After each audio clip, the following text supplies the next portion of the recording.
Hello, folks. This is Matt, aka Rambo Rat for Life, and I am joined with. Finally, Efree has come back to YouTube for one night only. Of course, it's just Efree. I'm just impersonating the Rocks and watching a lot of wrestling. How y'all doing, folks? What's up? It's like that. So what are we up to tonight, Matt? Basically, what looking at is the year of 2014, Mm-hmm. and just going through it and giving our thoughts. Because, to be honest, I don't really look forward to the upcoming year. I understand Mm-hmm. people will say, well, you can always be surprised like last year, but That's true. a lot more times than often, it's not really the case. I find that a rare occurrence more and Mm-hmm. more. Yeah, I think my friend would be agree that there's a lot more disappointments than surprises in the that's true. past few That's true. years. Oh yeah, of course. Last year alone, I was optimistic. Last year Escape alone, plan, yeah, escape plan a lot of stuff. what was that one? Only God Forgives. I was really looking forward to it. I thought it was so easy. It was so easy. They fucked it up. So I hated that movie and stuff. Then Bullet to the Ass, which that was the end. That was a bad movie even before we even got to see it. We seen that, wanted to be surprised, and we were right. We were not surprised and stuff. Just so many disappointments. And G.I. Joe 2, Electric Boogaloo and shit, and everything like that. And for me, just me, White House Down. I mean, I Right, didn't care for the film, but I know you loved it. It's cool. It's all right. that's fine. It's no problem. I know you're warming up to Channing Tatum. It's cool. It's all right. Me, no, but it's all right. It's cool. We agree to disagree. That's cool. Yeah, Stuff, yeah. But I've become a pessimist since the end by last year. yeah, Really, last year I just became a pessimist. There was a time, remember, well, maybe a long time ago, I was optimistic. Not no more. right. It's sad. And I was surprised. I will admit, I was surprised by certain films I had no hope for. And I was surprised, which is a good feeling. It's good. It's okay to admit when you're wrong. It's okay. Nothing wrong with that. People could change. Like a wise man said, if I can change, and you can change, everybody can change. It happens, This I shit. guess Well, I don't we'll know. get Let's to see it what, on. yes. How you want to start it? Guess we start in January, which Okay. I know has already passed, but look at all this shit. Not a Mm-hmm. single movie in January. Another Paranormal Activity, the Marked ones. Yay! No, this is, Hispanic. this is the Hispanic version. That's what this is. Because I'm a Hispanic, and I guess we didn't understand the last Paranormal Activity movies. There's no Hispanics in there. We don't know what's going on. It's the same shit. You could just call it the marked ones. But no, it's got to connect. Why? I seen the trailer for it. Look like dog shit. If people liked it, that's cool. Me, no. I don't give a fuck about no Paranormal Activity. The most overrated horror franchise ever. Next to Saw, my humble opinion. Yeah, Very overrated. I agree with that. I Yeah. don't understand it either. Yeah, because it makes no sense. It's the marked ones that takes place in the barrio. Like, so what? They always end the same way. The storyline doesn't make sense. It's like it's not even ghosts anymore. It's fucking demons, and then they don't like VHS tapes, or VHS tapes at times are invincible. And But they don't use DVDs or Laserdisc. I have no idea what the hell it And is. that'd be in the other films probably. Laserdisc. It's haunted in there, yes. You shit, I don't know. I just think it's an overrated thing. Have I seen any of the films? No. But granted, people say that my statement is irrelevant, but still, it makes no sense. They end the same fucking way.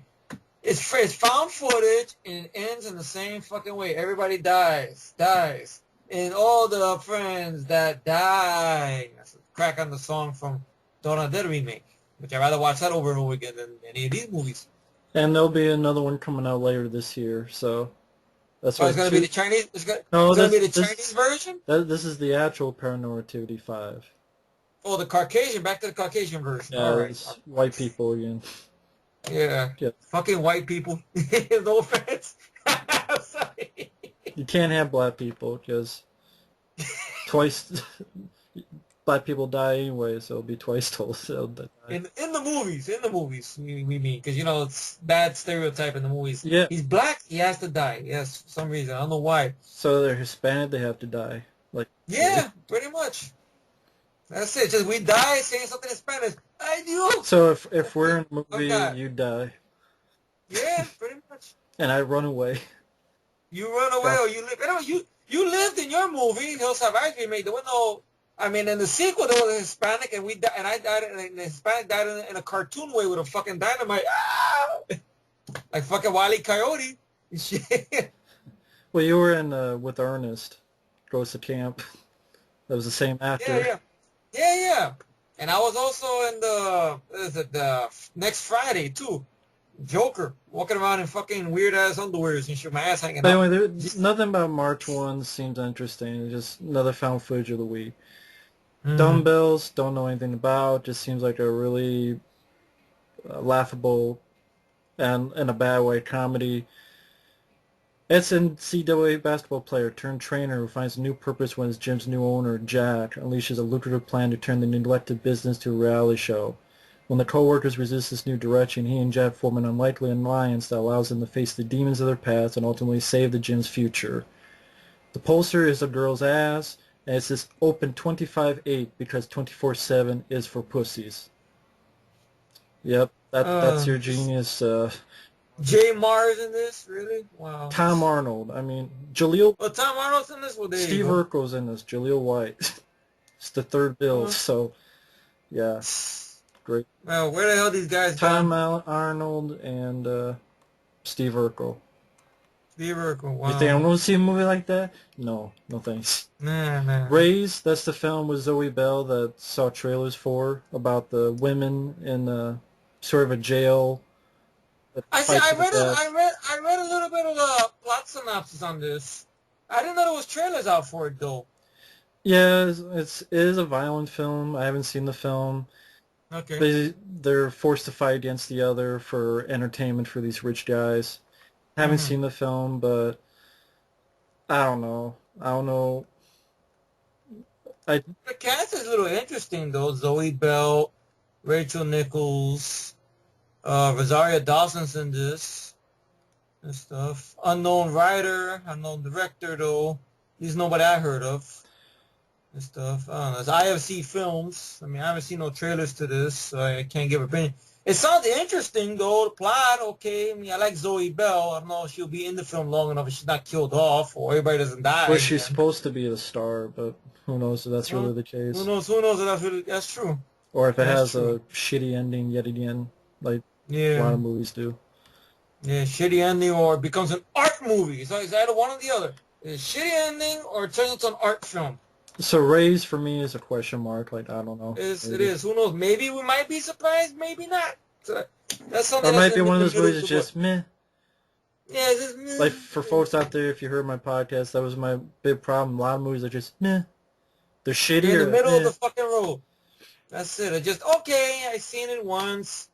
I'm gonna go take a shit, wipe my ass, and see if I still remember it afterwards. Probably one of those. The next film is the first of 2 Hercules films this year.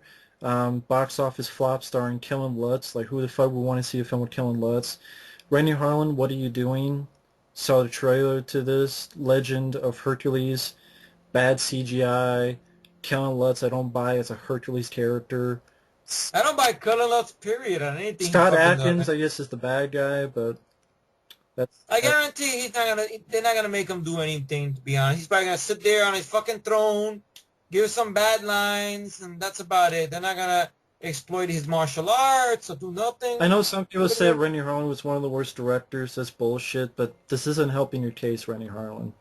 Yeah. Rennie Harlan, I'm sorry, a guy who made Cliffhanger and Die Hard 2 is not one of the worst directors. There's 100 people I can name. Uwe I'll throw that out there. I hate Uwe Human Centipede, motherfucker. When Tom Six Pack or whatever his fucking name is. 666. It's there's a lot more. McCheeseburger.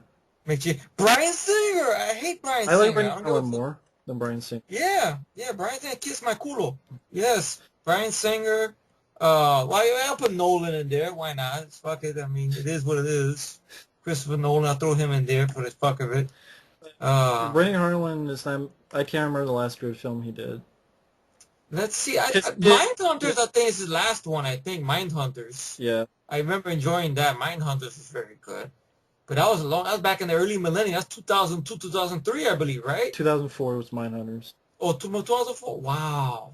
10 years. Because the That's guy he did shitty films like, what was it, The Covenant.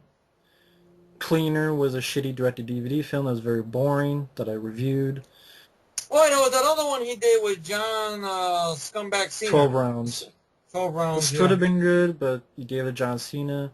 If you gave that Steve Austin, I think. Well, that's true. Maybe Stone Cold probably would have been a better choice. Now that I think about it, yeah. Or Aaron Eckhart, or Aaron Eckhart. Oh, hell, Gerard Butler. Fuck it, put Gerard in there. Carl Urban. There's a lot of other. Carl Urban, yeah. But not John Cena. I mean. Yeah, Carl Urban versus Gerard Butler. Fuck it, put that in. That'd be interesting. Fuck. Thomas Jane. Thomas Jane. There you go. That would have been great. Hey, what's up with that? We gotta get the guy some work, man. I don't know. Somebody doing that one, the Killer Bear film with doing a Killer Bear with Billy Bob Thornton. Really? It's like wow. Director's guy who did one of the Saw films, so it's like R-rated film. But one of the guys did the Saw film. Yeah. But yeah, did the guy 12 Round Stud, and the last film Ray Harlan did before this was a found footage movie, Devil's Pass. That was found footage, really? Yeah. Wow. I mean, look at that movie, and then I remember the poster said, for the director of Die Hard 2 and Cliffhanger, here's this found footage movie. I'm like, oh no. Why sell Die Hard 2 and Cliffhanger with a found footage movie you're doing? Oh no. So, Ray Harlan, you can do better. Come on. Stop this Hercules Covenant bullshit. Well, what is up with Hercules this year? Is it his birthday or his anniversary or something? I think it's, you have films like 300, which was long ago, but yeah, a long time ago. You also about 2006. You got Pompeii coming out. You got all this. I don't know. Game of Thrones. Oh, Pompeii. Oh, yeah, Pompeii. Wildstein Anderson. Yeah. Maybe because of films like TV shows like Game of Thrones being hits. Yeah, but I don't think those type of films really make any money in the box office, do they? Because I mean, during that time period, really, do they make that much money? Did Jack the Giant Slayer really make that much money? No. That's what I'm saying. I mean, really, it's kind of strange. I mean, period pieces are pretty much the kiss of death now in the box office. I mean, Snow White and the Huntsman, I think made barely some money. Enough to make a sequel, yeah. Enough to make a sequel, even though I heard it's a very long film. Which they gave it on cable a few times. I was tempted to look it up, but went, nah, I just flipped the channels. Exactly. Shit. Yeah, but I don't know. Legend of Hercules, Colin Lutz, no. Trailer looked awful. Yeah, it did. I'm a little bit more curious about the other one though, because of the star of that one. Yeah, that'll be down the road. That'll be down the list, I guess, when we get to that one. This film is another forgettable, who gives a shit found footage movie that I know my friend Michael Keane, friend of all of us, reviewed, didn't care for. Devil's Due, it's pretty much Rosemary's Baby, but it's found footage or all that stuff. Yes, by released to 20th Century Fuckface, of course. And I've seen ads to this thing all over YouTube, because every time I try to click on watching a video, they show the 5-minute thing which you can't skip of the whole bullshit jump scares. Whoa! And the baby thing pops out. Like, oh, give me a fucking break. I don't know for this fucking found footage shit. Put the camera away already. I don't understand. Chronicle was a big box office hit, and it did something good with found footage. Because lo and behold, nobody died in the end.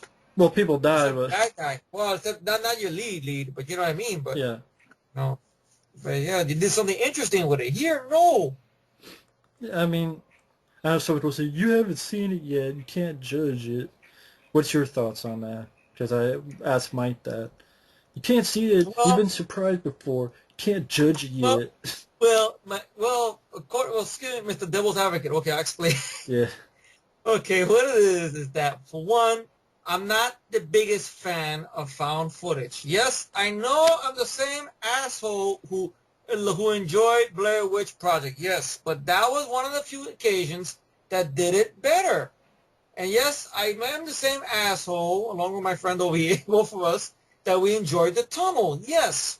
But you see, that's out of 2 movies, out of a whole bunch of shitty ones. Mm-hmm. in the bunch. So that's it. I mean, Devil's Due, from what I look, from what I gathered in it, I don't give a fuck about Rosemary's Baby. I think that's another overrated horror movie. It's not for me.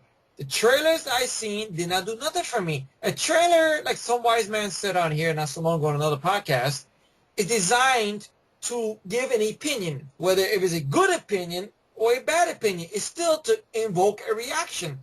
And my reaction is I do not care for Devil's Due. Matt's reaction is the same thing. We do not care for Devil's Due. Now, if the trailer was shitty, if it was a shitty thrown together trailer, and we see the film, and we're proven wrong, then we'll be wrong. Life goes the fuck on. It is what it is, right or wrong? Yeah, exactly. Yeah, right? You know, if we're wrong, we're wrong. No biggie. It's just, you know, I seen the trailer. I didn't like what I saw. If people love Devil's Due, fine. You can take the Blu-ray. You can put it on, watch it multiple times until your TV and your Blu-ray player explodes. Fine. Me? No, sorry. I'm tired of this whole Rosemary's Baby bullshit and stuff. I didn't care for that movie. I don't care for movies like it. Just bullshit. Everybody dies in the end, of course, like every other of these found fucking footage movies. But it's the new horror. Like someone told me that. But that's a new horror. Well, then I don't want it. Fine. My check is in the mail. I'll stay home and watch The Collector and The Collection. I'll stay home and watch The Blob 1988. I'll stay home and watch Chopping Mall. I'll stay home. I live in the past, so fucking be it. It's my life. I want to live in the past. Fine.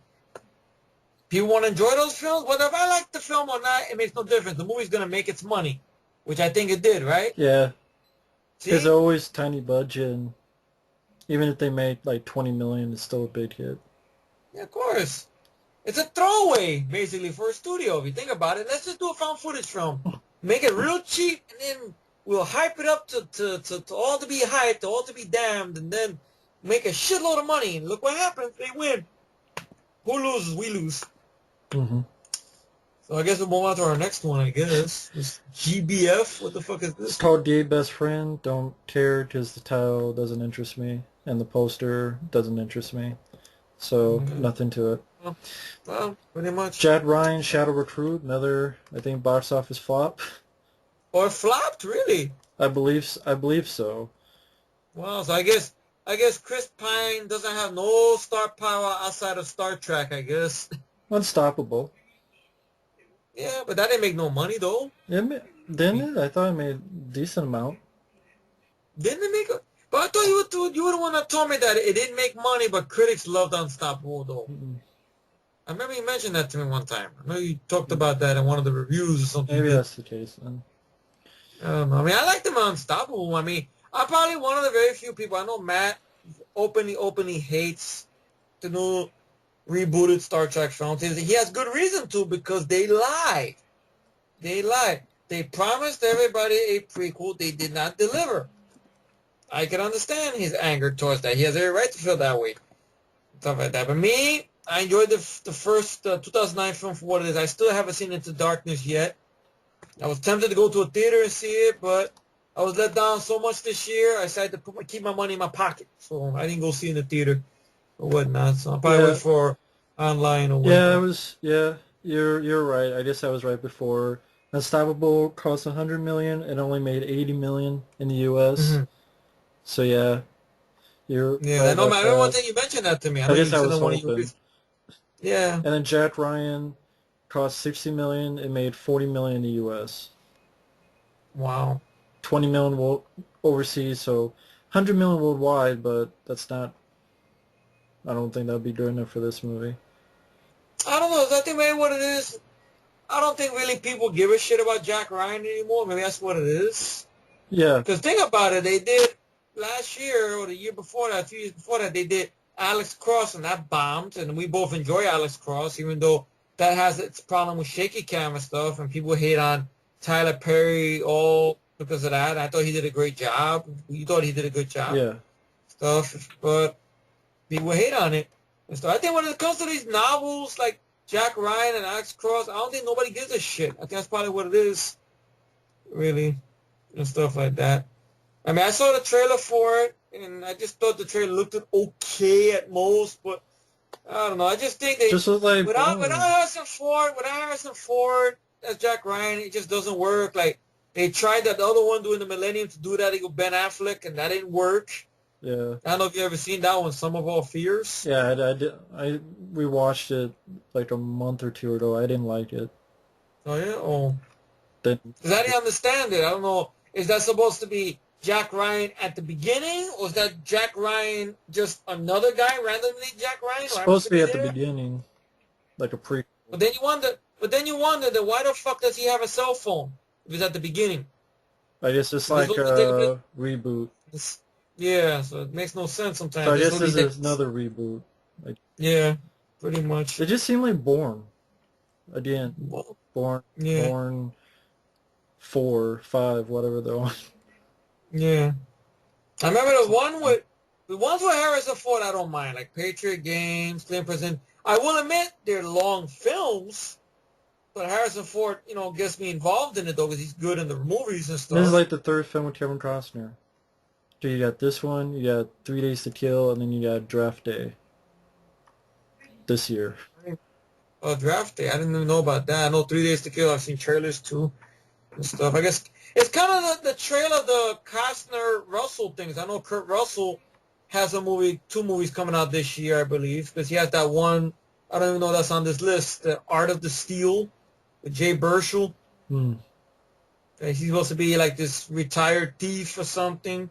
Even though he's supposed to be like a guy that works in a traveling circus, something kind of like a daredevil type of guy who does motorcycle stuff or whatnot. Even though he's just like Elvis Presley with his clothes and shit and stuff like that. Supposed to pull this big heist, which looks kind of boring to be honest. And then later on, this I guess not even this year, but I guess next year we're gonna see him in Fast 7, I guess, and stuff. Yeah, next year But or so. next year, yeah. But yeah, But Jack Ryan, I'm not the biggest Jack Ryan mark. I mean, the first two ones, I mean, the Patriot Games and some, I don't Well, mind. not the first two. I mean, the second, third. Because the Yeah, I first is, mean, Hunt for October. that's, I'm that's sorry, I found that very boring movie. I didn't care for Alec Baldwin's Jack Ryan. Really, it's just a very boring movie. Really, I just look at that film and I go, really, John McTiernan directed this? Really? So, just can't believe it. Boring film. So what's the next one here? Millennium Films movie. Life of a Teen is pretty much Cuba Gooding Jr. is an ex-con who starts a chess club for inner-city use in Washington, D.C. Not much more I Well, can say about it. well, Millennium Films. I guess Avi Lerner, pretty much. The drama, I guess. No Avi Lerner producing it. But why is it Millennium Films? But he It's walked Millennium out. Films, but he's not one of the producers. That's It was a movie strange. they bought. Probably. Next film is a film that's became a big hit. Been in the box office #1 for a couple weeks. Ride Along Mm-hmm. with Ice Cube and Kevin Hart, which I know Mike saw and he wasn't impressed. And I don't Mm. know, Ride Along. Is that what it is? I think it's kind of strange because it seemed like Ice Cube is being typecast. That's the right way to say it because he's always playing a tough guy, or not really a tough guy, but you could say the straight guy. You know, opposite a comedian. Think about it. Friday sequel, but this time it's with Mike Epps. It's all the Friday Friday movies. after next, Mike Epps. All about the Benjamins, him and Mike Epps. Okay, I guess he couldn't get Mike Epps or Chris Tucker, so we get the new comedian guy, Kevin Hart. Which I'm already getting tired of seeing Kevin Hart's face everywhere. I'm getting tired of it. Wait till I you didn't see like Grudge Kevin Hart. Match. Well, I already seen clips of that. He didn't make me look funny in that motherfucker movie. Please, stay stand up. I didn't review that What? because I don't remember the movie. Well, that's a good sign. There you go. Forgettable movie with Stallone. Just the Texan in Oh, his wait, you performance. forgot Barbershop. Was it Now, straight up? Barbershop. Okay, Barbershop. Okay, I'm not gonna by the same director, Tim Story. Okay, now Barbershop. I finally seen the sequel. They've been giving it on cable nonstop. I don't mind him there, but once again, it's almost the same All thing. about the Okay, Benjamins. okay, it's all about the money. All right. It's the same thing. He's a straight guy, opposite a comedian. He's opposite Cedric the Entertainer. Yeah. So, it's like Ice Cube, basically with all the people. I mean, I like All About the Benjamins. I like that. Yeah, I mean, I barely remember that one. I mean, I got to give that I a do rewatch. like that movie. The barbershop films I've seen, I don't mind Cube in those because he's acting. He's doing a good job with his acting. It's just that, I don't know. It's just like that's what they give him. Well, it's either that or him doing stuff like Torque or Triple X too. Well, Torque, I think maybe it would have worked better if you had a better lead guy, like a Jay Hernandez was your lead instead of the stupid Spanish guy they got there with like the pretty face, just stupid shit. Like they're being chased by bad guys or whatnot. It's supposed to be incognito in an apartment, and fucking Jay Hernandez orders a pizza. Even the girl tells him, "This is a stupid idea for you to do, but I'm hungry, I'm worried." He opens the door, he gets knocked in the head for being stupid. Or he breaks the bad guy's chain on the bike to piss off the bad guy gets mad and sets up the lead guy.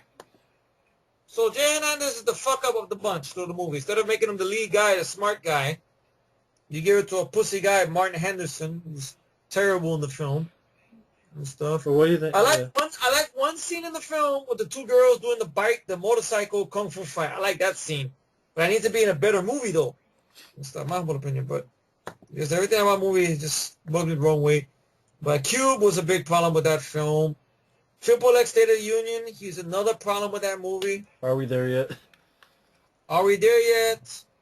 No. Two annoying kids that I want to throw through a fucking windshield window with an annoying talking head thing that talks to him or whatnot. I don't give a fuck about it. I think it's Tracy Morgan's voice. Fuck that movie. Ghost of Mars, which he talked trash about.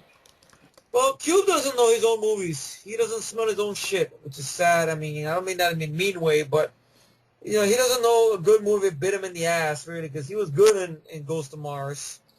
Even though he trashes it, I thought he was very good in that movie and stuff. But he don't do movies like that, of course, and everything. And Cube, he's acting. I don't know what the fuck happened to him.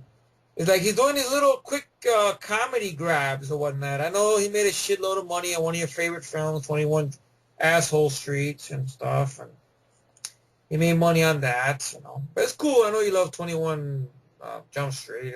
Yeah. I don't know. And it's getting a sequel. Why? Just first film was a massive hit. Yeah. That's it. We need to kiss my balls and then my ass afterwards.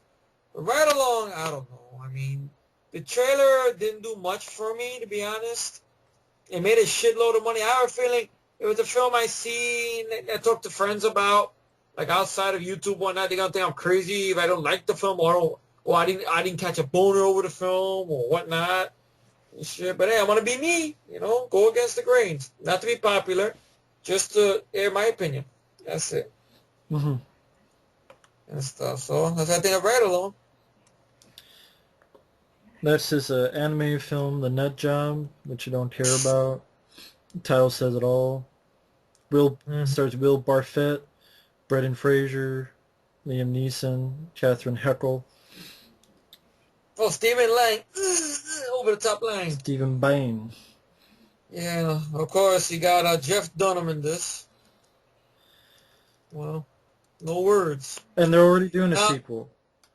Well, of course. For 2016. It's like they're doing a sequel ready to the other movie that's going to be on this list already. Right on. That just opened this weekend. I know. Oh, really? A sequel already planned for that? Yeah. Really?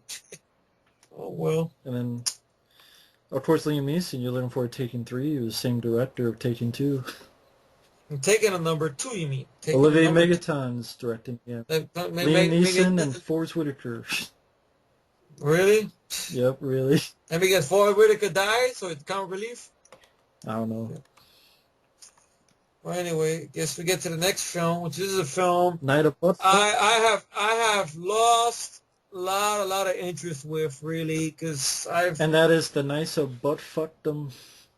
Nights of Badassdom. I've lost a lot of interest because every year since 2011 they've been saying, "Oh, this movie's coming out. This movie's coming out." Didn't come out.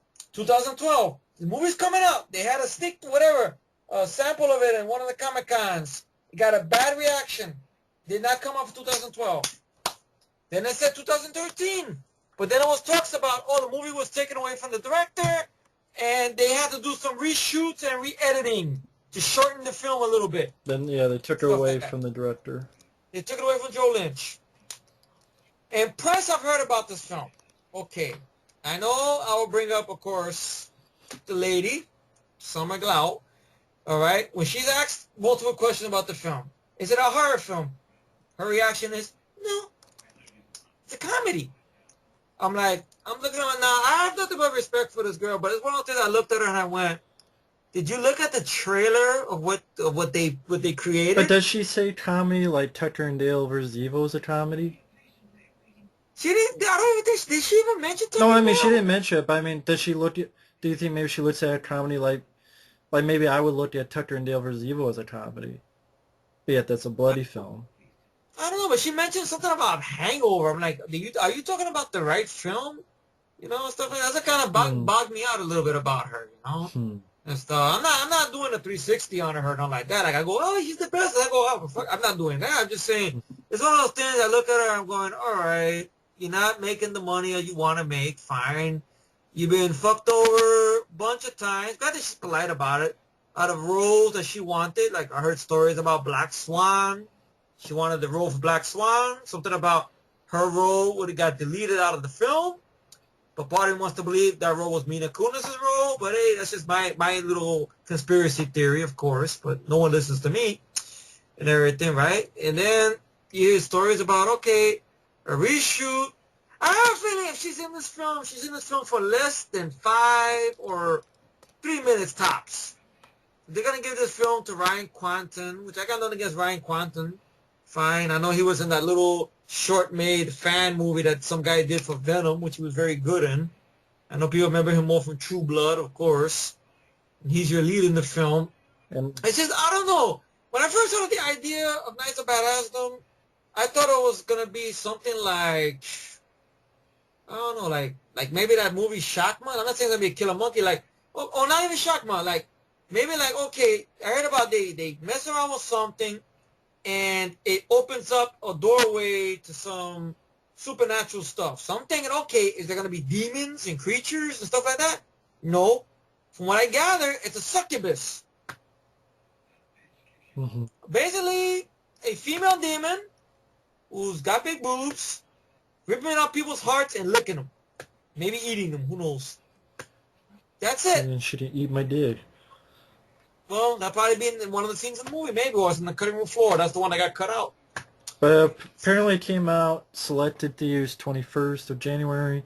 It'll be coming out video on demand this Tuesday, February 11th. That's video if it's not demand. subject to change. It's not subject to, because they lied so many times about this movie. Well, every year, every day, they fuck me every time. But it's 3 days from now. I think if it would have changed, they would have said it if it's 3 days from now. And the last news was not that long ago. Well, I'm going to watch it. I'm going to go with an open mind. With an open mind. Mm-hmm. If I'm disappointed, forget about it. Then I really throw away the Summer Glau membership, really. And I'm not holding her responsible because she didn't write the film. She didn't direct the film. It's just since 2009, maybe it's not her fault. It's just what she can get, which is I'm getting at, is what she can get.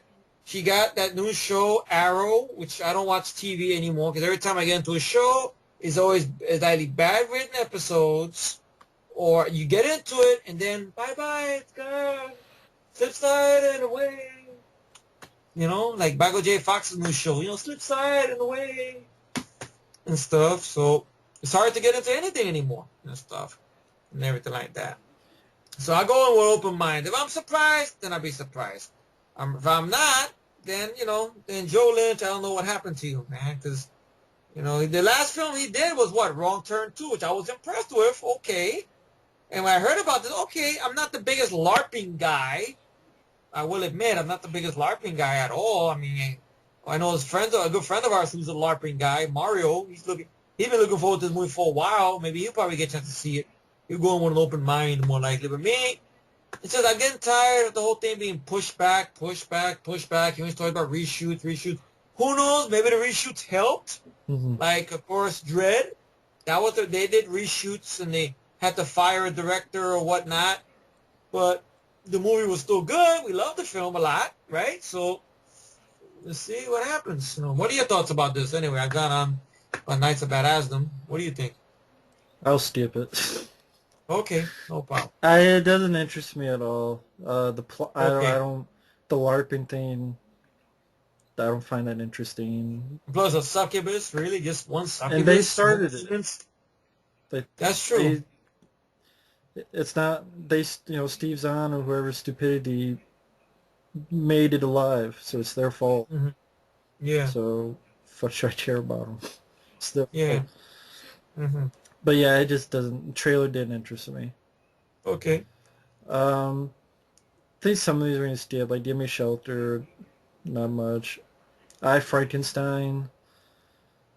Okay, what was the story behind this anyway? Which one? 'Cause I think there was a review that Aaron did, which I didn't get a chance to see yet on this. So I don't You know. didn't Where does mind it, stand? Okay. but Frankenstein, I don't know, it just, It seemed like Underworld again. yes, for like seventh time. Underworld again, basically. Or Aaron Eckhart half-ass as version of Frankenstein. Constantine. Or Constantine, Like basically. Instead half-ass of giving us a sequel to Constantine. But then they do a remake of Constantine. They called it Dylan Dog. That shit with Brandon Riff Raff or Roof or whatever his name is. Brandon Routh, I think it's, Wasn't that the same type of shit in a way? yes, Like, yeah, same, kind of similar shit, yeah. yeah, Which with a guy who's communicating with the dead people or some shit like that. Or, and I don't understand this. Why is the Frankenstein monster that pretty? It looks like isn't Frankenstein monster made of body parts, so when all the parts look different, like on his face, yeah. just like three different faces, but it looks like he just got like a small cut. Oh, I got a small cut on my face, and he's like the prettiest monster. Like he could go on the cover of Maxim or something. Oh. I guess they want to make a pretty boy version of Frankenstein, I guess. and the CGI just it looks like Priest. And I haven't even seen Priest yet. I've heard stories about how the movie ended with a cliffhanger because they wanted to make it like a franchise, but it bombed very badly. So there's no franchise, basically. I just maybe I'm just getting tired of that look, like Priest and Underworld. Yeah, I like the last Underworld, but uh, I would like this if it was more real, if it was more down to earth, down and dirty than CGI. Like that look, I don't know how to put it. Yeah, the dark, cathartic. I guess you could Like, say if gothic. it was more like Darkman or something, like just Because you're trying to say you're tired of the whole gothic fantasy type yeah, of where vibe, like they you did can with tell those. it's all like green screen Not a green screen, yeah. or what is this like Like they, Gargoyles versus something else? I don't know, it's one of those straight to DVD ones you mentioned, some Gargoyles versus I mean, in something. this movie, it's like you have gargoyles and then they fight fucking something else. I don't know what it is exactly. Mm-hmm. Or I think like gargoyles are like versus demons. And Jai Courtney's in this, ironically enough. I know this film flopped. Oh, he did? Oh, there you go. No. Bill Nighy's in it, of course. Somebody from Aaron Hollywood in it. Eckhart deserves better. He does. I like Bad Los Angeles. I still Mhm. enjoy it. I won't apologize for that one. Yeah, me neither. But It's a good role. The way the Frankenstein monster looks is just ridiculous. What happened to that one that he was working on? That he was out play. I think it was a take on Peter Pan where he plays a cop named Hook or something. Fell through, I guess. Oh, that's too bad. I was more curious about that one. Yeah. That was the one that was supposed to be like a different take on Peter Pan. Like Peter Pan's a serial killer or something. Yeah. And Aaron Eckhart's gonna play like a Captain Hook where he's a cop. Yeah. Or something. That would have been interesting. I don't know what the hell happened Last with time I that saw one. a movie with him like that was Suspect Zero, which I like. Very good movie. Very good movie. I mean, I seen that one last year. Very good movie. But what's your feelings on this? I mean, I don't know. The trailer didn't do much for me, to be honest. I mean, you know, I don't mind. I mean, I took a liking to the Underworld film thanks to the last one. It made me want to give the other ones another shot. I mean, I always loved the second one, but I saw the first one again. I didn't mind it. I finally seen the prequel. I fucking hated the prequel. I don't want the people near my collection. Go fuck itself. You know, but Priest, I didn't bother to check out because I heard it ended on a cliffhanger. Legion, I like Paul Bettany. I don't mind the idea of angels, okay, this and that, but the ending was very, I guess, anticlimactic Yeah. and stuff. I hate the lead girl.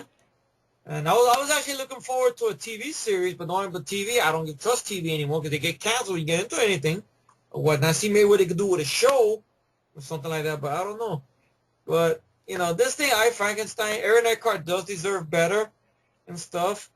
It does seem like Constantine again. Like, if they're going to do all this rip-off of Constantine, get Keanu Reeves back and do your sequels. He'd want to do it, but... Yeah, but of course the studio's not going to want to do it. Oh, but it doesn't make no money and stuff. And plus, Keanu Reeves, I mean, lately hasn't been box office money because I know that one that he did, 20, was it the Ronin? 47 Ronin flopped. 47 Ronin flopped badly. Yeah. And stuff. And everything like that. Well, that's too bad. I'm curious. I was curious about it. I heard it was pretty bad movie. Well, I heard that it was, you could tell, like, it's almost like they made the film without him and then they just plugged him in. Really? That's what I heard. Oh, wow. Remember, it's like, oh, he's barely in it. And then some people say you could tell they kind of just plugged him in. Because the director forgot he was the star of the movie. That's how smart the director was. Yeah, I remember hearing that, so... Yeah.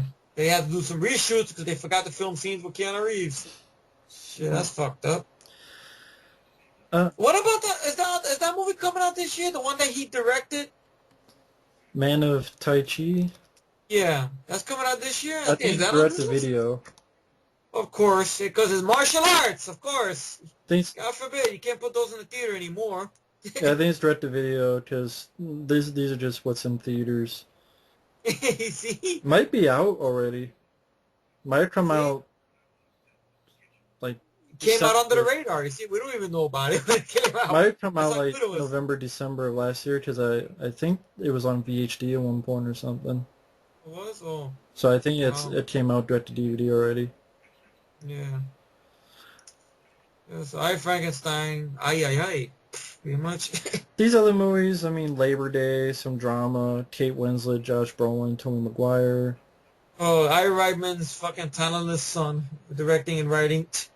Just a romance drama. That awkward moment, comedy. I like Michael B. Jordan, but Zac Efron. Oh, yeah? Oh, no. I'm not a Zac Efron fan. Yeah. Oh, of course, the movie that came out, I guess, this past weekend, the Lego movie. Well, by the time we're recording this, yesterday. Yesterday, yeah. Which has a lot of good reviews. Wow, Billy D. Williams is in this, really? Wow. Chris Pratt, Will Ferrell, Elizabeth Banks, Will Bartlett, Charlie Day, Jonah Hill, Will Forte, Morgan Freeman, Shannon's asshole Tatum. Wow. Anthony Daniels, really? C-3PO himself? Really? Wow.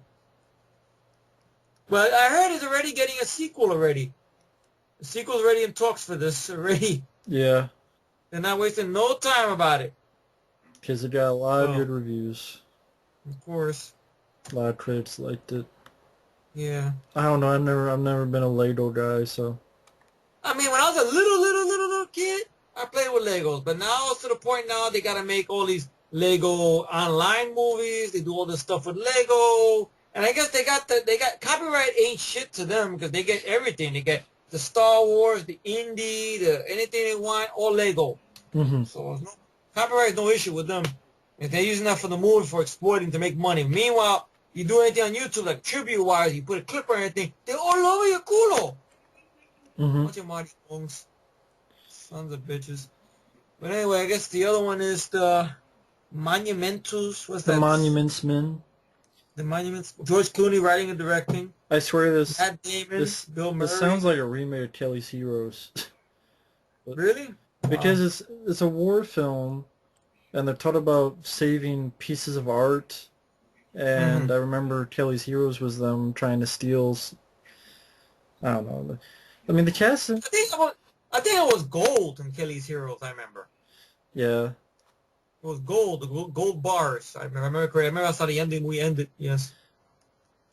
Bill Murray, John Goodman, Matt Damon, George Clooney. Interesting cast, but I don't know. Yeah. I mean, George Clooney, when it comes to his directing stuff, I don't know. I never been. I mean, I got nothing against the guy personally. It's just every film he's done, I mean, he's good on them. It's just they're not for me sometimes. I don't know. Mm-hmm. Stuff. I still haven't seen Michael Clayton. That's one I'm curious about. And stuff. I like that. Of course, that what he did is good. Michael Clayton, yeah. Yeah. Well, I guess we get the next one here. Vampire Academy by the Weinstein Company. I've seen trailers of this. Looks like shit. It was like Twilight. Twilight. Kissy Vampire. Twilight. So. Now this I did see the trailer for, and I think I know why Lionsgate is doing it, because for one, it's a slasher film. I guess what it looks like, a slasher film in 3D. That's called Nurse 3D. And it's coming out, I'm guessing, on February 14th, because they wanted to figure it's going to coincide. No, yesterday. Supposedly. That soon? That's what I said yesterday, February 7th. They're stupid then. Wow. I was surprised how dumb they are. I thought they were going to try to go for a Valentine's release, because they wanted to, kind of like a good omen, I guess, because they did the Bloody Valentine remake and shit. Wow. Very stupid of them to do that. But I've seen trailers for this. Basically, Fatal Attraction, but with two girls. And lesbianism. Which I don't mind lesbianism, okay, but your lead girl and your villains look boring. So it's the roommate at the end. Well, yeah. So that was kind of Fatal Attraction with women. Really? The roommate? Oh. Kind of, yeah. At least if I remember right, but I don't remember that movie. But I think that the movie that did that better, but it wasn't lesbianism. I mean, you could read into it, but I don't think it was any lesbian act in it. Was single white female, and that was done better with Bridget Fonda and Jennifer Jason Leigh, in my humble opinion. Yeah, that's a movie hardly nobody talks about no more. I think that's miles better and stuff, and the performances were very good, because people always forget you do need acting in these movies. Okay, you got the splats, you got the gimmicks, but you need acting. There's no acting. So you keep forgetting that. I don't know why that's an important ingredient. You know what I mean? Yeah. You need acting. It's just ridiculous. I mean, Judd Nelson's in it, but I went to bet only for a little bit. I'm willing to bet. He probably gets killed off and shit. And of course, they're doing this to exploit 3D. It's just Nurse 3D. So you can see the flat-chested lesbian women with or whatever, and right in your face. It didn't look interesting to me. I mean, I don't know. I looked at it. I just thought it looked like bad acting, really. I mean, for your lead girl, your villain, and whatever, it just seemed like bad acting and stuff. Very bad acting. So I seen this done already. It wasn't with nurses, though. It was with girls who are roommates, and it was a drama in there, and it was a thriller in there. Here, it doesn't look like nothing thrilling up to it. Who knows? Maybe I'll be surprised, but I don't know. This didn't do much for me.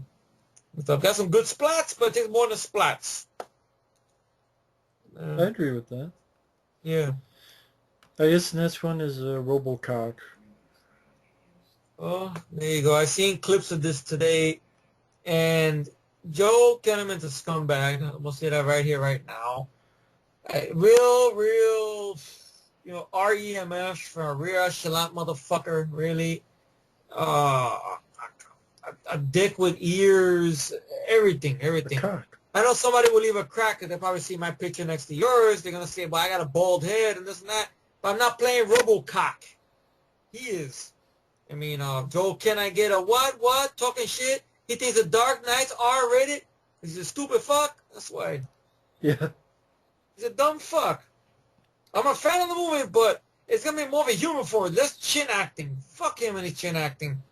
Seen the little fucking clips he got there with the whole thing. You better put down your guns about you. Is he doing a Robert John Burke impression? It seemed like he was doing Robert John Burke. You sent me another clip, and I didn't even care for Michael Keaton or Gary Oldman's acting. I thought they were all... There were Michael Keaton's asking Gary Oldman something about the simulated results. I thought they were like over the top or blah. You I know, didn't like, care for their acting. I thought it was just. I mean, I miss Michael Keaton. I want to see him do a good movie again. It's just this year he's not given anything to work with, really. I know he's also going to be in this other film that's on the list. We're going to get to down the line. And Gary Oldman, he's there because of Dark Knight credibility. That's why he's I there. already had a guy message me talking about they saw the movie because it was overseas, Oh, yeah. and they said how much it sucked. Well, there you go. He says the villains were weak and soft. The violence is soft. Uh, the guy Lewis, he's now black. The partner. Yeah. Says this line: when Robocop changes to a black suit, Lewis says, "Oh, you're the right color now." Because, he's black and Robocop's black. You're the right color now. Bad dialogue, man. Very Kind of bad, racist. bad dialogue. Bad dialogue. Isn't that kind of racist? It is. If a white guy said that, imagine if a white guy said that, Yeah. and like a black guy had a white suit. Oh, you're the right color now. Fuck black. Yeah. Gee. Oh no. One-sided. He's black because he's tactical. Yeah. Remember that? Yeah. The whole thing. Oh, because you have to be tactical. One-sided racism for the win. Yeah, it's stupid. I saw a clip of this whole Ed 209 battle sequence. Like, people left comments. I've seen at the bottom of videos saying that, oh, but RoboCop is taking the fight to Ed 209 and this and. But he took a fight to Ed 209 in the last scene of the movie.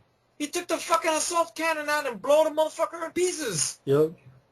He took him out. He took out Kane. He jumped on top of the motherfucker. They had a hell of a fight. He pulled out his brain, and he went, and then he goes, goodbye, and he crushed the brain on the floor, and everything like that. Then he fell on the floor. You see, all that in RoboCop 2. More than what this fucking movie got going for it. It looked like a video game. It does. It looks like Iron Man again. And it doesn't help anything that Jackie Earle Haley is in the film. Because I think this movie is going to be, to me, if I were to see this film, I guarantee it will be one of the worst remakes ever. Right next to it, maybe a fingernail right next to it is Nightmare on Fuck Street. Uh-huh. The worst remake. The worst. The creme de la creme. Well, I mean, if the original was released today, it'd be PG-13. Yeah, according to a fucktarded people. To a fucktarded asshole who never seen the damn movie. This movie, I mean, one more I can say that I haven't said before. It's directed by a quesadilla. Jose Peladilla, who's I think a Brazilian director. I don't care about the movie he's directed before. Full of shit. He's like sucking the Dark Knight's dick, which made sense because he looks like the Dark bites. And then Joel Kinnaman, I thought the Dark Knight was R-rated. Well, then you're a fucking moron who doesn't know an action movie from a hole in the ground. So fall in the hole and drown and bury yourself.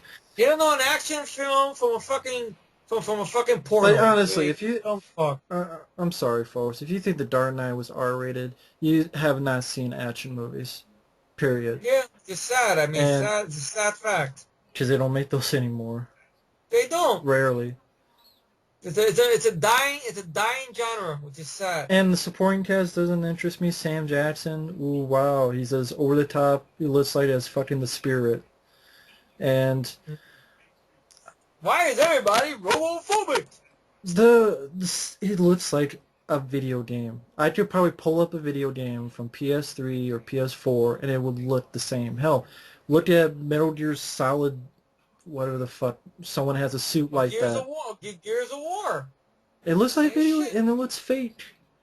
CGI looks fake. But there's like 3, 5, 7 Ed 209s. Yeah, they all look fake.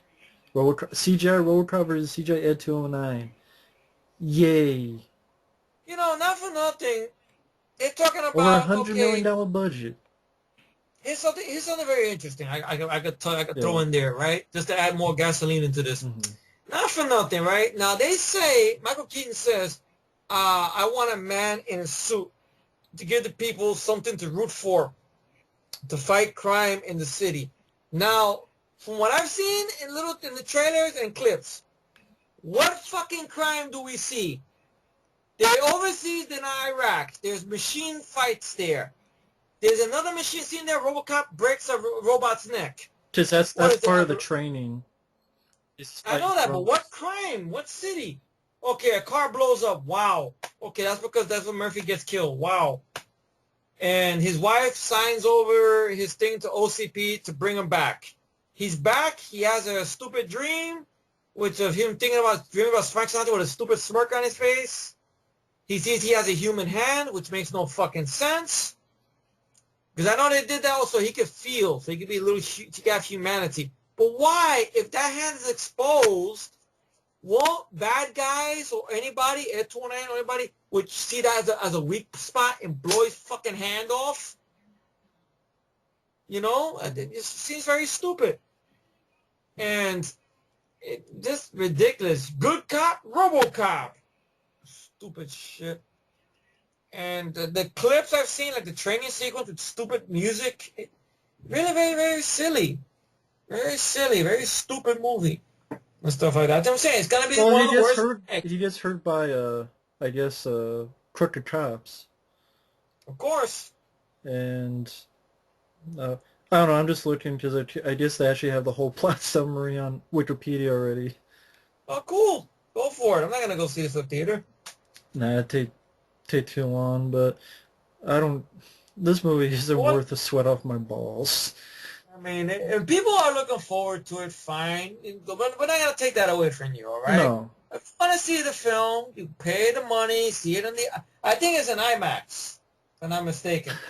Look at this. Alice arrests the two cops and is about to arrest the chief of police when one of the bad guys who has given full access to the Robocop program remotely shuts him down. See, that's pitiful. Well, you saw in the clip, he tasers that one guy. Yeah. So that the others could get out of the way. Yeah. Because, oh shit, he tased him. Should have shot him in the balls. But, no, it's tased Robocop, him. this is not Robocop. This is Robo Pussy. That's what it is. You might as well put Timothy Asshole to play him. Really. Ooh, he tased him. Robocop is not going to kill no bad guys, please. I mean, that's why they had drones. These robot drones. And yeah, of course, a robot could... So he could kill something, obviously, but drones, of course. Just like Total Rehash remake all over again. Instead of having Cohagen have human bad guys, they have the Robo look-alike suits. Yeah. Him fucking up people, of course, suits. And he didn't even do much of that, really. He didn't do much of that. You guys ass kicked by that. You guys ass kicked by Kid Beckinsale. You guys ass kicked by Bryan Cranston, which was embarrassing. I got my ass kicked from my eyes with so many lens flare blinding me. And lens flares blinding us. I remember we both seen it together. It was late. I wouldn't have tried to be lens flares in this movie. But yeah, this movie offers nothing. No one wanted it. No one wanted it. No one needed it, but they made it anyway, with a $130 million budget. Man, it came out in February, so let's see how this fares off. If this movie by any chance becomes a big hit, I'm gonna pass a fucking stone. Really, pass a kidney stone. Really, because it's fucking unbelievable. I mean, I don't know. I don't know if there is a chance. We might be surprised. I don't know. I do. There's no way. There's no way. What? For me, I know there's no way I'll like this movie, because there's nothing to this movie. All the clips, all the trailers, there's not even a fingernail iota. Even interviews I've seen, featurettes I've seen, don't seem like much at all. It just seem like, oh, they want to try to breathe life into it. How about this? Leave it alone. Don't breathe nothing into it. It's like Nightmare on Elm Street all over again. Robert Englund is Freddy Krueger, okay? Peter Weller is Robocop. Case closed. That's it. Exactly. Same shit. They tried a bunch of times to do Robocop without Peter Weller. It didn't work. Okay? Robert John Burke, horrible. Richard Eden, he's passable. I remember seeing some episode of the show. I didn't mind him. Granted, Robocop was doing trick shots. Okay, but I didn't mind him. Okay. Paige Fletcher, I know Mike didn't care for Paige Fletcher. I thought he was okay at most. That's it. Okay, the guy who played Black Robocop, Robocable, I didn't mind him. I thought maybe that would have been interesting way if they would have rebooted that way. Okay, God forbid, Robocop's black. No, but they won't do that because people get mad. Right. At least Hollywood producers, of course. How about this? Do a movie where a guy gets fucked up, has to go into a suit, Remake of the and he's working for... Vindicator. Okay, that's another... I was about to say that, but another idea. It is a Marvel property. Maybe this could happen, obviously. Deathlock. Okay. You've heard of Deathlock, Yeah, right? I know who that is. He's a black guy who was a soldier. Something happened. I don't know if he was in a suit or whatnot. He wears an armor suit, almost like Iron Man. He has guns. Okay, go with that then. Fuck it. Go with that shit. But no, they're not going to do that. By the way, they did remake Robocop already, you know? Mama's not the law. I am the law. Of course, Dredd. Yeah, that's technically, that's the closest you will ever come to it. Yeah. Closest you ever come to it. Because, you know, Dredd, once upon a time, the comics, you know, Edwin Neumeier, Michael Miner admitted it, that they took some influence from Dredd. Yeah. They've admitted it. They wanted to do the Dredd film, but the rights got tied up for so many years, and they couldn't do it. Then somebody during 1995 came and did it, or 96, and fucked everything up. So that was it. Well, that's the reason I know I won't like this movie, because it's like, you know, they already did this, and it's called Dredd. Yeah. So, this is just a... And look at this. 3 remakes in a row. Robocop, then it's About Last Night, Endless Love. 3 remakes in a row, folks. 3. What's the third one again? About Last Night and Endless Love. Oh, that's right. That's the one that they had that line for the movie. Was it being in love is never having to say you're sorry? I think that's that line that people use a lot.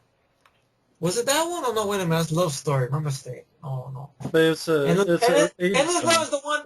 Endless Love is the one with... I think I remember hearing about this, and I love the 80s. With Brooke Shields, yeah. I think. Brooke Shields in it. Yeah. And Tom Cruise was in it in a very little part of the movie. Yeah. Yeah.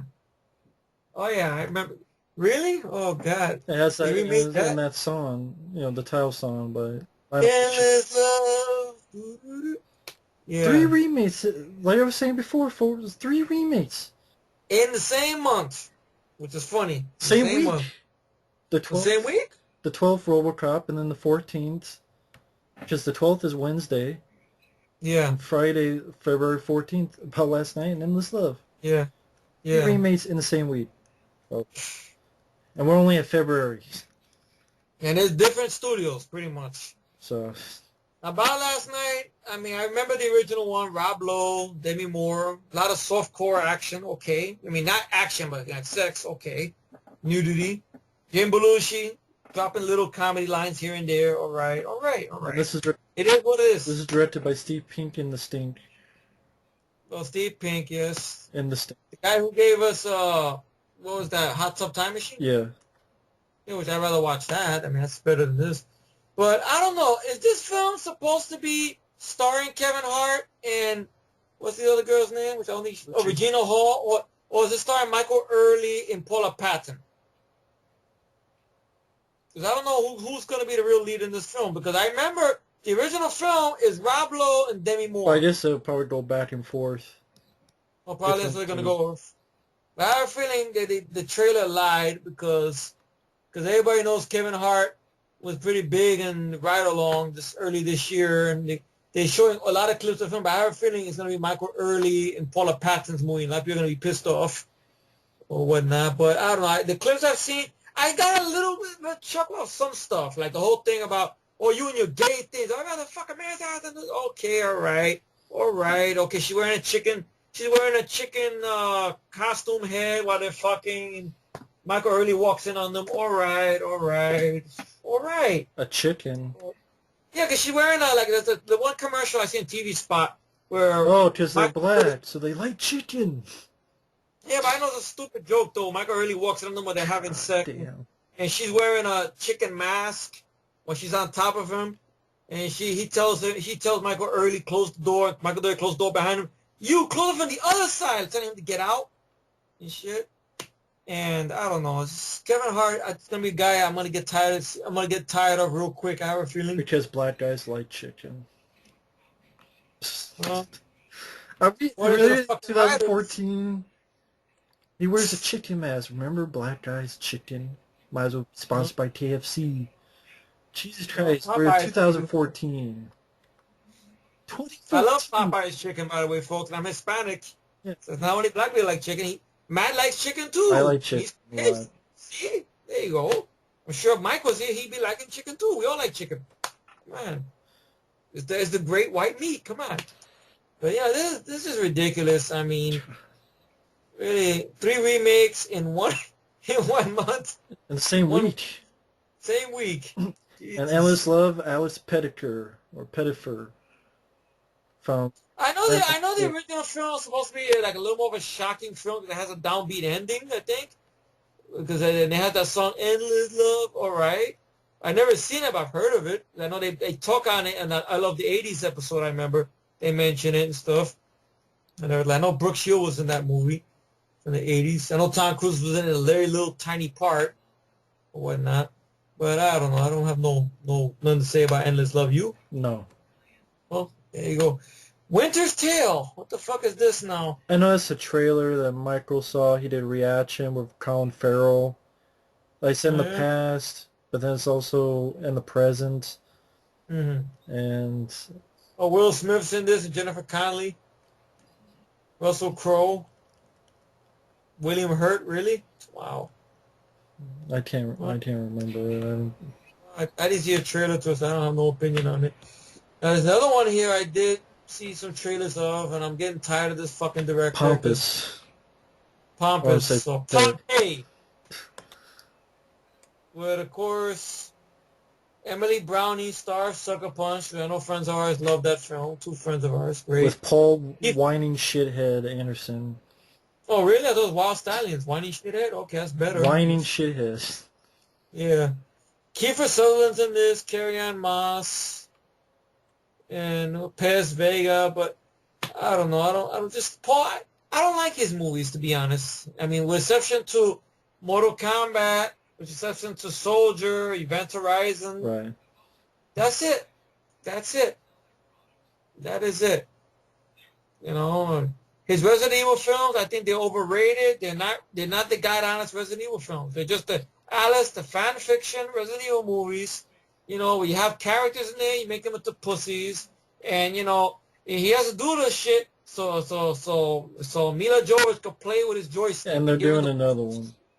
and then doing another one. Resident Evil 6.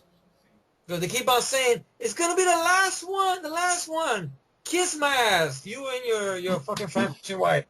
I enough for both of the fucking acts. And then this film Pompeii, it's like it's trying to be Gladiator, and then it's trying to Well, be 2012. mm-hmm. It's trying to be, oh, okay, I'm gonna fight for my freedom. Then it wants to turn away into a disaster movie, but with a volcano. Yeah. I'd rather watch a uh, volcano. that's better. I will admit I like Back Volcano. Just his movies away from Resident Evil haven't been shit. I mean, Three I seen Musketeers. Three Musketeers. I haven't seen, but I've heard stories about it. It ain't shit. He ain't shit. He Well, still that's gets work. and he gets work. Meanwhile, directors we love, they don't get no work. Why? Because we love them. That's why. Yeah. It's like they know. It's like they know. Nah, that guy from New York and Because that guy. Resident Evil made money. Bullshit money overseas. Bullshit money. Money's It money ain't for make it. them. Ain't, I know. Bullshit money overseas. Meanwhile, Dread, it made money on Blu-ray and shit, but nah, no sequel for Dread. Scumbags. But it's probably for the better, sad to say, because sequels today are all shit anyway. Yeah. They don't live up to it's like they're afraid to make it better than the first film. You know, I thought that's what sequels supposed to do, you know, to try to eclipse it. If you could, you know. Yeah. I tried to go all the way if you could. Like Robocop 2 is not as good as the first movie, but I can say it's entertaining, it's fun, great climax, good action, still R-rated, still Peter Weller, you know. Peace Officer, think it over, creep, boom. Predator 2, very underrated, and I still get shit.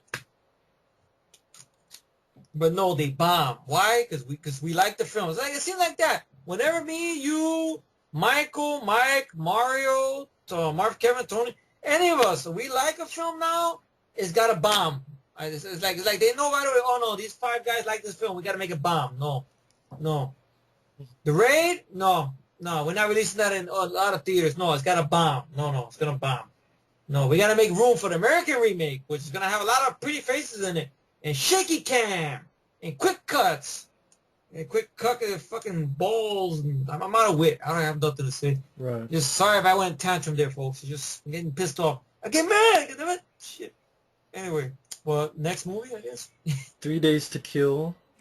Of course, written by Luc Besson. And directed by McCheeseburger. Starring Kevin Costner. McCheese has no talent, really. I'm afraid if I watch T4, I have a feeling that's not going to hold up.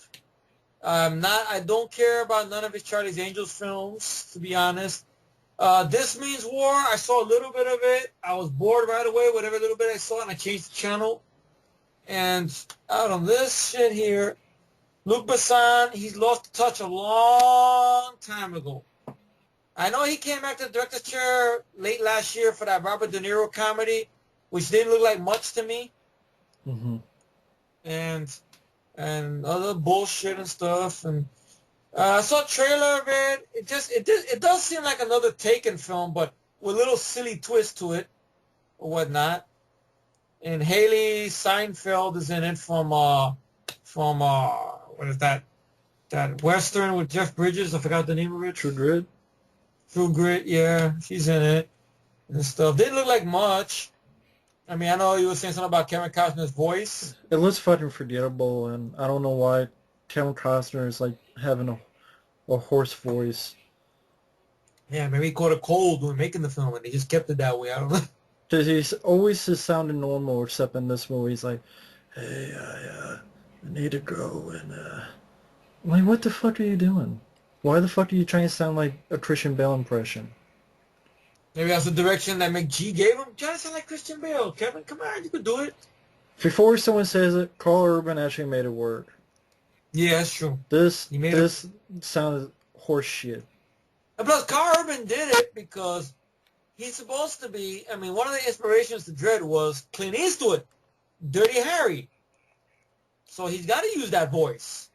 And Carl Urban made it work. God bless the man. And this Costner doesn't need to do that. And the movie just seemed forgettable. It seemed like a straight out rip off of like Taken. Mm-hmm. Oh yeah, that's one thing we forgot to bring up. I know you and Mike touched on it. The whole thing about how Joe Kinnaman kind of. I know we go back to Robocop. Yeah, sorry. That's fine. How Joe Kinnaman was talking shit about Peter Weller's thing, and then, how you guys brought up that thing about Carl Urban did the same thing about Stallone, but, I think what it was, there was so many questions Carl Urban went under through Q&As, through interviews. Every interview you see him in, he's being asked the same question. Well, how is this different from the 95 film? And about Stallone's version, about this and that. And I guess Carl Urban maybe got fed up with the questions. Maybe that's why he replied. He gave that rebuttal. I don't give a damn what he thinks. Maybe because he's tired of that question I'm beginning to think. Maybe that's probably what it was. And plus, in the case of like what Mike brought up, that Stallone's Dredd. I mean, we could both admit that it is a horrible performance. Yeah. Stallone's Dredd is a horrible performance. Now, Weller's Robocop is not a horrible performance. Yeah. He should have got at least something for that, at least a Golden Globe or something for that performance. But then they ignored it, of course. But it is what it is. But, he did a great job. He is Robocop and stuff. But Stallone was a horrible Dredd. Stallone is a great Cobra. He's a great Rambo. He's a great Rocky. He's a great Lincoln Hawk. He's a great Marion Cobretti. I mentioned Cobra. He's a great Frank Leone. He's a great Ray Tango. And Gabe Walker and John Spartan. You can name many characters. Well, of course, Jake Malloy. I'm not going to forget him. Jack Carter, of course. He's great of all those roles. Even Barney Ross, at least in the first film. He's great. But, as Dredd, no. But anyway, I threw that out there just to say that there. So I forgot all about that. But I guess 3 Days to a Kill, I don't know. Just didn't seem like much because I don't trust McG. Luc Besson's writing, he lost the touch a long time ago and stuff like that. And Costner is trying to find work, I guess, so it's not doing well for him, I guess. This other one over here with Elizabeth Olsen called In Secret with Jessica Lange, really? Wow. Some movie called Vengeance. Danny Trejo. Wait a minute. The trailer was released in 2010. It hasn't come out yet, so. That's what I'm trying to say. Wait a second. Wasn't this supposed to be? That's right. It was a few years ago we saw the trailer to this. Yeah, it hasn't come out It yet. was held back, huh? Yeah. Wow. Now it's finally coming out, really? Wow. Years and years. Wonder why it was held back. You know, we've seen movies in the past like that, right? You know, like Cabin in the Woods and Red Dawn remake. Well, those were because MGM. They're the rights, yeah. Now I wonder why all of a sudden now somebody finally got it, some unknown company called ITN Production and Freak Show Entertainment. Just machete kills. Such Machete a big Kills. Yeah, probably on video on demand because I didn't go to much theaters. That fucking movie. Wow. Vengeance. Well, I'll wait for a download for that. With Diamond Dallas Page and Jason Mewes in it.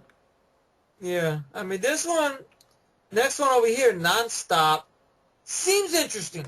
I will say that. It seems interesting. But it will not be nonstop. But it will not be nonstop. It seems interesting. Director. Because it's basically an action version of Flight Plan, I guess. Sort of, from what we gather. Don't say That's what it says in the trailer, yeah. That's what it says in the trailer, yeah. He's on a plane. He's an air marshal. Yeah, someone texts him saying he's going to kill someone every 20 minutes unless he gets paid. And he has to figure out what's going on. There's a bomb on board. He's set up. He gets set up. And Julianne Moore's in it.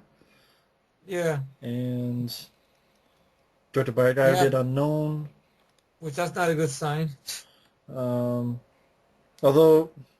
House of Wax was a long time ago, though. That's true. That's sad, though. I really like the House of Wax. So, I don't know. Yeah, I mean, Liam Neeson's track record, really, I mean, sad but true.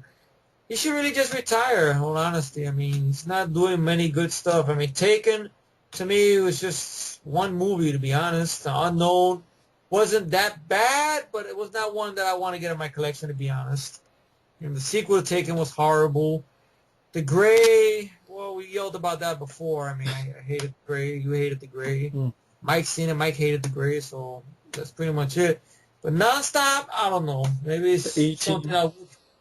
The A-Team, of course. Well, so it's Battleship. His track record, Battleship. Wrath of the Titans.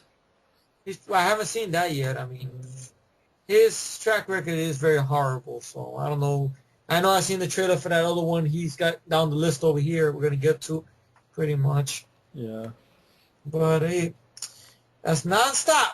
That's who knows? Now, who knows? Pretty much. Now the other one is, of course, what is the Son of God? This is what, a Jesus movie? Yeah, a Bible movie. Bible film. Okay. So I pass. I take a pass. Yeah.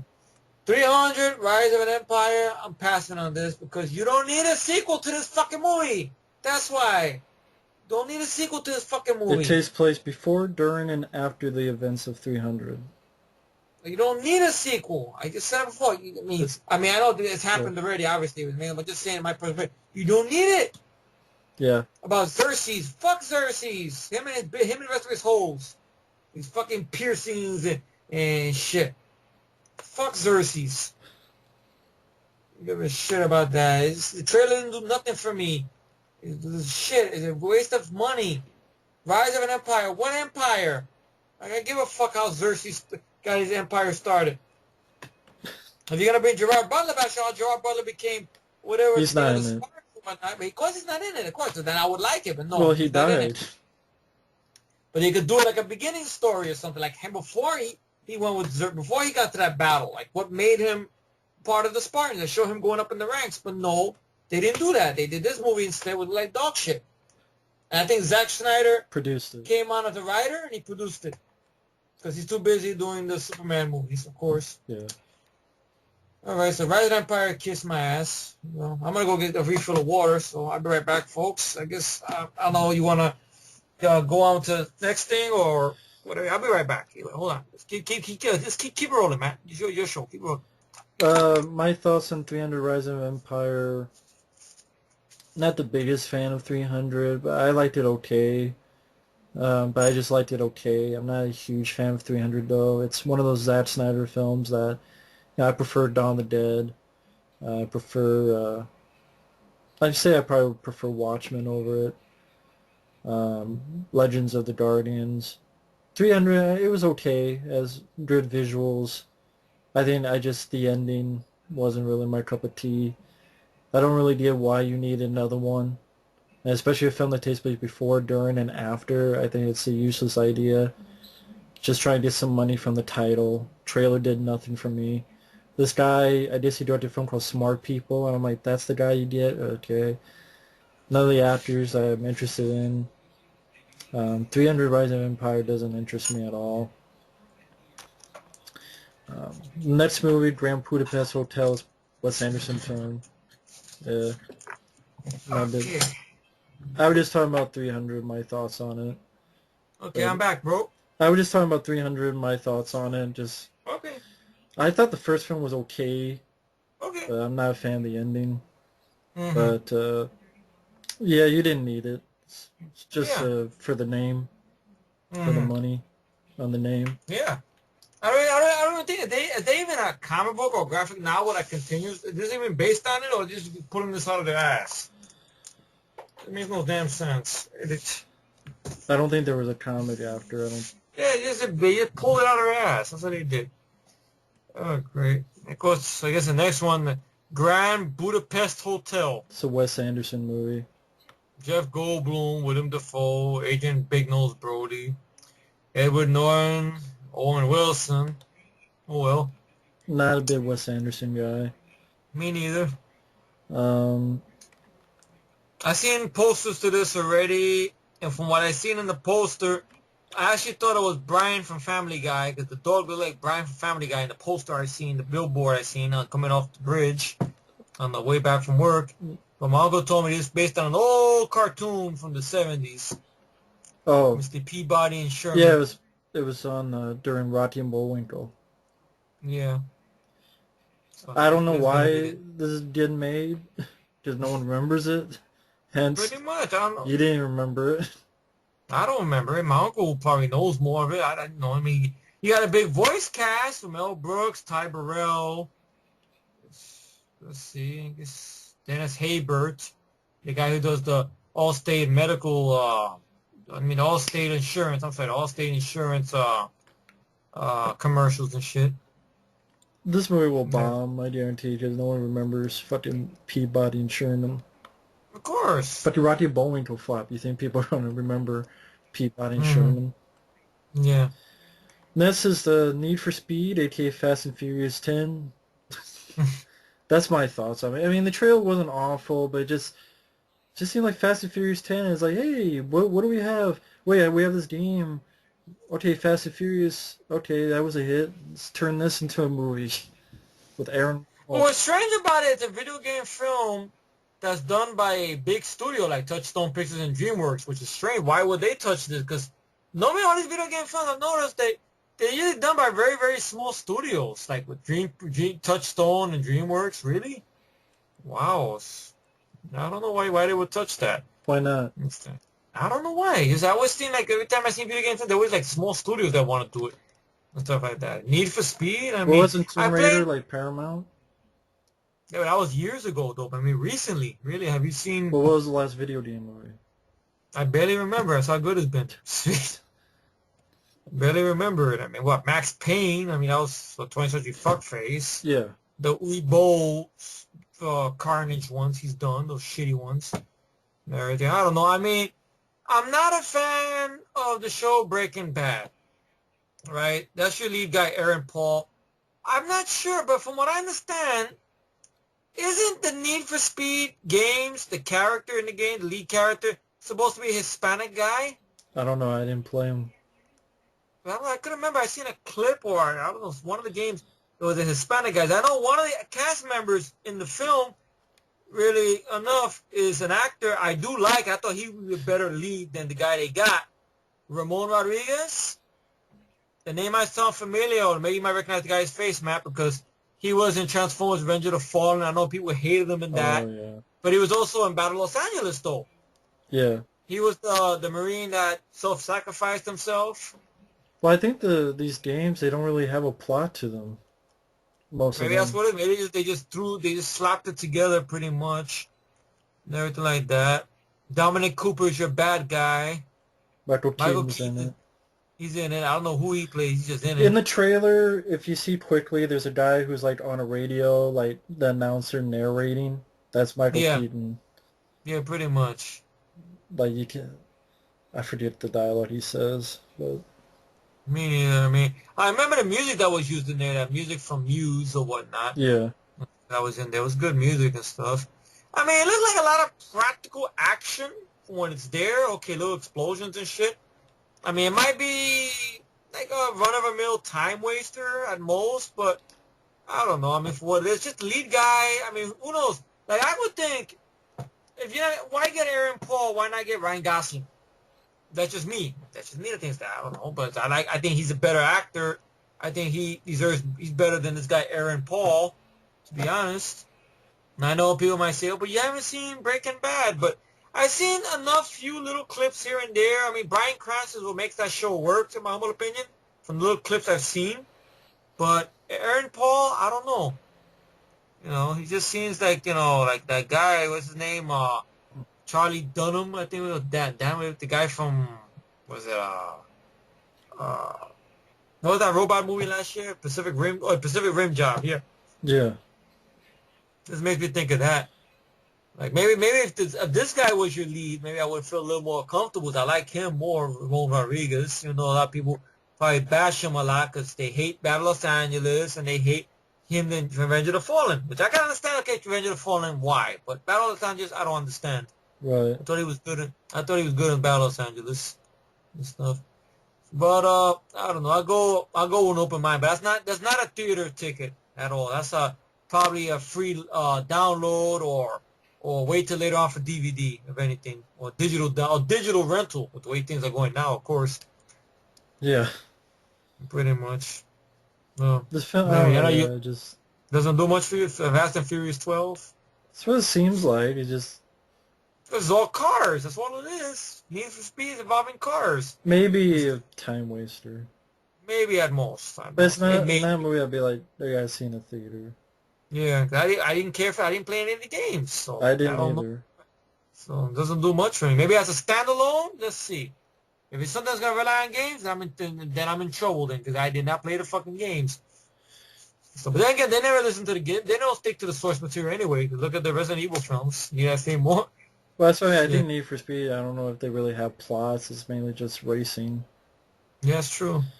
A Tyler Perry comedy, don't care for them. Tyler Perry Me comedy. neither. Veronica Mars, somehow that got Kickstarter to get a movie made. How many TV shows could get a movie made? I know there's one you're already in your head. Go ahead and say it. Sarah Connor Chronicles. There you go. I wanted a continuation to that, but no, the people Kickstarter. controlling. Yeah, because the people controlling it, they want to do T5 with an old Arnold and shit. Yeah, he used to do it to finish, at least to finish up that fucking plot point and shit. But no. I'd want to see a Quantum Leap movie. Oh, Quantum End it. Leap, there you go, Kickstarter for that. There you go. And have a fitting ending. See, we have a common day. See, two shows we both enjoy, right? Mhm. We want to see an ending to them. Kickstarter, help us the fuck out. But no, you give it to a fucking overrated show with a fucking actress who I think can't act. Now, people love Veronica Mars, power to you. But to me, I'd rather watch Buffy the Vampire Slayer, my humble opinion. I think Sarah Michelle Gellar is better than, what's her name, Kristen Bell. Yeah. She's miles better. I don't give a fuck about Veronica Mars. I don't even give a fuck about that new show she got on the Showtime channel with Don Cheadle. I know she got a new TV show with Don Cheadle. Whatever. I think I forgot the name of it. Some show she got on there with him or whatnot. But Veronica Mars, no. Sorry. I didn't care for the show. I don't give a fuck about a movie. with a Kickstarter. Well, wow, look, Jamie Lee Curtis is in this movie. Wow. Well, She hasn't been in anything. She hasn't been in anything in years, and she's in Veronica Mars. Whippity doo. Jerry O'Connell. Unbelievable. And of course, next one is this one over here. I seen the trailer for, which I thought looked decent, even though, I mean, it's one called Bad Words. It's the directorial debut of Jason Bateman, and he stars in the film.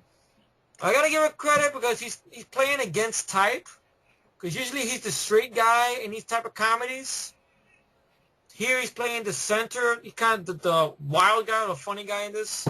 yeah. Basically, some guy in his 40s that he's into spelling bees, and somehow he's able to get into a kid's spelling bee, and a lot of chaos ensues, and he befriends this little kid. Something about him made me think of Bad Santa in a way, because you got a strange R-rated, dirty mouth character, and there's a relationship with a kid, sort of that way, but I think Bad Santa's better and stuff like that. But I give Jason Bateman credit. I like the guy. I mean, I don't mind him in Identity Thief. I didn't mind him in Horrible Bosses and stuff. But, okay, I give him credit that he's stepping away from being typecast, all right. But let's see. I mean, some people say it's like an Adam Sandler movie without Adam Sandler. Well, I don't know. What are your thoughts on that? I know you were not that impressed by the trailer, right? Yeah, this seems something like a Billy Madison update thing. Yeah, that's what some people were saying, something like that. Yeah, it seems like, Bad Santa, Bad Teacher, now Bad Words. I didn't see Bad Teacher. Was that good or no? Bad Santa was better. Okay. All right. I don't know. I mean, Jason Bateman, he's all right. But I don't know. I wouldn't go see it in the theater or anything. All right, so you probably wait for a digital rental, I guess. Yeah, and April O'Neil's in it. Judith Hogue. Get out of here. Oh, that's right. She was in the trailer. Yeah. Oh. I missed Judith Hogue. Damn. That was the thing. Oh, shit, April O'Neil. Wow. The real one. I missed Judith Hogue. Damn. Yeah. The next one. Yeah, Judith Hogue should come into the movie set of the Ninja Turtles movie and just bitch smack Megan Fox out of there. That'd be nice. That'd be a funny video to see. Yeah. I didn't see a trailer of this one. Divergent. It's based on a novel. A sci-fi action movie with Mekhi Phifer, Ray Stevenson, Jai Courtney, Maggie Q. Is there a plot to this? Tony Goldwyn's in this too? This sounds like Hunger Games. In a future Chicago, people are divided into 5 distinct factions based on their personalities. Beatrice discovers that she is divergent, meaning she does not fit into any one faction, and soon uncovers a sinister plot brewing in her seemingly perfect society. Why does that remind me of Hunger Games or something? Well, pretty much you're going to have an unknown lead girl, which I'm going to bet people are going to say, oh, look, like Jennifer Lawrence. Which I don't give a fuck about that actress. Don't give a fuck about her. I think she's very overrated, my humble opinion. I saw Silver Linings Playbook, folks. Robert De Niro outacted everybody. Bradley Cooper was okay. Chris Tucker's there to pick up a check. Jennifer Lawrence, she's not acting. She was okay. You know why? Because she wasn't acting. I believe she is like that in real life. This is me. I don't know why. I saw Silver Linings Playbook. I seen the whole thing. I gave it on cable, and I just thought, okay, there was nothing Oscar caliber about her performance. I just thought, oh, that's Jennifer Lawrence being Jennifer Lawrence. That's what I just thought. Bradley Cooper was okay, but De Niro outacted everybody. Which is my opinion. Yeah. But this one here, I don't know. Oh, well. Next one is actually a documentary on the first attempt at making Dune into a movie in the 70s. Really? Because you have H.R. Dieter in the documentary, and Okay. I haven't even seen Dune, so... Well, I remember seeing it as a kid, not caring. This is about the first attempt. So before David Lynch Yeah. got a crack at it? Oh, okay. this is the first guy who was doing it. Because you had Dan O'Bannon doing effects, and you had H.R. Dieter doing designs, and I mean, I'm sure Mike would be most interested in that. I think Mike probably more interested in that than us. I mean, a movie I never cared for. And I didn't Maybe see... being too long. I've never been too long. I don't know. Muppets Most Wanted. I didn't like the first Muppets. I've never even been a big Muppets fan, to be honest, but I didn't like the first I Muppets. haven't seen the Muppets since I was a little kid. I haven't seen Muppets since that long. And I don't know. One day I would like to go into a watch all of them one day and stuff. But I don't know. I mean, it seems like these movies now, I don't know. Like the last one I heard they did was very depressing one or whatnot and stuff. I don't know. I mean, do people really give a fuck about the Muppets? I guess they made money. Maybe that's why. Yeah. And this one stars Ricky Oh, Gervais. that scumbag? Really? Ricky Gervais? I don't know. He's a scumbag. And the plot is pretty much like the Garfield sequel. Oh, I have a twin, evil twin. So Kermit Oh. has an evil twin who happens to have a mole because he's French, where the fuck it is. I saw a trailer. I didn't give a fuck.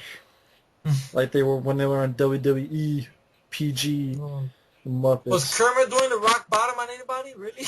No, I think it was just them talking to some of the stars, Oh my god. quote stars. But fucking, When they were hanging out with John Cena? I forget who Okay. the hell, bunch of people who don't give a fuck category. Mm-hmm. Then Noah, who gives a fuck about Russell Crowe. Darren Aronofsky, which I'm not the biggest fan of this director. I saw Black Swan. I thought it was okay. I saw The Wrestler. Good acting performance, but it's just worth one watch. That's it. So I don't know. Let me ask you this. At one point, Darren Aronofsky was in talks to do his Robocop film. Now, do you think that he wanted to make it organic effects, a lot of practical, and an R-rated film? Yeah. Do you think maybe if they would have left him alone, if he would have done his RoboCop film, maybe it would be better than what the fuck we ended up with, maybe? Or It'd be no, better. be a little better. Okay. All right. I mean, we'll never know, but yeah, I do think it'd be better.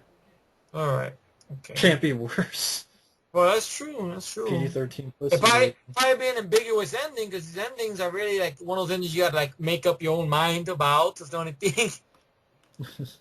Like the whole thing with the wrestler in the ending, where he makes that jump and you don't see what happens to him, so you whether know did he die, did he live, or what? I didn't mind the film he did. Oh, never mind. He produced it. Oh, he Below. did? Oh, he was in that. He produced that one. Wow. Directing.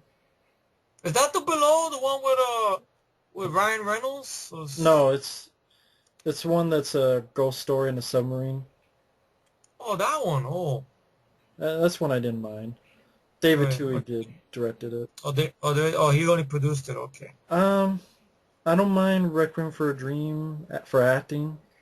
Oh, because you said Marlon Wayans knocked out the park with that one. Yeah, I liked that. I thought he should do more like that. And the wrestler, yeah, I don't mind the wrestler. Yeah. But I know you said you didn't mind Black Swan at one point, right? It was okay. didn't mind the acting. Yeah, the acting, yeah. As I said, they were one watch, though. They want one watch. Yeah. Stuff. But Noah, I don't care about Noah's Ark. Last time I saw it was shitty sequel to fucking... Oh, Bruce Almighty, yeah. Yeah, I know what you mean. I remember that. I need 2 stunts and 2 assholes and 2 everything. Yeah. I need 2 peckers. Yeah. I need 2... Yeah. I saw that in the theater. Yeah, it was good. One-time watch, but that's about it. It wasn't much to run home about. I mean, I don't think you needed a sequel to that, to be honest. I liked the first Bruce Almighty. Now we get to, of course, this film over here. Go ahead. You're ready to Randall, I think it's called. Farandol, whatever. Farandall, I don't know why. It's called Raid 2. And I had the pleasure, I don't mean to say this to rub it in or like that, but I was able to see this on the big screen, the first film, and it was a great experience. It was the first time in my life I saw a foreign film with subtitles on a big screen, and I didn't give a fuck because the subtitles were clear. I could see everything. I was into the story. A lot of action, a lot of practical, good fight scenes, and crazy scenes, well done, creative. The lead guy was okay. I liked the lead guy. Great soundtrack by Mike Shinoda from Linkin Park. Great stuff. Great movie. Blockbuster action, everything. Good fight scenes. Make you. Probably I think that's the last time we see sort of a martial arts film or an action film on a big screen, if you think about it. Granted, it didn't open in wide release because the studio's a bunch of assholes. At least I saw Rambo. Well, you're a lucky man. I didn't see Rambo. I want to see Rambo on the big screen. Fuck. The Raid was not around here in theaters. Yes, fortunately. Damn. Limited. We're in the same neighborhood. I'll pick you up and go together go see it. Because it's limited release. No, because it's scumbags. The studio's a bunch of scumbags. Well, I bet you when they do an American remake, wide release. Well, I don't know if you want to talk about, you were talking to me before about martial arts movies. Oh, yeah. I mentioned. Yeah, I can mention that.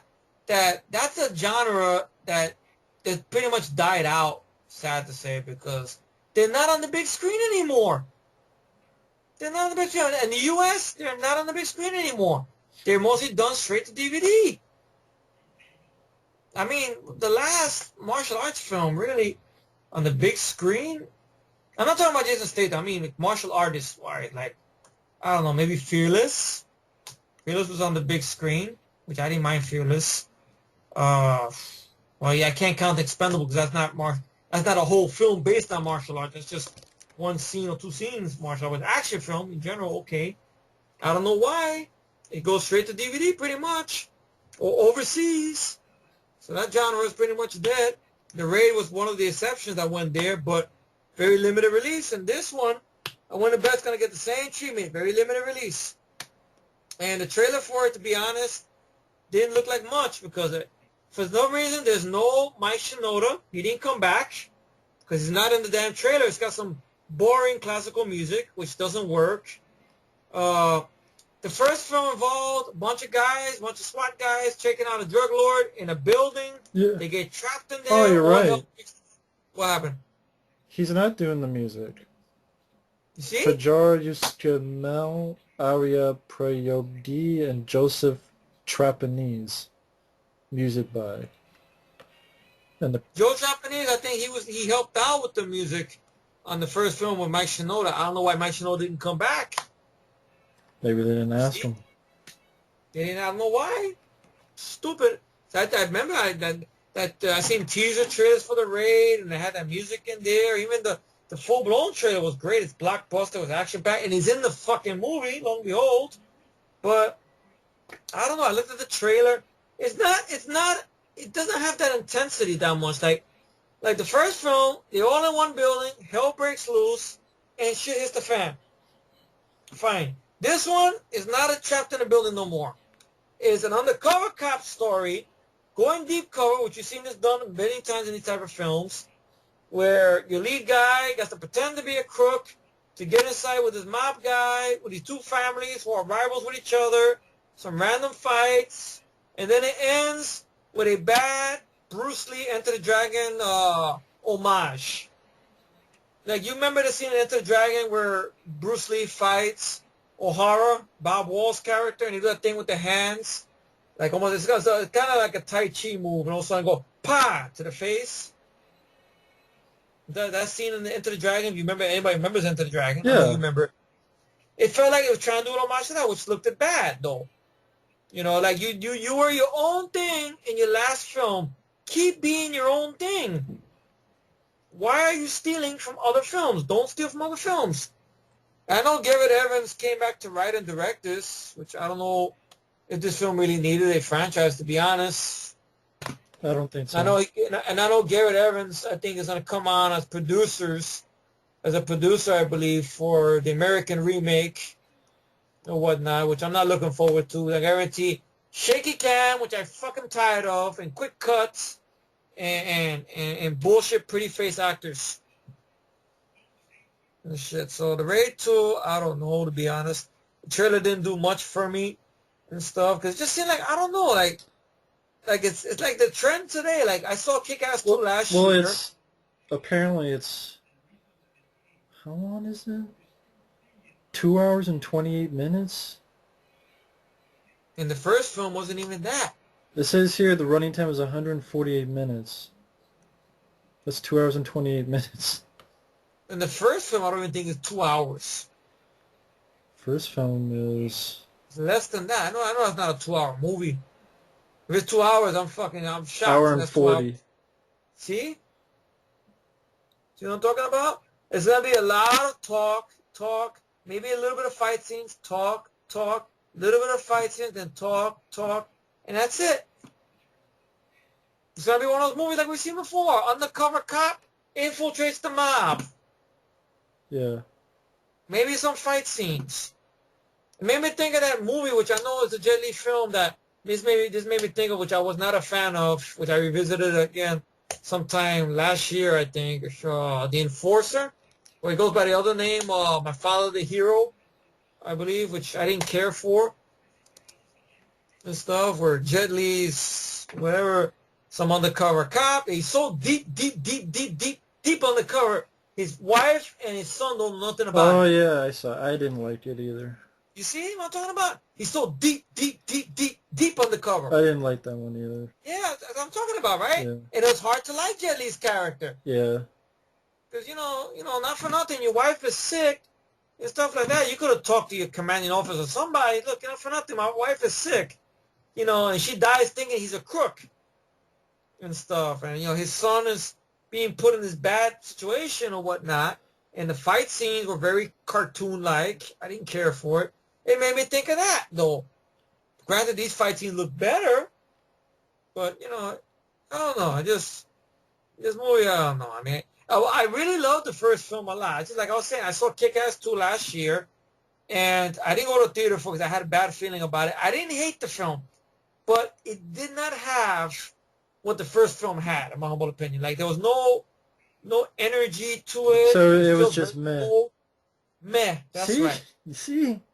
It was meh. It was meh. Jim Carrey's performance, you could take it or leave it. I will say, okay, Aaron Johnson, I know you're not a fan of him. I understand. I understand why. It's cool. He had a little more to do. I will say that. Chloe Grace Moretz, she's okay in the film. The climax, it looked like the way it was filmed, it looked like a dance movie. That's because the guy who directed the film was the guy who directed Never Back Down, which I hate that fucking movie. And it just seemed, you know, like nothing much to it. You know, not really, I mean, a decent watch at most, but not one I want to put in my collection. The first film, I think, is miles better. Yeah. And stuff. But to me, and stuff. But Raid 2, whatever the title they came up with, no Mike Shinoda music, doesn't seem like much. And then a stupid homage to Enter the Dragon in the end, didn't seem like much. No, it's just sad. Trailers didn't do anything for me. Mm-hmm. And I didn't think you needed a sequel anyway. Of course. I mean, the movie ended. I mean, it's like having a sequel to Assault on Precinct 13. Right. You know, you don't need it. I mean, the ending was they made it like the original one. I'm talking about the Ethan Hawke one. I mean, the original one, the best one. You know what? Napoleon and Bishop, they walk out. That's it. Mm-hmm. Pretty much. It is what it is. Got to smoke. That's it. Yeah. It is what it is. That's it. They didn't need it. Didn't need it. But I guess now we'll get to the next one, which recently we've seen a Red Band trailer for Sabotage. Yeah, the Arnold Schwarzenegger film. Mm-hmm. The first two trailers were almost the same. Mm-hmm. And then the third trailer came out, which Red Band pretty much told the whole movie, so I don't need to see it now. 3-minute trailers told the whole movie. Maybe they lied. Maybe there's some little nooks and crannies in there we didn't see. Maybe. I don't know. At first I was looking forward to it, but it looks like a directed DVD movie with all the shaky cam and cinematography and all these other actors that I'm like, I think are going to try to overshadow Arnold, so he doesn't have much to do. They might give Sam Worthington, Olivia Williams, Terrence Howard, And not Olivia Williams, but the other women look like dog shit actresses. who is Olivia Williams anyway? Why don't they sound familiar? I don't know. Was she on TV or some shit? I don't know what the fuck she's been in. Let's see. Like, who is she to get a movie with Arnold, really? She was the wife of Bruce Willis in The Sixth Sense. Oh, really? That long ago? She was in X-Men The Last Stand as Mora. She was at the very end. Oh yeah. Uh, no, Looking at her thing over here now. below that movie I was talking about, which I didn't It was in mind. that. A movie that I've barely seen or I barely remember her in. Let's She was see. in Dollhouse. Oh, that TV series, Yeah, really? I don't think I give a fuck about that show. Oh boy. I think but she was also in Rushmore, I guess. but the other actresses, like the girl who sniffs the stuff, and the guy's like, "Hey, you're what the fuck did you say, slutty bitch or You're, something?" you're, you're a crazy bitch. That and then the get out of the fucking car. Like girl tries to sound like a guy. Like she had a couple of packs of smoke up her Yeah, bra. Marola, I don't know if I pronounced the name right. Marita Enos? Get out of the fucking car. Or where the hell she said it, and then it's like maybe it's this guy, and then maybe could or maybe it's my husband. And I'm like, are you guys fucking the best actresses you can find? And shitty dialogue like who bust ass or whatever the fuck. Well, I think that's the actress who plays Brad Pitt's wife in World War Z, which that's sad because she was Uh, good in World War yeah, Z. she was fine in that. That's sad, really. That's her total opposite, really. Mm, I guess that's all she was in. First movie, she was a yoga instructor in Someone Like You.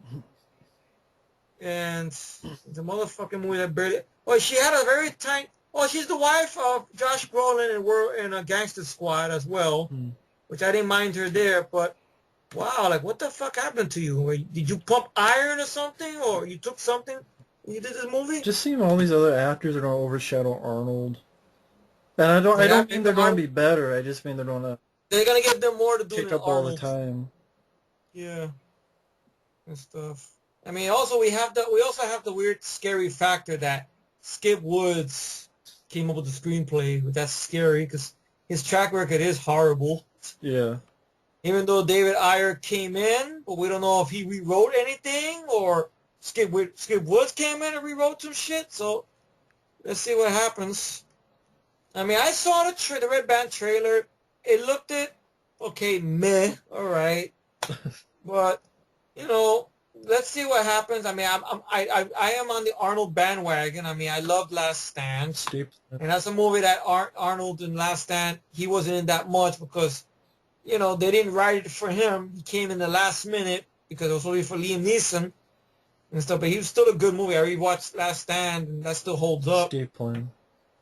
Oh well, Escape Plan. Well, I could blame Arnold the bandwagon.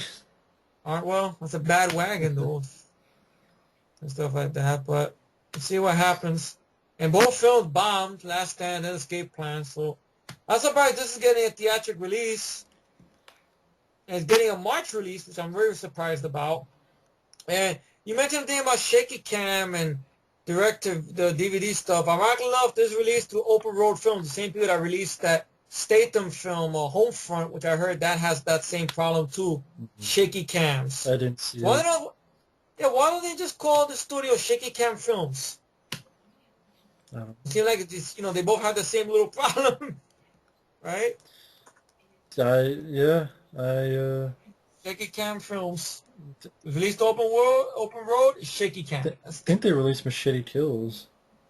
So, so it's a very bad studio. Yeah. Let's see what happens with this, though. I mean, I have yet to see End of Watch. I didn't see it. I heard good things about it. I think that's sort of found footage, sort of, but not really. Yeah. But I don't think it has a downbeat ending from what I heard and stuff. But yeah, so let's see what happens with Sabotage. Who knows? Maybe we'll be surprised. Maybe Arnold has something to do. Maybe you just gotta downplay everything. It sucks.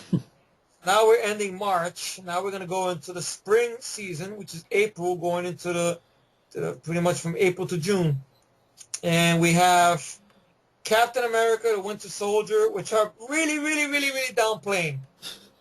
Really downplaying because once again, sequels haven't been all that lately. So what are your thoughts about Winter Soldier? I did not mind the trailer. Okay. But yeah, I'm downplaying it because the directors of You, Me, and Dupree. Well, Russo brothers. And Yeah. I mean, I will say again that I don't mind the trailer, Mm-hmm.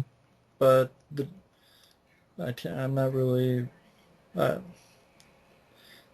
doesn't make me want to go see in the theater. Mm-hmm.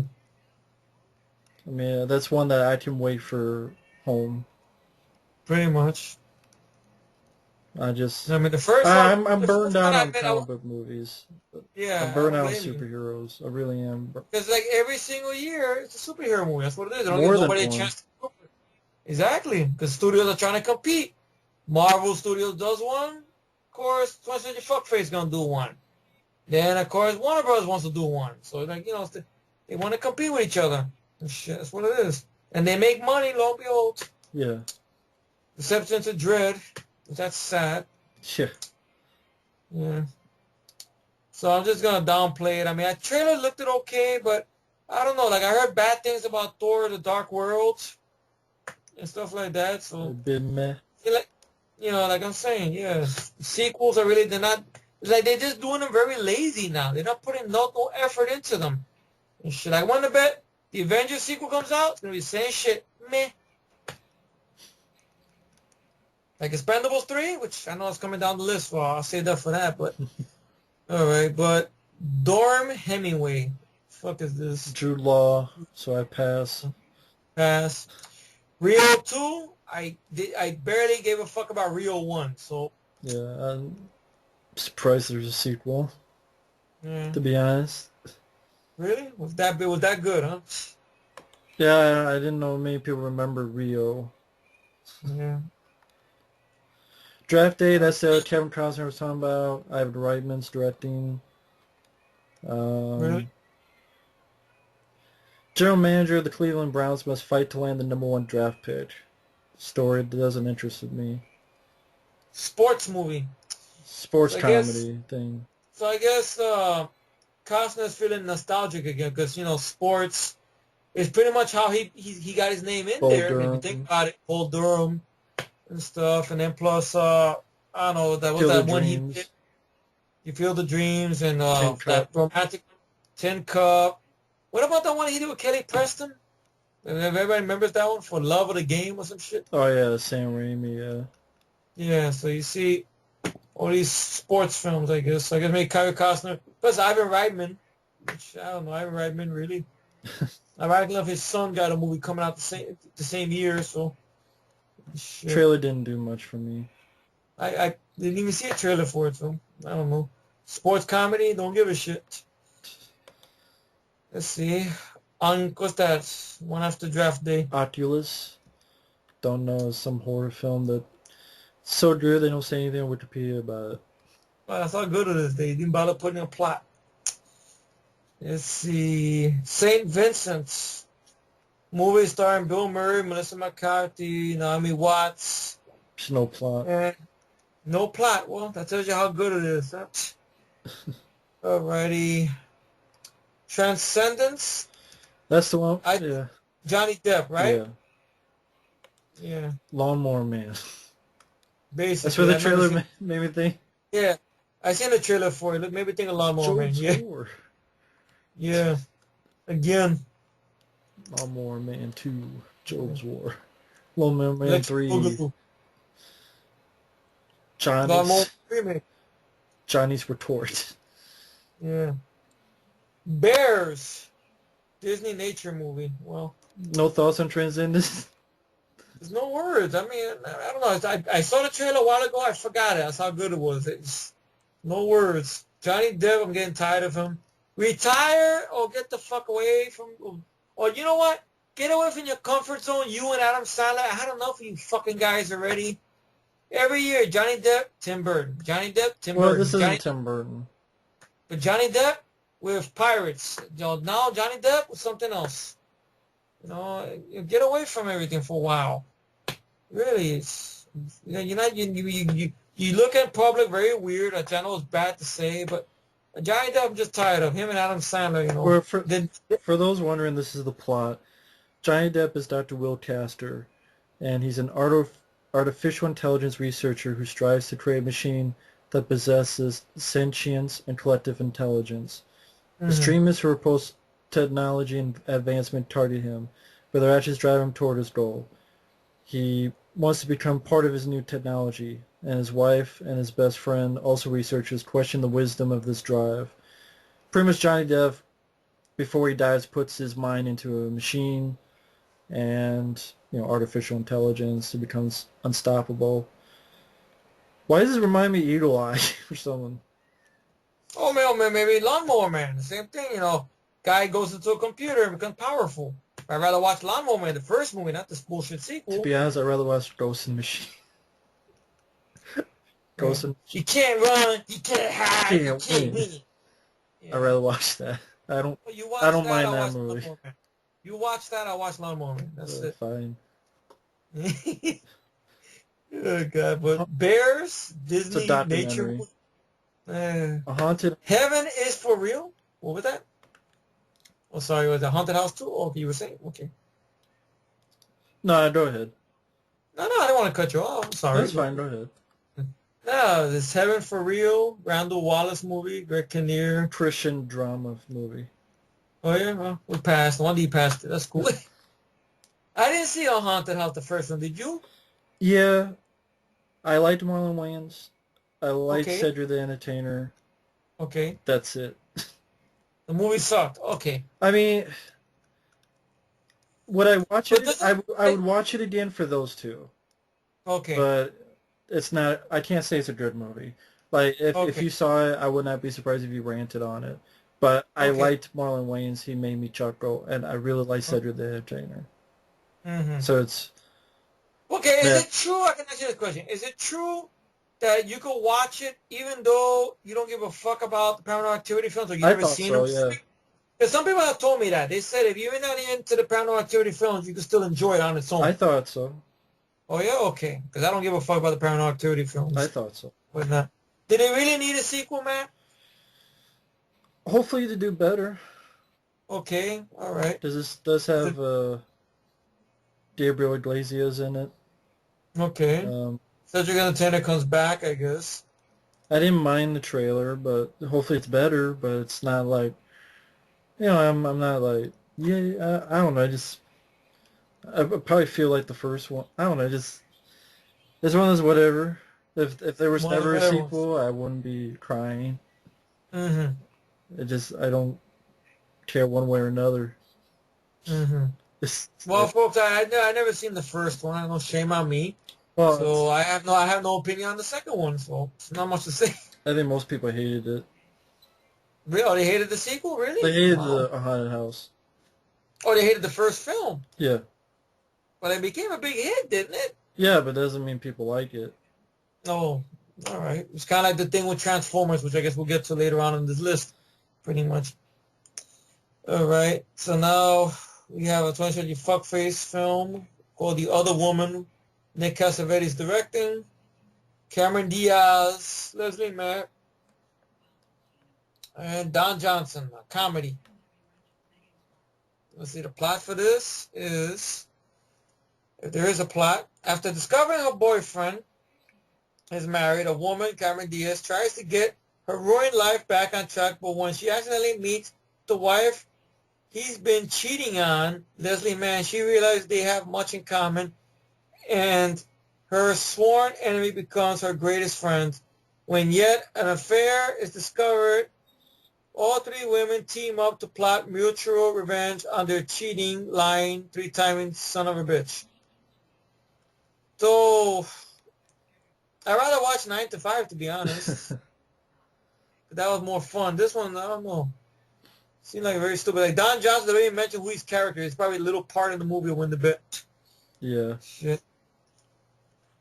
That's sad. I like Don Johnson as an actor, and he's not given anything. I mean, what he's gonna be in a little part in the new Dusk Till Dawn TV series. Yeah. Fuck Robbie Rod, you scumbag motherfucker. Sellout bitch. Puto. Anyway, I guess. What are your thoughts on The Other Woman? No thoughts on it. No thoughts on it? Okay. Nothing to it. Quiet Ones. Hammer horror film. Saw a trailer, looked generic as hell. I don't really know. I never even been into the Hammer horror films, to be honest. Walk of Shame, James Marsden, Elizabeth That's Banks. this year. It's the Walk of Well, Shame that we're doing. well, pretty much. Well, I guess this Fuck one Elizabeth here, Banks. well, she hasn't done anything good in a while, so The amazing let's see. shitter man. Yeah, Spiderman, pretty The much. amazing shitter. Now, what I'm going to say is, because I'm going to give the rest of this to Matt, what I'm going to say about this is that I know Spider-Man only through the cartoons I grew up with. I remember the early Saturday morning cartoons when I was a child of Spider-Man and His Amazing Friends. I remember a little bit of those Nicholas Hammond Spider-Man TV shows they gave on and off over the years, right? I do remember growing up with the 90s Spider-Man cartoons of Fox Kids, everything like that. Now, that being said, I've never ever read any of the Spider-Man comics and everything like that. Okay. So I saw the Sam Raimi films way back in the day. I thought the first film was just okay. That's it. Not spectacular, not amazing, not eye-popping, just okay. That's it. The second one was a little bit of a step up. I saw it in the theater. I didn't mind a little bit of the action scenes. Okay. All right. The third one, I thought it was too fucking boring. Too many subplots going on. You can smell the fucking rewrites. They fucked up the Venom character. Tobey Maguire ruined the character.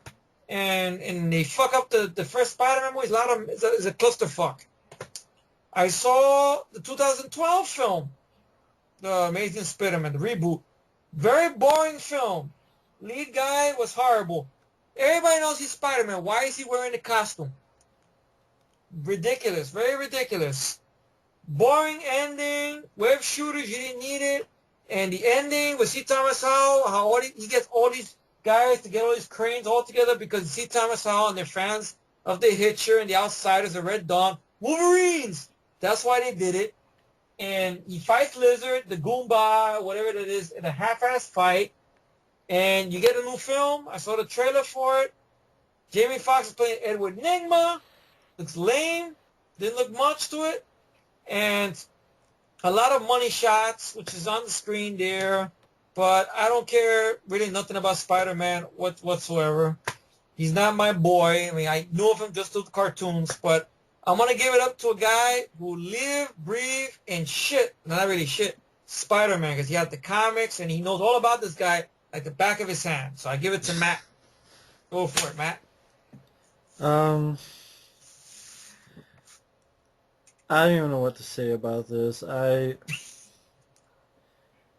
be honest, there's not been a single Spider-Man movie that I've loved. There hasn't. Yeah. I hated the previous film, so why would I see this film? I don't see how I could like this film.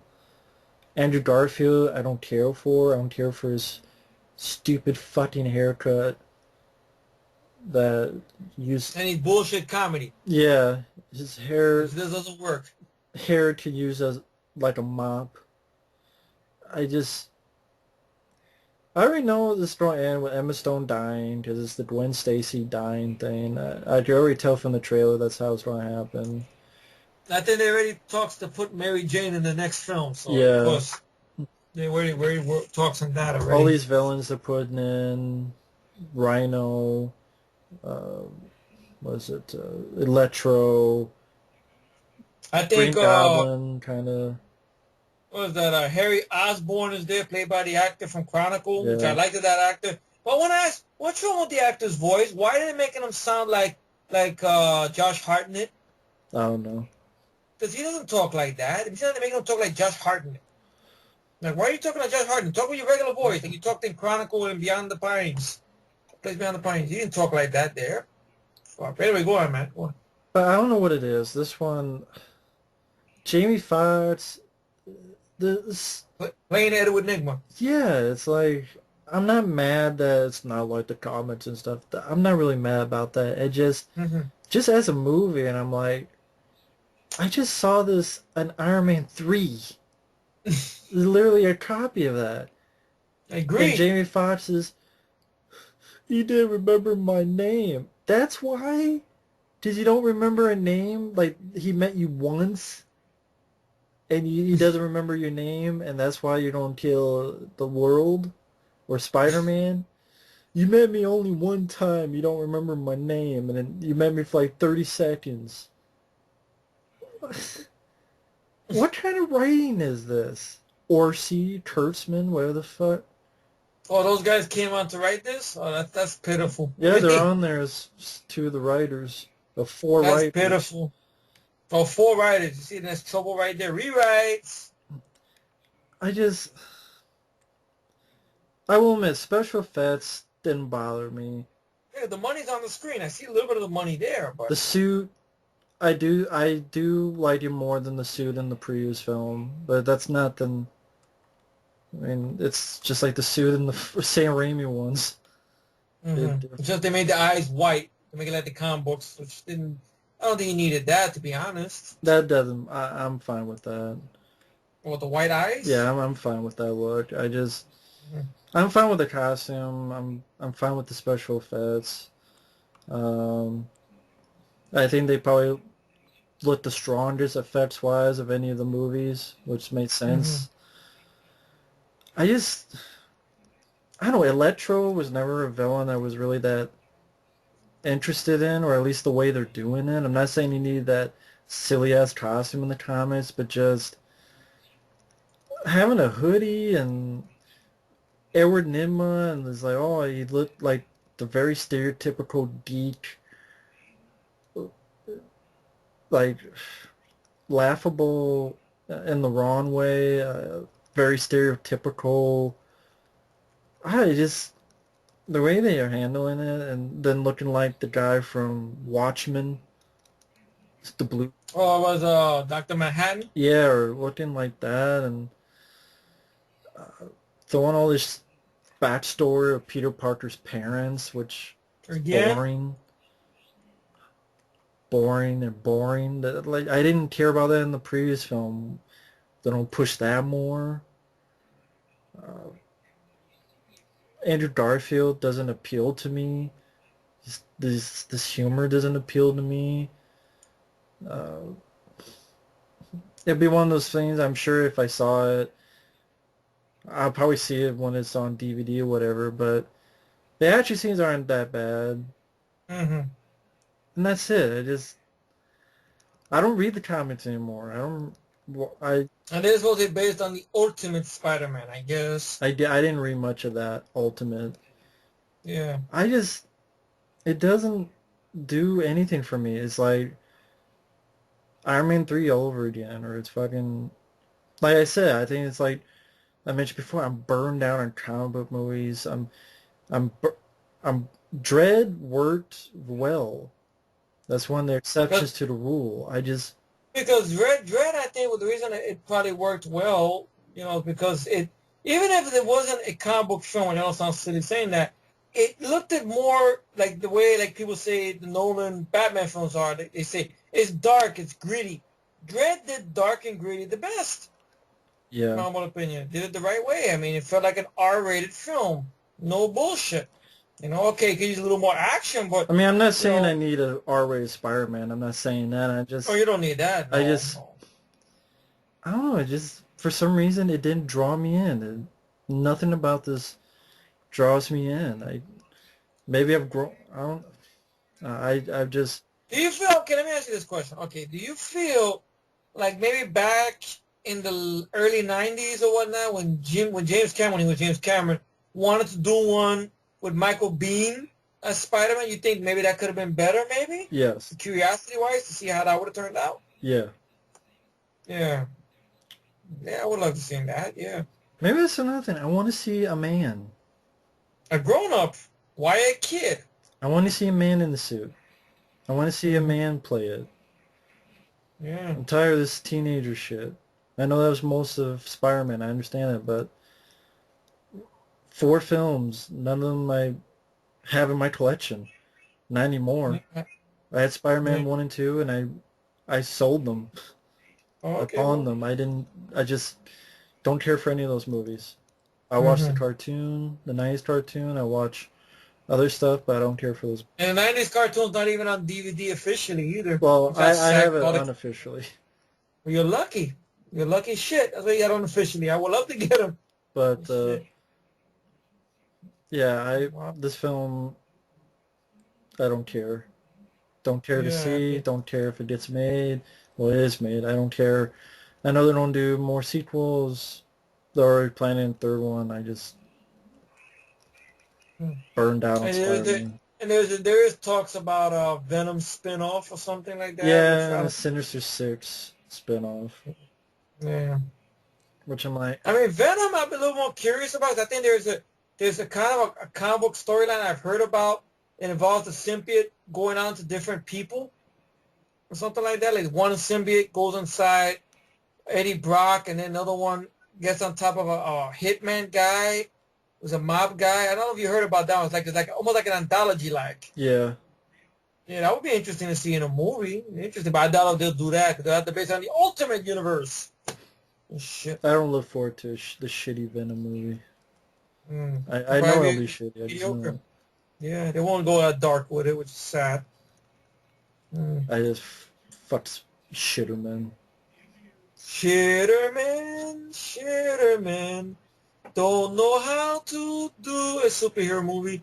It's overrated. These movies they just blend Overrated. together for me. Iron Man 3, Spider-Man, Amazing Spider-Man 2, Thor 2. These movies just blend together and just blah. I'm Is tired that of they these wait? movies. Is that what it is? It seems like they throw a lot of money, a lot of good writing when they're making the first movie. They throw all that in when making the first one, right? And then once it makes the money, once it makes all the money, they get very lazy with the writing now. Very, Well, I very can't even lazy. say that for Amazing Spider-Man because I didn't like the first one. All right, but I'm telling, like, for example, like the first Iron Man film. Oh yeah, Yeah, first Iron Man film. Very good. The third act could have used some work, a better fight, fine. But you get to the second film, which I know you enjoy. I hate the second film. Third film, moved at a little bit of big pace, but in the end, it was not a good movie. Still a lot of fucking problems, uh, right? Same thing with Kick-Ass. Kick-Ass, okay. I know you didn't care for Kick-Ass. I enjoy Kick-Ass. Saw that. I loved it. So the second film is meh. That's what it is. You get sequels that are meh. Maybe in a way, I hate to say this, it's better we don't get a sequel to Dread sometimes because it might be that. It might be meh. Because they're talking about, the guy said who did the film, who wrote the film, oh, I want the second film to be a prequel. I mean, do we really need to explain Dread, really? I mean, no. I have a feeling they're going to go to the whole thing about cloning and Johnny Rico and, not Johnny Rico, it was a Rico, whatever his name, the character. I forgot. I mixed him up with the Starship Troopers. It was Rico. Wasn't it? Rico, yeah, I forgot. It's not Johnny, no Johnny. Johnny was Starship Troopers. Rico and the whole thing about love, doing that stuff. And I want the ABC Warrior killing a bunch of judges left and right, alive in a one-on-one climax with Dredd and that motorcycle with the guns and the lawgiver, and all-out battle. That's what I want. But they're not gonna give us that because they'll be cool. But they won't. But that's what I want in a Dredd sequel. That's it. Maybe you could throw Judge Hershey in there. Maybe. If she's not in there, I'm not gonna cry. Oh, fuck it. But anyway, it's the Amazing Spider-Man, pretty much. 2. Yeah. Electric Boogaloo. Let's see. So I guess next one is something called Bell. Yeah, I think some of these Drama. movies skip. Okay, Chef. Jon Favreau writing and directing. And starring. Starring Scarlett Johansson. John Leguizamo, Robert Downey Jr., of course. Dustin Hoffman. Some comedy. I don't know. Didn't do much for me, I guess. Yeah. Legends of Oz. Dorothy's Return. Animated movie. Anime movie.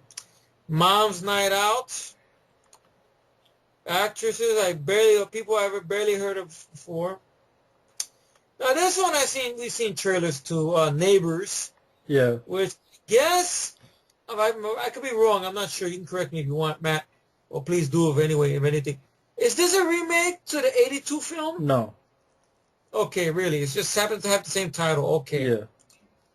It's basically another Seth Rogen flick. They where move into a house, but then their new neighbors is a fraternity. there's a fraternity, and all hell breaks loose. Zac Efron is the guy in charge of this fraternity, and Seth Rogen and his wife Rose Byrne, fight back, I guess, but it's a comedy Yeah. and whatnot. But Seth Rogen, I don't know about the guy, to be honest. I did see This Is the End last year, and had a handful of decent moments, but in all, it was just a film that I just thought was okay. Nothing much to it. The ending kind of killed it for me, to be honest, because really, these guys, I mean, they got these weird demons and stuff attacking them, and they don't do anything to defend themselves. Yeah. And the whole premise of the movie is, I'm going to give it away, I don't give a shit. People didn't see it, too bad. They got to die, or at least by self-sacrifice, so they can go up to heavens. And then they party with the Backstreet Boys. Yeah. That's your ending. Yep. That's it. Pretty much. I do like a little bit of dialogue. Like, I remember the dialogue James Franco says in the beginning when he's talking to Jay Baruchel. Jay Baruchel gives a thing about, oh, I don't like art. You don't like art? You know Subway sandwich? Someone makes that for you? That's art. You know video games? You ever see a good video game play? Guess what? That's art. You know, life is art. Your dad's dick is a paintbrush. Your mother's pussy is the vagina. You're the art. I liked that. I know you didn't care for him, but I didn't mind the over the top cocaine version of Michael Cera Right. Yeah. getting bitch smacked by Rihanna, which was funny to watch. All right. Oh, Danny McBride. I thought he was funnier in Your Highness. I know a lot of people hate Your Highness. Even James Franco, sad to say, which that's too bad. Even though people think, oh, it's cool that he hates on that movie. I don't. I thought it was a funny film. I'd seen that again. That's a funny fucking movie. Everything like that. You know, everybody else, or Craig Robinson, I didn't mind in the film. Jonah Hill, I'm getting tired of Jonah Hill. I'm sorry. I'm burned out with Jonah Hill. I know he got a lot of praise for that Wolf of Wall Street with him and Leonardo DiCaprio. Yeah. He got a lot of praise for that. I didn't care about Moneyball. I didn't care to see it. He got praise for that as well. I don't know. I'm getting tired of Jonah Hill. Just nothing against the guy. I'm sure he's a nice guy. It's just, I saw The Sitter. I hated The Sitter. It's a shitty remake of Adventures in Babysitting, which I still think is miles better than The Sitter. Yeah, I agree with that. I hated The Sitter.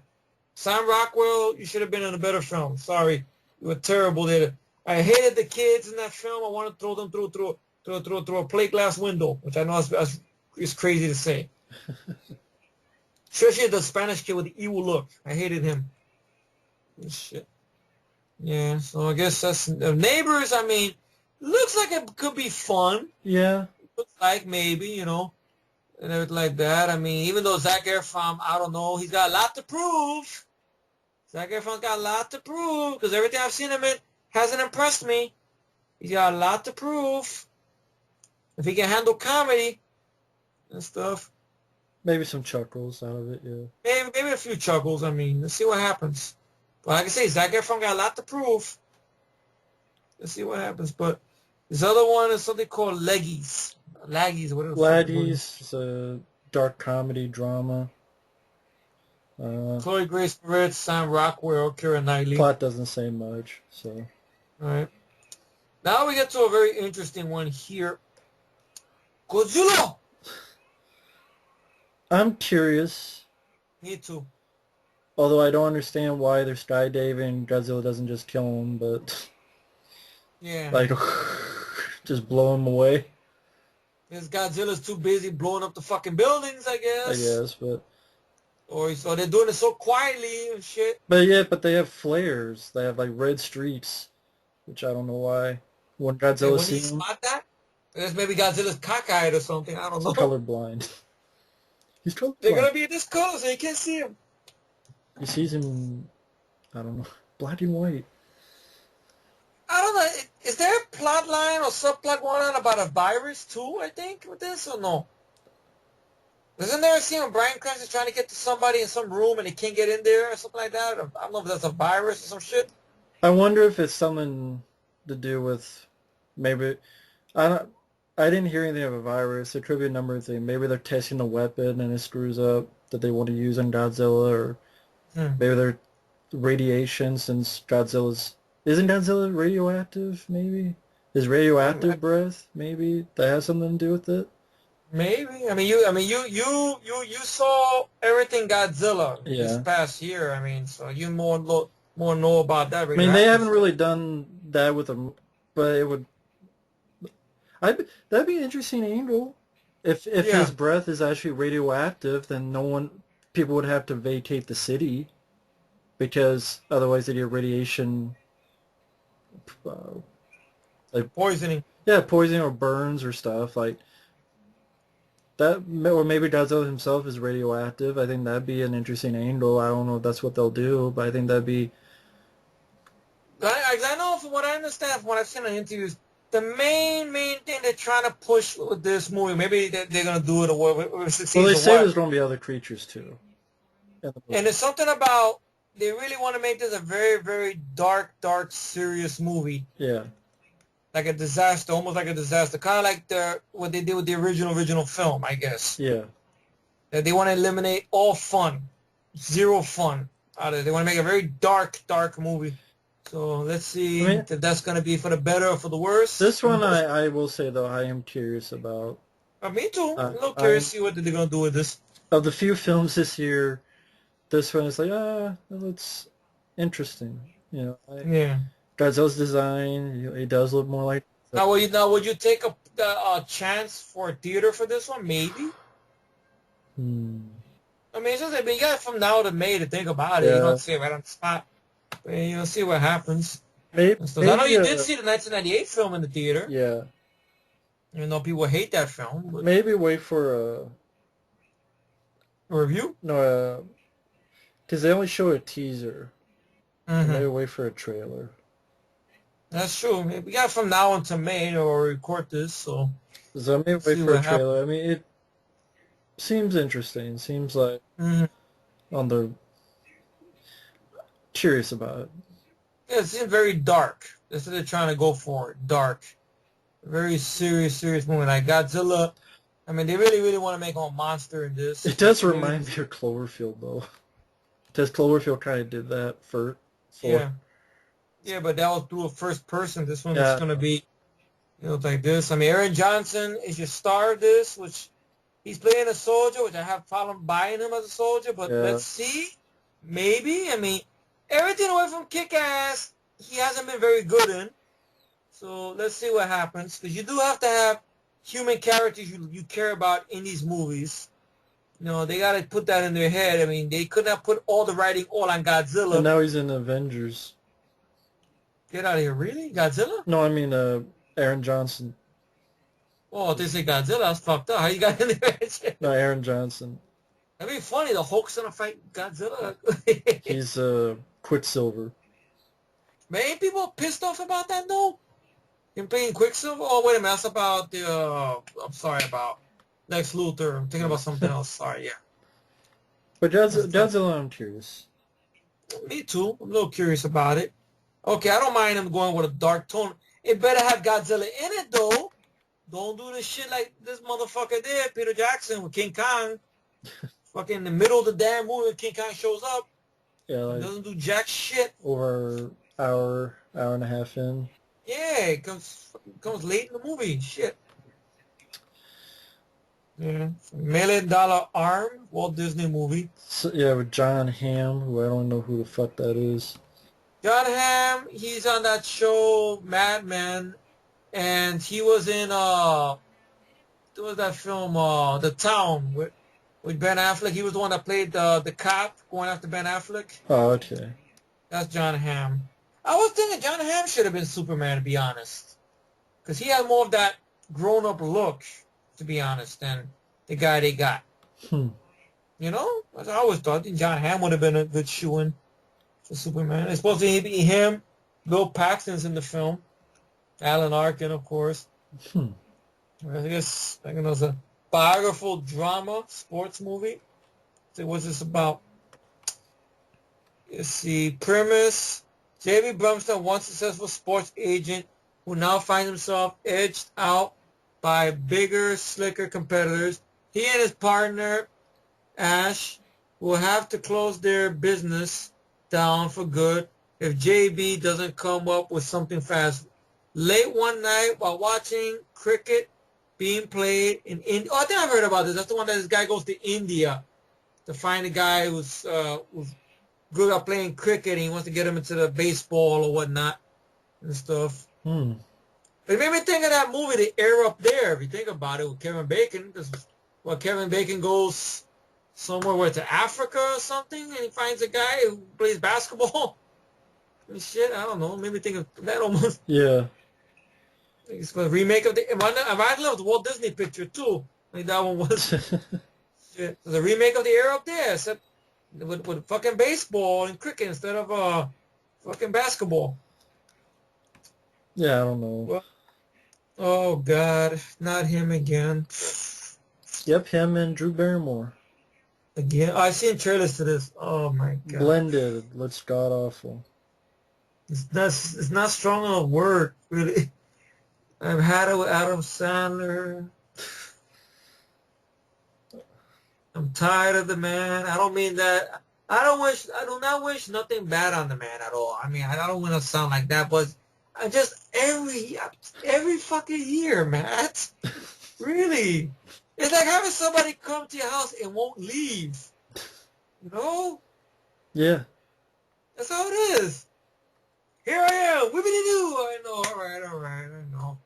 Yeah, you're going to say, shut up. I know, Adam Sandler. Yes.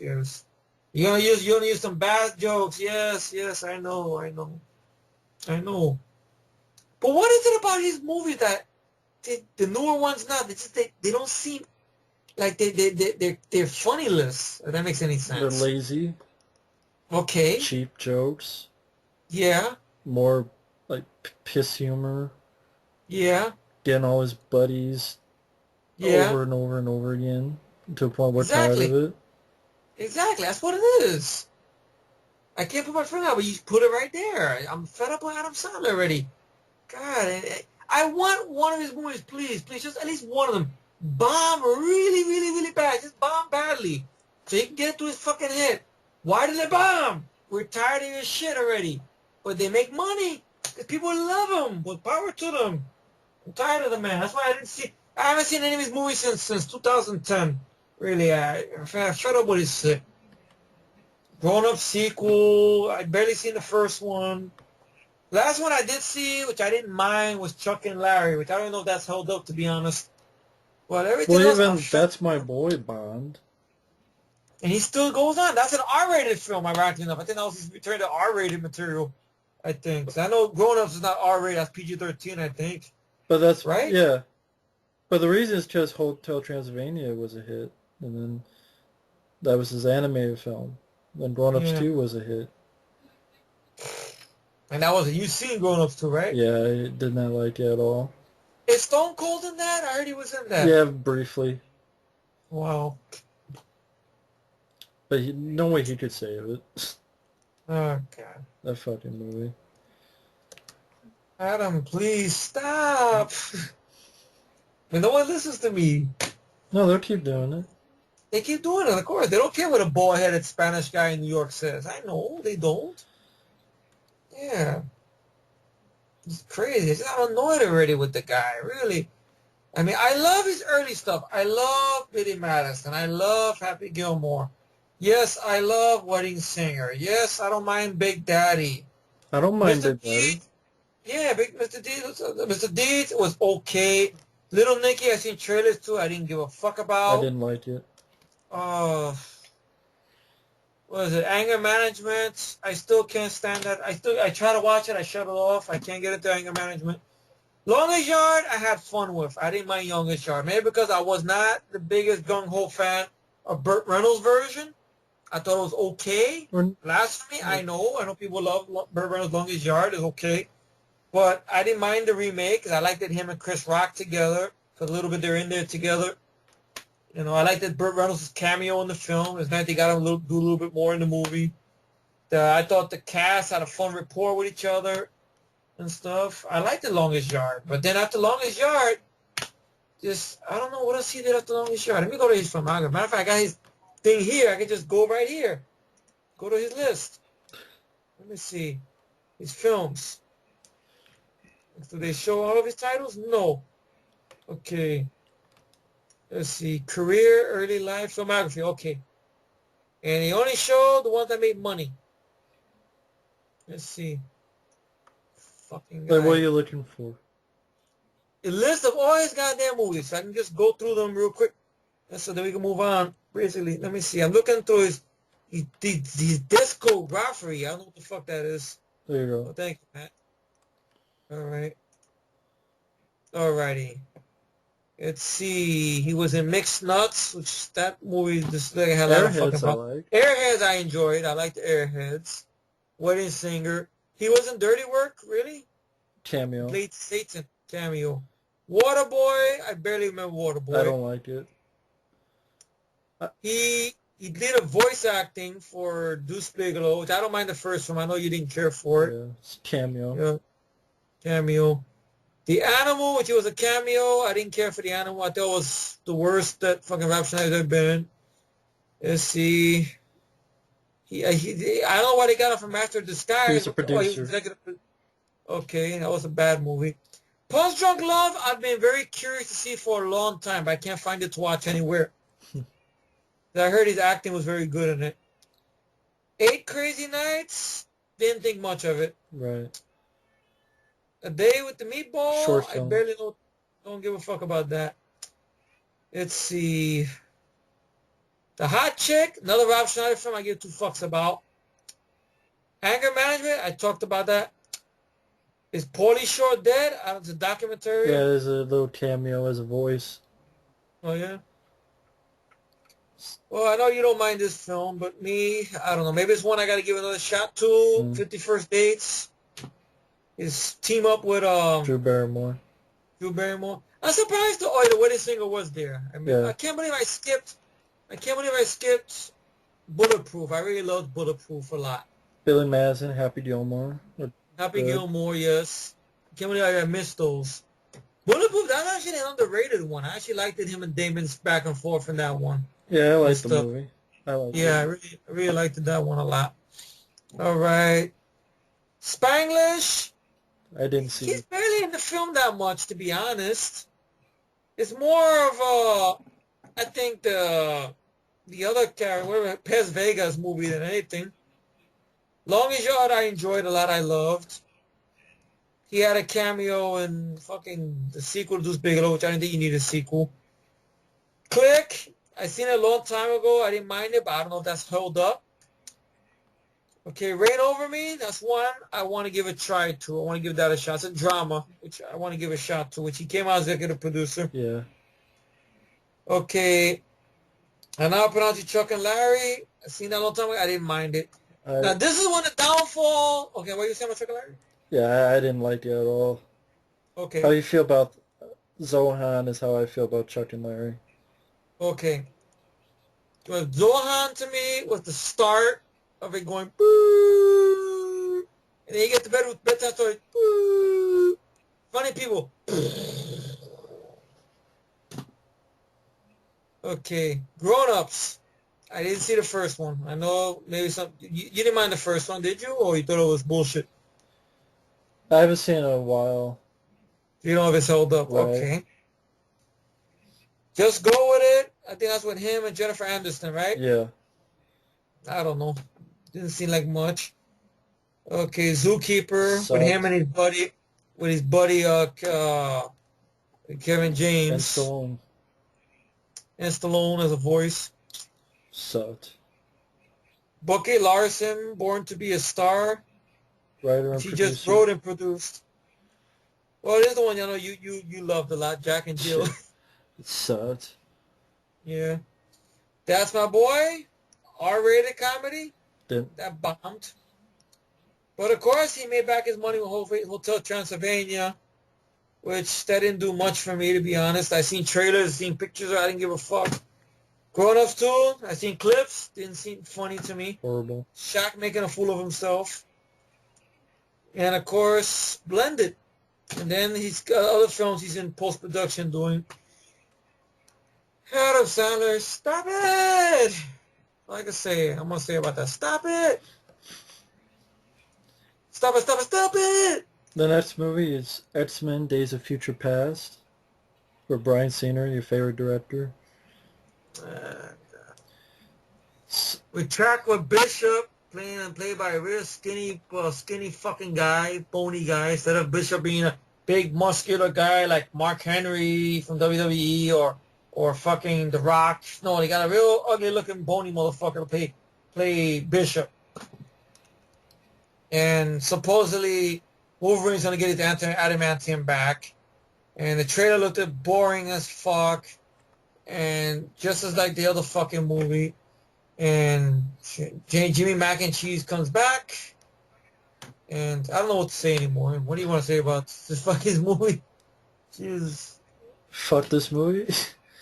Well, pretty much. Yeah, I don't like First Class. I didn't even like the recent shit, like with the Wolverine, the Boreen, or whatever they call that. I didn't like them either. You know, so the X-Men films have been done a long time already by now. But according to the mainstream audience, they make a shitload of money. People catch a boner about them. That's great, perfect. Power to them, fine. But not me. Not me either. Not us. Not us. Just Days of Future Past. I guess it's based on a comic book, but they're not going to stick to the source. They're going to go over the source as usual and shit. And just makes no damn sense, really. Is what Bryan Singer trying real hard to make everybody forget about X3, which I still think X3 is the best. And I'm not going to apologize for saying it. It's the best. It is the best. I don't care what people say down below. It is the best to me.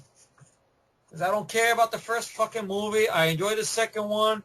The third one is the best. To me.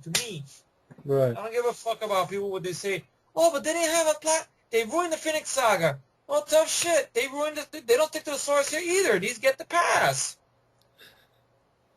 Fucking guy. You had this guy that in the last film, Days with the last one, First Class of Bullshit, that his whole thing is he doesn't die. And Kevin Bacon kills him just like that. And before he kills him, he says, be enslaved, and he zooms in on the black guy. Bullshit. Yeah. And he gets the pass. But X3, nah. Kiss my ass. Bryan Singer, go fuck yourself. Shitty ass director. Please. Can't think of any movie he did that's worth a shit, to be honest. Please. He did, what? Usual Suspects, I thought it was okay. App Pupil, I thought it was overrated.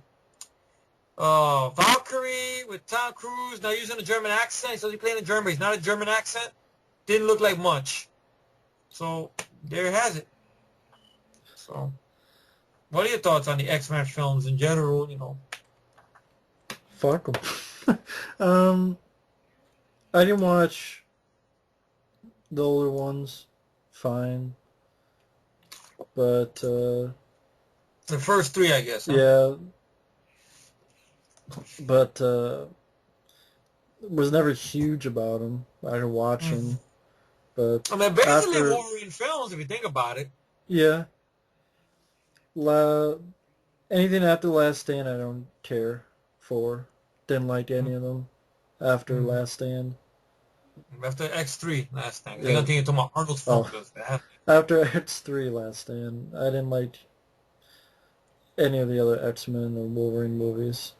And so I don't care about this. I don't care about the pretentious trailer.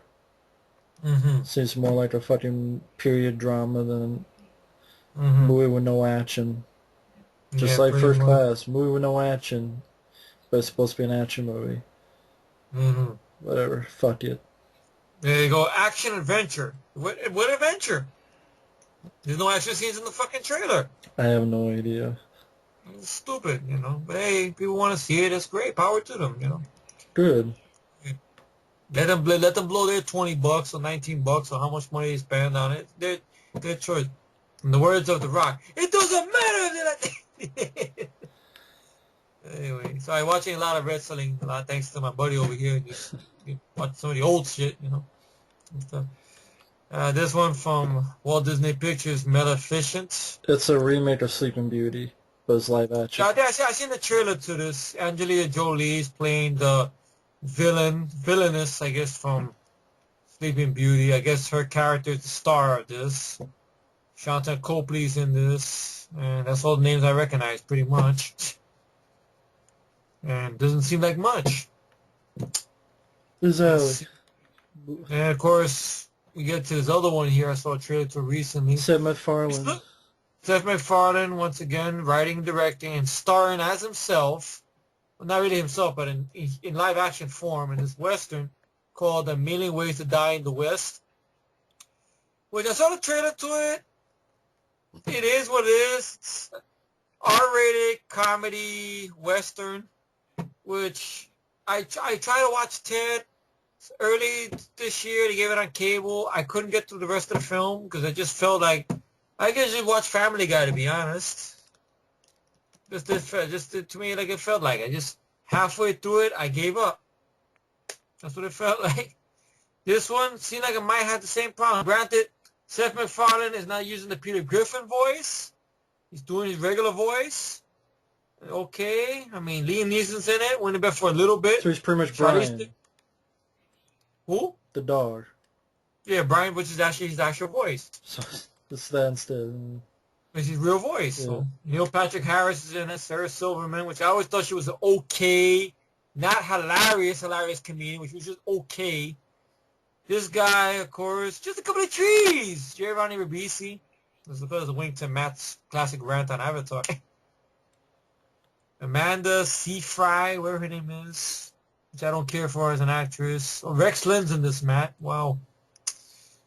Bill Maher's in this? Really? Wow. He's come a long way from HBO, really. Shit. But I don't know. It doesn't seem like much. It seems like he's trying so hard to be, quote, gross. If somebody said... What happened? It's like trying so hard to be, oh, shocking, when it's like not funny. Yeah, like, Seth MacFarlane really, maybe really overshot it, maybe. That's probably what it is. Dialect or whatnot. Like, how about this? Do a film, you're going to write and direct it. Don't do no voice for it. Don't star in the fucking movie. Okay? Give it to some straight actor who could probably maybe deliver it. Mark Wahlberg was a fail. He was a bad choice for Ted. Okay, maybe Charlize Theron? Alright, if it's just her alone. You know, okay. Maybe Neil Patrick Harris, because he was funny in the Harold and Kumar films, I will admit that. Alright. But Liam Neeson, Liam Neeson's just taking too much money. Like, please, I mean, just take the money and run. Really? God. Like, at one point, he said he wanted to come back for another Taken film, and lo and behold, I guess they contracted him to get into Taken 3. Yeah. Poor schmuck. Well, I don't know. This movie, the trailer, meh. But now we get to the next one, which this is not meh. I know you saw the trailer for this multiple times. I know you got a lot riding on this. Edge of Tomorrow, which is directed by Doug Liman, the guy who gave us the first Bourne film. And he directed a film I got a chance to revisit a couple of nights ago, this movie called Go. And I think he also directed Jumper, if I'm not mistaken. Yeah. He directed Jumper. And it's written by Christopher McQuarrie, which I think Christopher McQuarrie was the writer, I think. I think also the director of Jack Reacher, if I'm not mistaken. And it's basically Groundhog Day, the sci-fi action version, right? Yeah. Okay. Yeah, I mean, of any movie, this is one I do look forward to. Mm-hmm. I mean, of course, expectations are low, but I did enjoy the trailer. I enjoy the premise. I don't mind the actors. Tom Cruise, Emily Blunt, Bill Paxton. I like the idea. Looks like it has some fun action. I look forward to it. I don't really have anything bad to say about it, other than if it sucks, of course I'll be mad. But yeah. Oh, the film's coming out. Yeah, this is one the look forward to. Hmm. Well, I saw the trailer for it. The trailer didn't look bad. I mean, it's, it's that, Tom Cruise with sci-fi. I mean, I saw Oblivion recently. I thought it was just there. Not much to it. But this one looked like it could be maybe another rebound for the man, because War of the Worlds I was not the biggest fan of.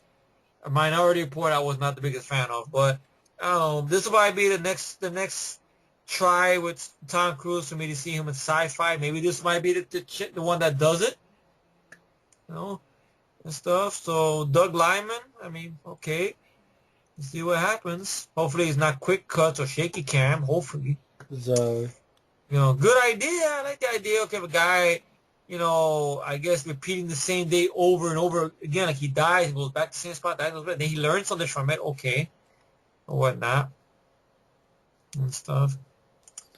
So we'll see what happens. yeah. And stuff. Now, of course, there's a drama here. I guess we could skip. Well, this one here, well, 22 Dick Street, which I grew up. All I'm gonna say about this, I grew up with the 80s show. I enjoyed the 80s show a lot.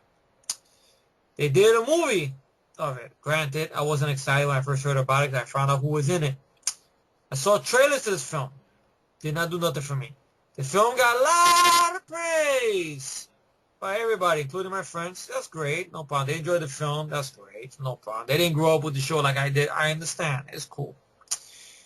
So I didn't bother looking at trailers for this. I don't care about this film really at all. If anything, I know people might say, but it's not fair. You haven't seen them yet. I've heard enough stuff about the other film to know I don't want to see it. And yes, I know somebody will bring up, but Johnny Depp and this guy's cameo, they get killed off. I'm like, oh, sorry, I'm not interested in that. That's like saying that people are a fan of, let's pick a popular show now.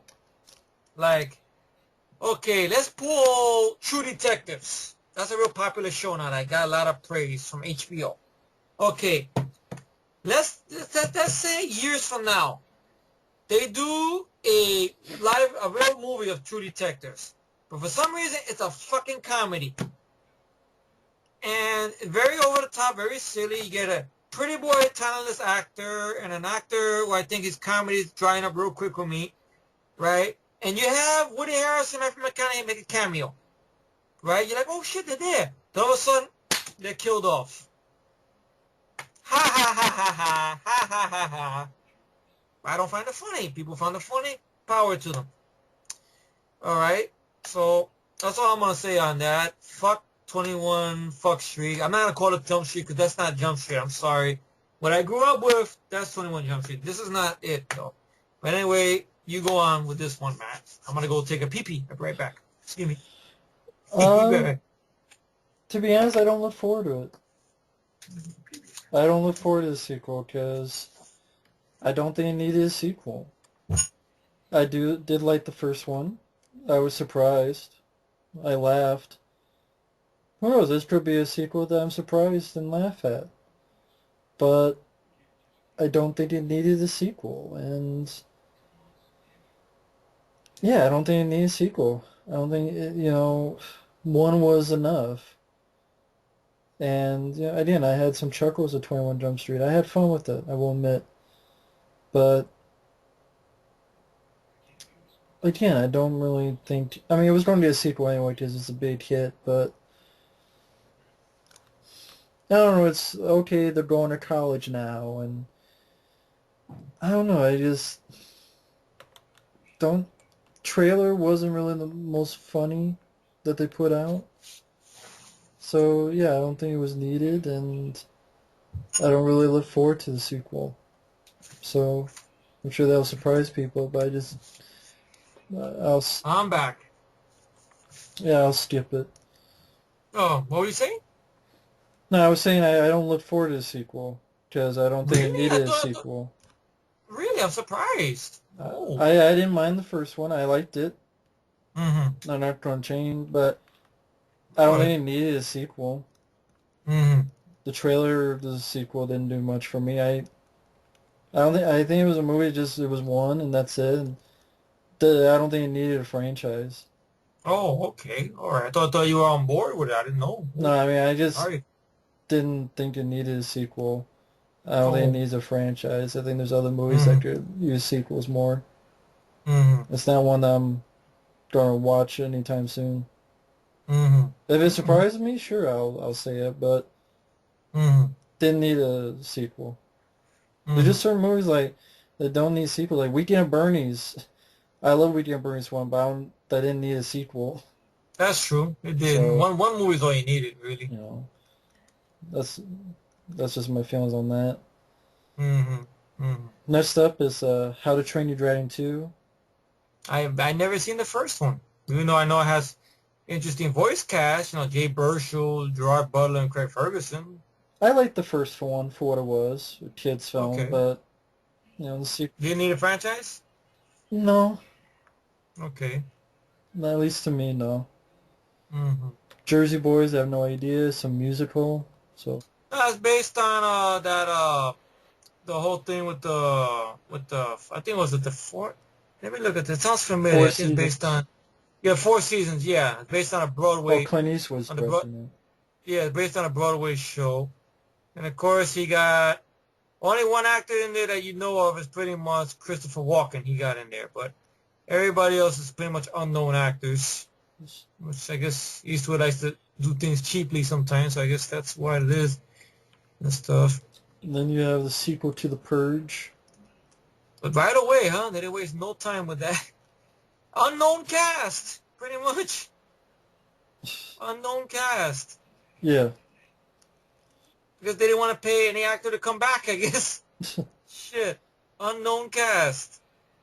I have yet to see the first one, which I heard wasn't much to it. Right. And stuff. Wow. Unknown cast. I'm surprised. I didn't They didn't even bother putting a name in there, really. I didn't Yeah, like the not first even heavy. Wow. I didn't like the first one, so I have no hope for Yeah. the sequel. I have yet to see the first one. I mean, from what I heard, it's not much to run home about. Shitty. And we got another film that's directed by Tim Story once again. Think Like a Man 2. It's a sequel. No, Kevin Hart, of course.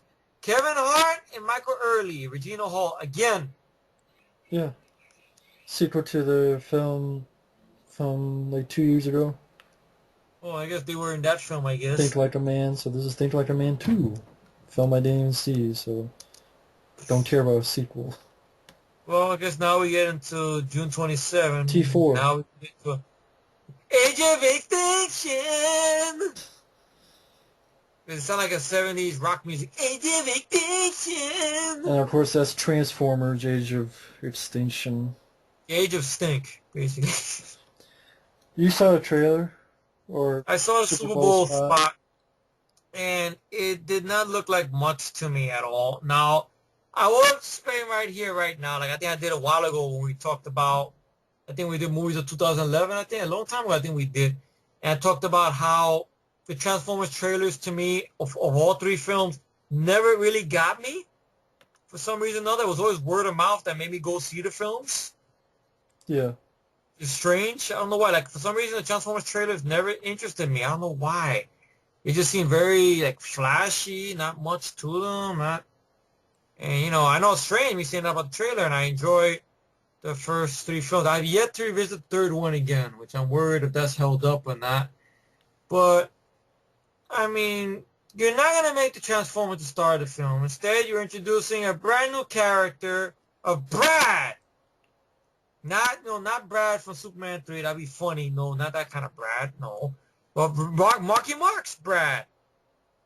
And Optimus getting his ass kicked again. Bumblebee doing one or two fights again. So, I don't know. James Remar's in this. And I don't know what the plot of this is supposed to be. I guess they're going to keep it under wraps for a while, I guess. Well, you have the Dinobots. Dinobots are going to come into this film, I guess. It's supposed to be taking place 4 years after Dark of the Moon. The film will be directed by Michael Bay. Spielberg will be coming as producer. Shia LaBeouf's not going to come back, which I really like the Shia LaBeouf in the film, even though the man gets a lot of shit. I'll take him over Mark Wahlberg any day of the week. I don't give a fuck. I'm not gonna apologize for that. I think the man's very underrated. Shia LaBeouf. I do like that latest thing he did at the bar. He was defending his girlfriend's woman. Who the fuck is the bad guy if Megatron's dead? I have no Wasn't idea. that the main bad guy? Yeah, Megatron? Megatron. He was What dead. is it? They had that. What was that? Sentinel Prime, which I guess unless they're gonna finally bring in Unicron, which I doubt it. Because Unicron was that villain they had in the animated movie, that giant planet that ate up the other planets or whatnot. I doubt they're bringing Unicron, unless they're gonna bring Galvatron in there, which is basically a revamped version of Megatron. Maybe they'll bring that in there. I don't know. They're gonna bring in Galvatron. Who I'm knows? looking at what Transformers are in this. Optimus What do they say? Prime, Bumblebee, which I kind of don't get because I thought he was supposed to be with Shia LaBeouf, but Yeah. is that, you know. Unless they're gonna find a way to kill off Shia LaBeouf's character, which I'm willing to bet they're gonna pull that off. Something called Hound, something called Crosshair, something called Drift, Grimlock, Grimlock is one of the Dinobots. Lockdown, Steiner, Cyclonus. Kelsey Grammer's in this one. Let's see. Lockdown, Drift, Hound, Bumblebee. Let's see. Yes, that's it, pretty much. They don't got RC in there because, of course, they had her briefly in Revenge of the Fallen. No need to kill her off briefly. Oh, you blink, you miss her. Yeah. No Hot Rod, nobody, which that sucks. You would think you'd throw him in one of these damn movies finally. I just... I know a lot of fans hate him because they blame him for Optimus being killed in the animated movie. I know. I don't look forward to this movie. I mean, this just seems like it's going to be probably the same shit, different shape.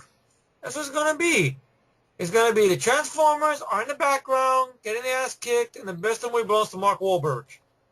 Yippee, hooray! Which I'm tired of Mark Wahlberg. I really am.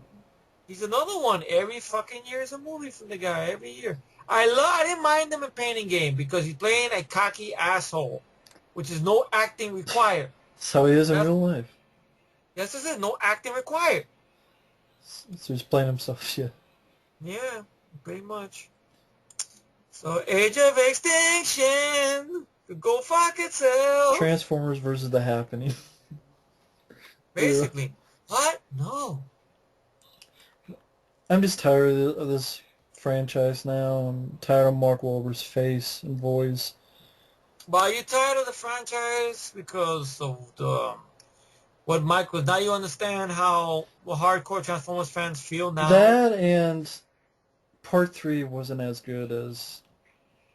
It should have been. Yeah. Well, so it's understandable. Considering all the shit that they kept talking about it. The makers of the film. There's going to be no comedy, and I'm like, then who the fuck is this Asian asshole? And of course, John John Malkovich being over the top, trying to box with Bumblebee and shit. Yeah, and some of the other shit, I mean, that I talked about before, that just didn't make sense to me. Yeah, but the Autobots come in, they get captured, and then the humans do all this stuff. Then Optimus Prime gets his ass kicked. Megatron saves him. Megatron saves him because the blonde girl with no talent tells Megatron that Sentinel Prime made you your bitch, and he got mad about that. And then Optimus, seeing Megatron's been fucked up a little bit, kills Megatron, I guess once and for all, for what we think. And Sentinel, once and for all, after they've been injured.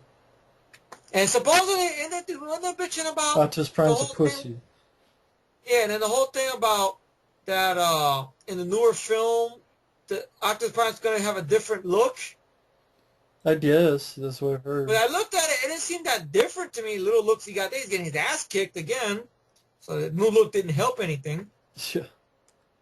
If anything. Fuck that movie. Of course. So Age of Extinction. Bullshit. Bullshit. Deliver Us from Evil. Some movie Eric Bana's in. Horror thriller. What is this about? Is there a plot? A New York cop meets a renegade priest when he's pulled into a case which the priest convinces him, against the officer's religious beliefs, that demonic is demonic related. Together they work to solve the case and combat the paranormal forces working against them. So basically a remake of End of Days?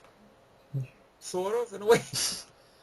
A cop who doesn't believe in anything has to believe to fight evil? I don't know. I'd rather watch End of Days. This is a better movie. If it's down to earth and not like fucking R.I.P.D. or I Frankenstein and stuff, maybe. Maybe. Yeah. I'm not a fan of Eric Bana, though. I don't mind him. Jared Bruckheimer producing. Oh, he is? Oh. Something away from Pirates of the Caribbean. Yeah. What would he fucking do? I don't mind Eric Bana and Black Hawk Down. Yeah. I haven't seen that movie in a long time. I haven't seen it once thinking, it's there. Let's see. Earth to Echo. Adventure, which has people in it I barely know. That's the trailer I saw. It was like it looked like a found footage movie, but at the same time it was like Explorers. Mm-hmm. Only the fact it's like they get these messages, but it's on their cell phones, and kind of like that movie Super 8. And oh, okay. Basically, like, they get these messages from someone, and they need these kids' help, and it's messages from something that's not human, and I think it's a Disney movie. Oh. That's one I'd be curious to see a longer trailer to.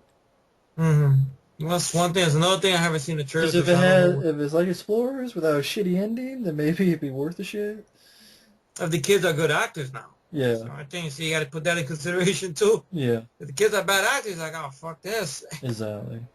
So I think, Tammy is Melissa McCarthy. well, she's actually directing. She's one of two directors behind this film, I think. And she's starring in it at the along with Susan Sarandon, Dan Aykroyd. Let's see what the plot of Tammy is. Tammy thinks she is living a nice, steady life until she loses her job and then learns that her husband has been unfaithful. This causes her to set off on a road trip with her alcoholic grandmother, Susan Sarandon, and run into mischief along the way.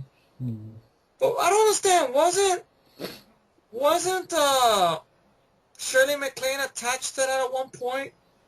Now they went with Susan Sarandon? I found kind of strange. That's strange. They went from Susan Sarandon to...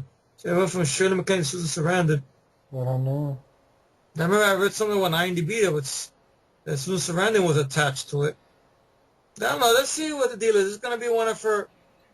I guess she came out as a producer with this, along with Will Ferrell and Adam McKay.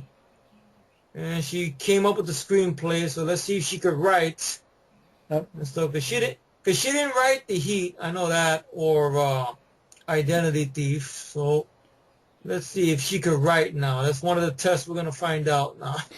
I'm not a bit Melissa McCarthy.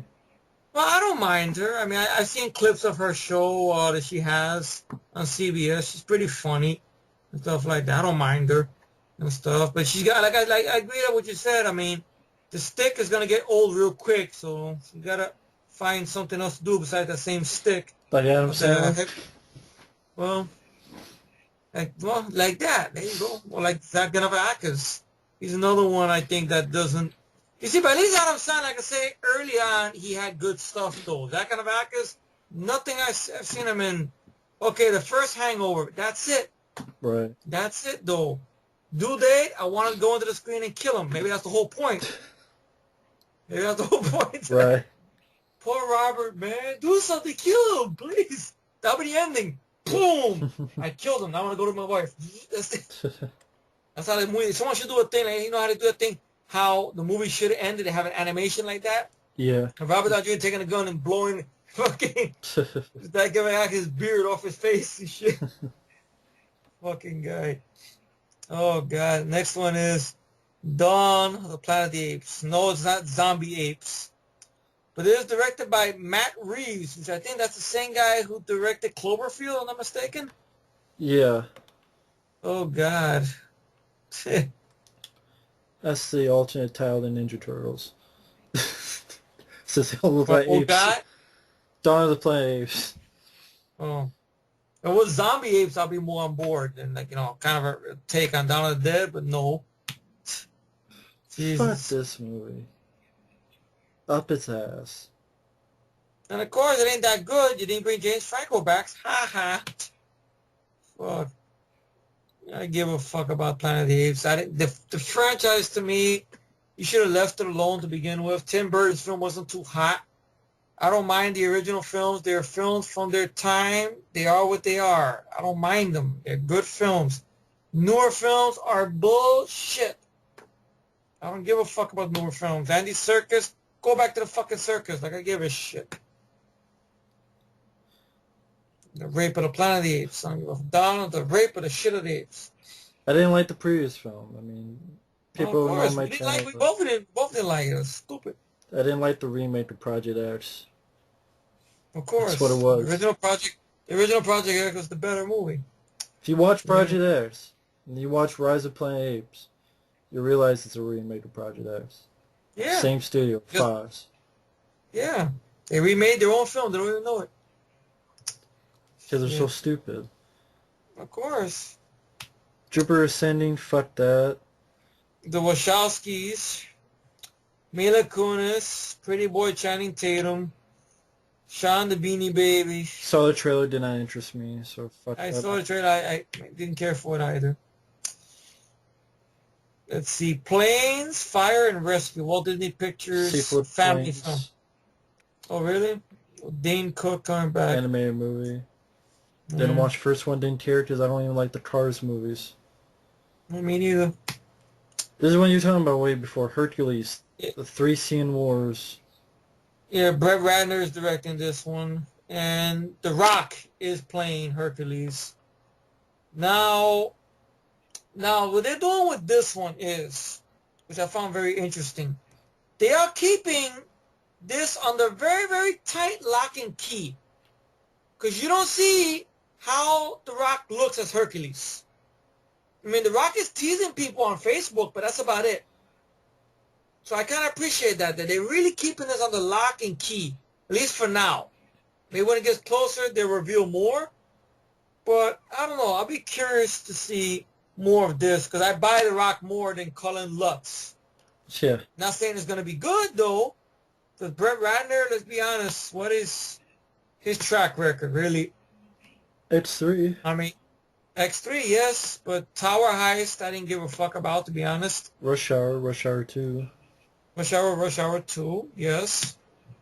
What was that one Mo- he did? Money Talks, I like. Money Talks, yeah, I like that. This is way back in the day, though. I mean, more recent, though. That one that he did, that heist film with Pierce Brosnan and Woody, I think. Okay, I don't barely remember the title of that one. I know there was that one, Red Dragon, which I didn't care for. I'd rather watch Manhunter instead Let's see. and stuff. But I don't know. I'd be curious more about this one than the one with Cullen Lutz, to be honest. Yeah. Who knows? Maybe we'll be surprised, but still, kind of like last year, hey, you had Battle of the Damned, you had World War Z. Look what ended up happening. Oh yeah. Funny enough. Yeah. Who knows? Yeah, but let's see what happens with it. Ian McShane is in this film, of course. And Joseph Fiennes, John Hurt. And that's pretty much it. All the fucking names I recognize. Stuff. Now you got a comedy which directed by Jake Kasdan, who I remember directed Orange County, which I remember not minding years ago with Jack Black and Tom Hanks's motionless son, or whatever. This one is called Sex Tape with Jason Segel, Cameron Diaz, Rob Corddry from Pain and Gain and Hot Tub Time Machine. Jack Black is in this one. Look, ironically enough, Rob Lowe is in this, and it's called Sex Tape. Ha ha ha ha. Was it that scandal, man, back in the day? Ha ha ha ha. Yeah. A married couple wake up to discover that the sex tape they made the evening before has gone missing, and lending to a frantic search for its whereabouts. I mean, really, does the sex tape getting out in circulation really matter anymore? Really, you see all these people doing all this amateur shit on sites and stuff now. Really, Yeah. I mean, even celebrities. Like, you remember back in the day, you get extortionists coming out of nowhere, calling up people. Hey, you give us $5 million, or we'll expose this tape of you doing Oh this. yeah, like Nowadays, Screech. it's like, oh, like look at Screech, yeah, doing his sex tape. Hulk Hogan. R. Kelly, yeah, Hulk, really, Yeah. really. Yeah. I didn't watch it, but I know it's out there. Oh my God, no. Hogan, no. Did he rip the damn yellow shirt? Go, Can't tell you because I'll never watch it. oh, You God. people out This there is can like, watch it yourself and tell me. Or don't tell me. oh God. Keep it to yourself. No. Exactly. It's supposedly the Emma Stone sex tape, which I did find. Even though people on the site want to play stupid, that's not Emma Stone. I recognize those anime-shaped eyes. That's her. That is her. She could suck a mean dick, if I may say. Great. You should be sucking mine. But really, what I'm getting at is, does it really matter anymore? Really? No, I mean, it's sex. Right? Everyone has sex. Really? Yeah, right? Does it really matter? Oh my God, we lost a sex tape. So? It just seems like a plot that belongs maybe back in the 90s or the 80s maybe, but not now. Right. Unless it takes place in the 80s and the 90s, it's different, but no, this makes no sense to me. I don't know. Jason Segel, I'm not the biggest fan of. Well, if you had a sex tape, would you want it out there? It'd be a very lousy one, though. I would admit I'm not that good. And so you get this and then she'd like, but that's it? I'm like, sorry, but next time. That's it. I don't think nobody would want to see it. Would you? How about you? Would you? Sure. Why not? Go for it. Somebody would come on, somebody go like, you see, I knew he didn't have a gold-plated dick. It's all bullshit. It was all hyped up. It'd actually be better because it's like, hey, this guy gets laid. So now they can't use this stupid argument anymore. Which, by the way, folks, is not true from the start anyway. So there you go. But there'd be proof. So no, I have even a sex tape right here. You can take a look. Every fucked up when the person sees it and goes, yeah, that girl's giving it to him. Oh shit, that's my mom. He's fucking my mom. There you go. So now you can shut up. And wait a minute, my wife and my sister. And then you with a smile. That's right, Scooter. That's it. And they're wearing your Rambo hat on the head. I guess that's how shitty this year is now that we're talking about this. That's how shitty this year of movies is. That the only way to have fun is talk about this. Because really, does the sex tape really matter? No. That's what I'm saying. Like, if this was made, if this movie took place in the 80s, okay, I could understand. But if this taking place in present time, it's stupid. Very stupid. Yeah. Especially in the world now where everybody has one now.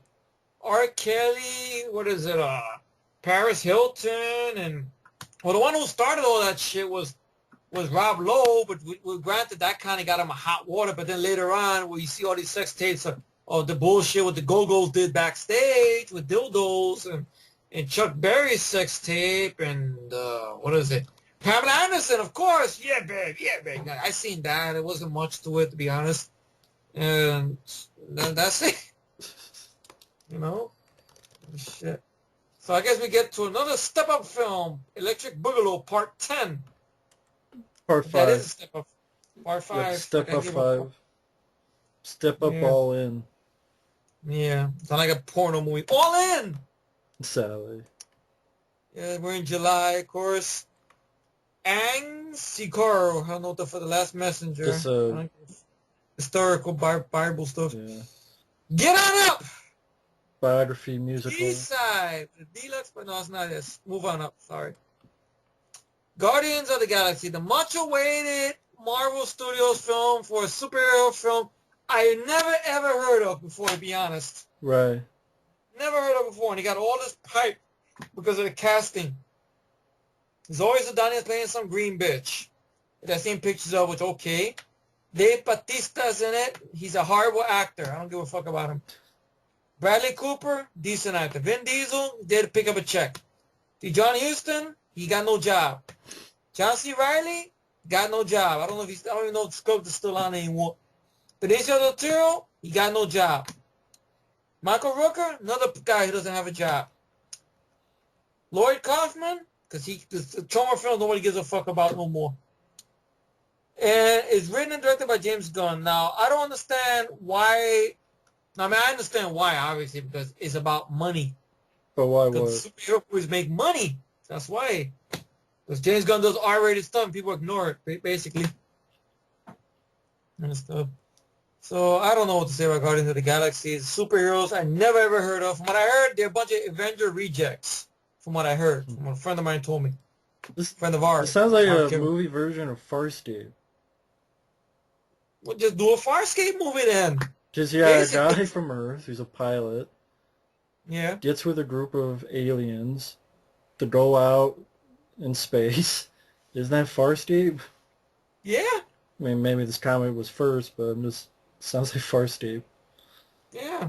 But But instead of people in suits, it's a bunch of CGI. With such as Zoe Saldana, in green makeup, that's about it. well, it might be CGI enhanced. Well, of course. I don't know. I have no opinion on Guardians of the Galaxy. Who knows? Maybe it's something we'd be surprised with, but I mean, James Gunn, really? Why? I mean, obviously, he needs a job. That's what it is. There's money. Superman, of course. That's one of the reasons Shane Black did Iron Man 3, for money, basically. Yeah, I have no interest as of right now for it. The 100-foot journey drama. Well, Yeah. Into the Storm. See, it's an action film. It says action-adventure thriller. It's a found footage natural disaster movie. Well, you know how that's going to turn out. So, well, Luc Besson another is found that. footage movie. Yep. I take a pass. Lucy. Luc Besson's writing, directing Scarlett Johansson, Morgan Freeman movie now. What is the plot? Scarlett Johansson is living in T'Pau, Taiwan, works as a drug mule. The drug she inadvertently takes goes into her system, changing her into a meta-human. She can absorb knowledge instantly and is able to move objects with her mind and can't feel pain or other discomfort. Yeah, she can do it with her culo. Like, I give a fuck. I don't know. She can steal knowledge from people. She's telekinetic, I guess. Can't feel pain. So Luc Besson made his own superhero movie, basically. Yeah. So I don't know. I don't even. I'm not even. I don't trust the man no more. That's what it is. I just don't trust him anymore. Nothing against Scarlett Johansson, but I just don't trust him. That's what it is. He's let me down too many fucking times. Yeah. Well, Matt, I'm gonna say a little bit about this, and then I'm gonna give it to you. So I'm gonna do, okay? Yeah. All I'm gonna say is this. Yeah. I grew up in the 80s. Oh, okay, wait a second. Hold on. Yeah. Wait a minute. I know you're getting ready to let it out. Okay. Hold on. I grew up with the 80s cartoon. That's it. I didn't grow up with the comics. I like the 80s cartoon. I love the 80s cartoon. Okay. I saw the live-action film, the 1990 film. To me, the best one, my favorite. Love that film. Still love that film. Part 2, Part 3, The 2007 film, big piece of shit. 2003 cartoons, I've seen a few episodes. Good shit. Very good stuff. Very underrated. New cartoon, have no interest in it. I heard decent things about it, but I have no interest in it.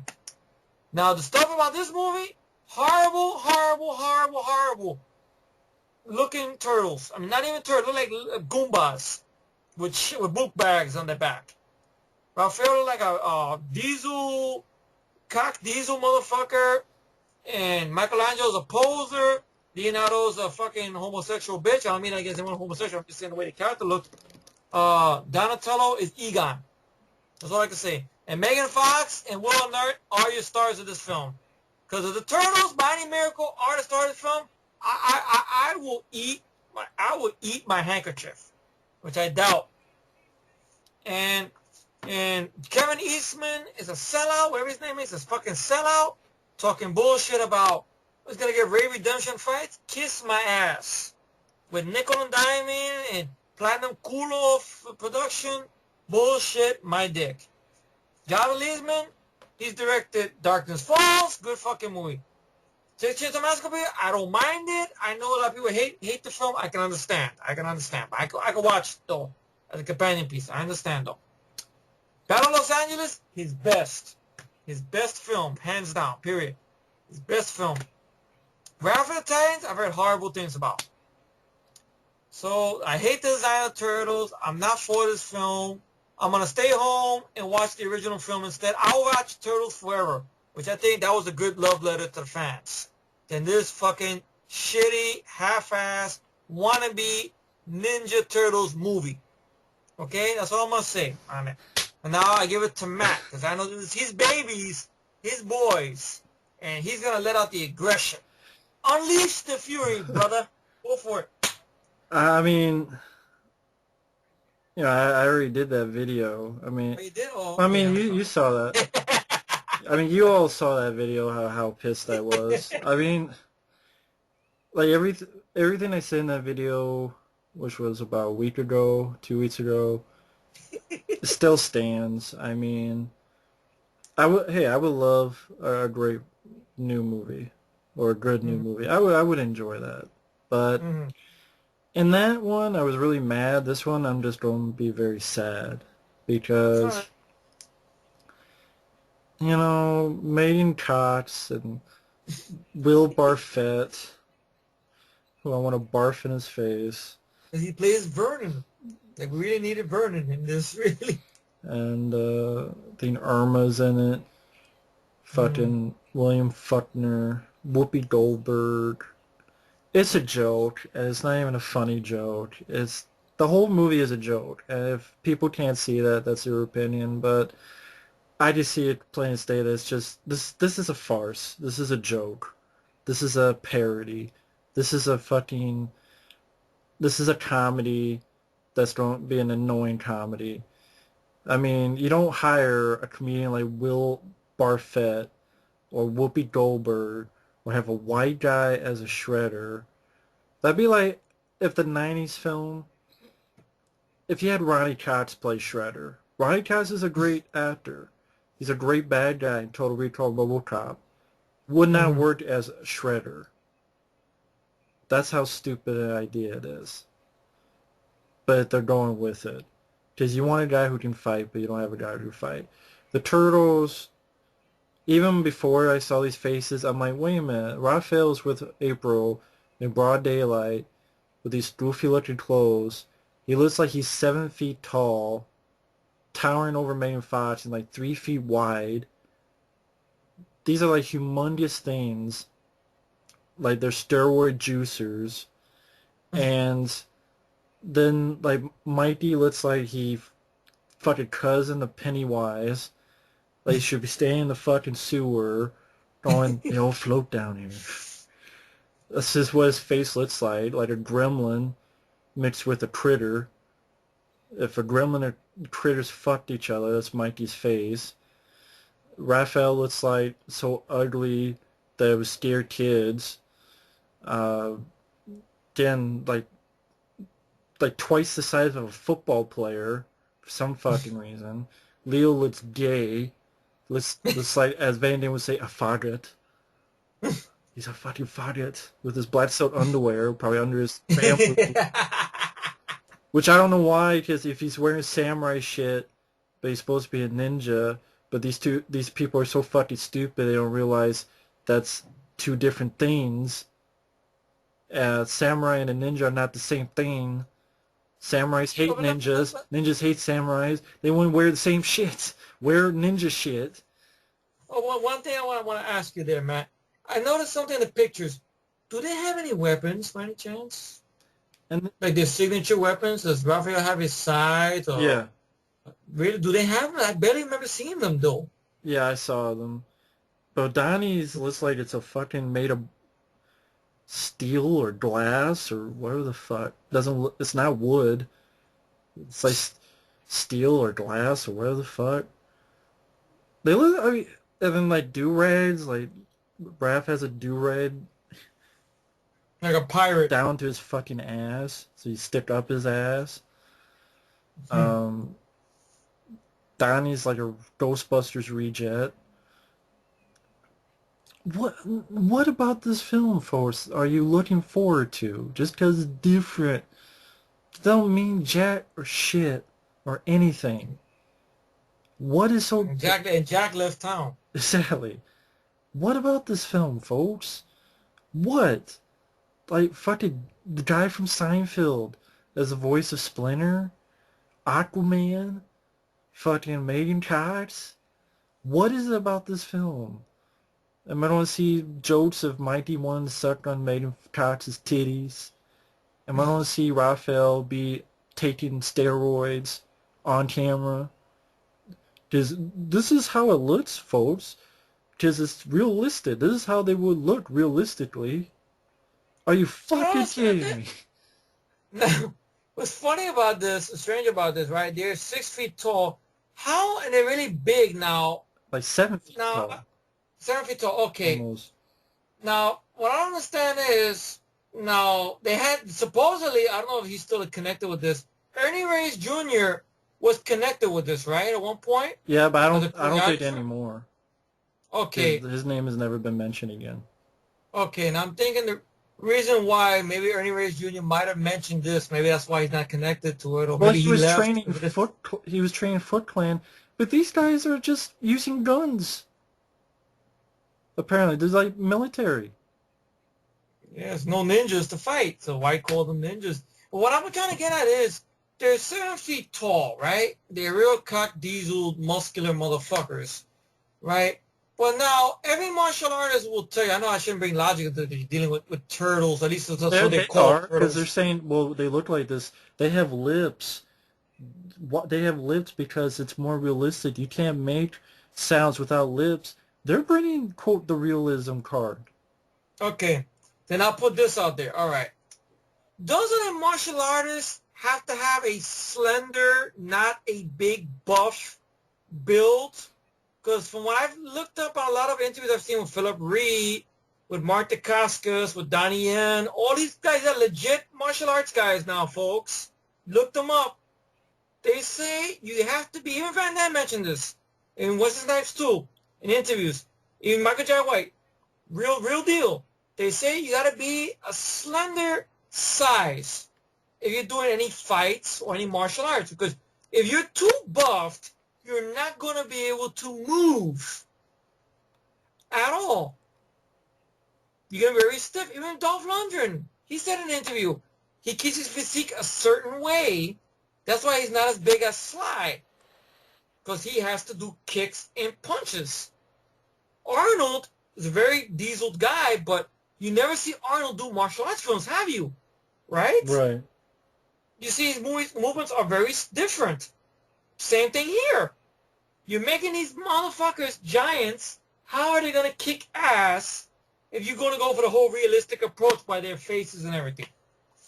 And then the whole thing about them being cock diesel motherfuckers. You know, it's ridiculous. That's like saying those teenage predators you had in the first AVP film. You know, oh, they know martial arts and all this stuff.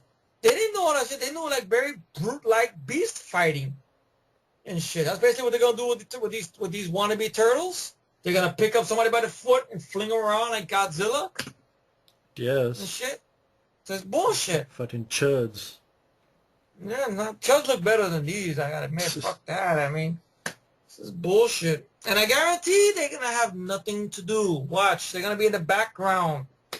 Megan Fox and Will Arnett, they're gonna be doing all the crazy shit. It's like Transformers films all over again.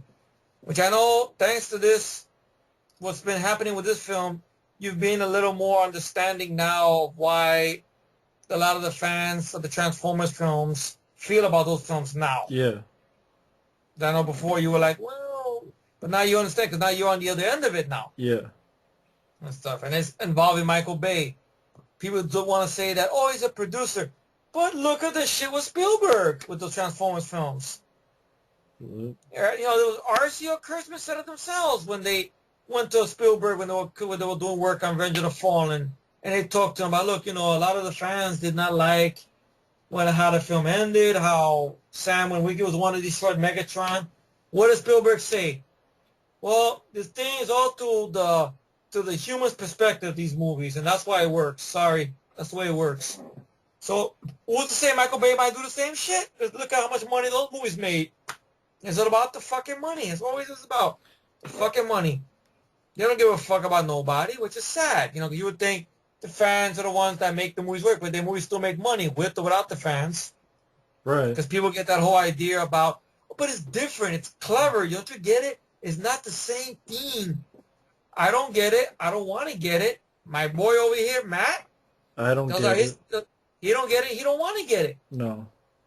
So it is what it is. It probably is going to be a farce. And Kevin Eastman is full of shit. Yeah, which is sad because this was a guy at one point. We would be like more on the bandwagon with, but now, you know, it's ridiculous. Talking about the Raid Redemption, fuck's sake. With the way those motherfuckers are built, the man's dreaming, really. Guy didn't watch the Raid because he didn't see how fucking. I guess he thought the guy from the Raid was a brick house. Yeah. Fucking shit brick house or something. Shit bird. Yeah, the movie just. If anyone's listening, do not send me a trailer. Do not send me a TV spot. Never send me anything on this movie because I don't want to even think about this movie ever again. I hate what they're doing. I hate this bullshit. You had your chance. You blew it. You fucked it. And yeah. Well, what if you're wrong? Well, then I'm wrong. I don't think I am, though, in this instance. Nothing. Not a single one thing is a positive. Think about it. Every step of the way. Fucking turtles that look like apes. Fucking ape nostrils on Mighty and Raph. Fucking ridiculous. Stupefyingly ridiculous. But anyway, fuck that movie. Fuck Ninja. Fucking Ninja. They're probably not even gonna do ninja moves. Probably fuck. You know. Probably not. They're not gonna do ninja moves. As I'm saying, the way they're designing them, the way they're building them is bullshit. Teenage alien fuckboy bucketheads. Really stupid as shit I've ever seen in my life. That's all fuckboys. That's all. A nickel and diamond and pair of pricks. Really? Anyway, we're ready in August already. You got a stupid comedy right after that. Let's Be Cops. Let's not. Well, cast they got, it's really Damon Wayans' son, which I don't think he's funny as his father. Really, to be honest. And of course, we get to another one here. Of course, which is coming out this year, ironically enough. Expendables 3. Boom. Oh, wait, they don't use that song anymore. Oh, they don't use it no more, no. And plus, you remember the whole point of Expendables was to get the old school action guys all together? Right. Wrong! According to these people, wrong! They got Harrison Ford and Wesley Snipes and Antonio Banderas and Mel Gibson. But most of it's Cullen Lutz, Ronda Rousey, Glenn Powell, Victor Ortiz. And doesn't seem like much to it, to be honest. Kelsey Grammer. Really? He's a former mercenary. It's very sad if you think about what we talked about way back when in 2010 when we first heard. What happened? 4 years ago. 4 years ago, exactly. How very optimistic we were to see this turn into a franchise, and then we look at it and like, what the fuck happened? Really, I mean, I saw the second one. in a theater. It was a decent theater. It was a good theater experience, I admit it. But I watched it again. I was like, nah. And now I think if I see it one more time again, I'm gonna probably yell about it, to be honest, Mm. and stuff. Now, not to say Van Damme was very good in the film, but he was badly underused. And he had the good opening action scene in the beginning or whatnot. But that's about it. And a lot of silly comedy that doesn't work.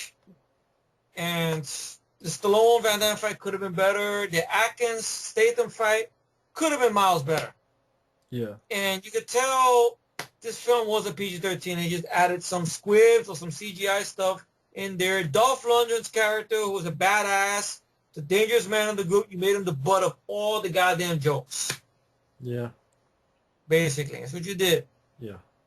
And the film didn't feel like much. AA-12, assault gun, badass weapon, you censored it. Yeah. Basically, you fucking censored the gun, you ruined the gun for all to be damned. That's it. So, I don't know, Expendables 3, you know, because at one point, like I could bring up on here, John Woo, I think you remember we read about this, expressed interest. Yeah, he did. He expressed interest in doing a third film. Does Stallone listen? No. And I figured out why. I figured out the pattern why. He wants a director he could punk, basically. Which I know is harsh to say, but I seem like that's what the given deal is. Mm-hmm. Simon West, he was in the last film.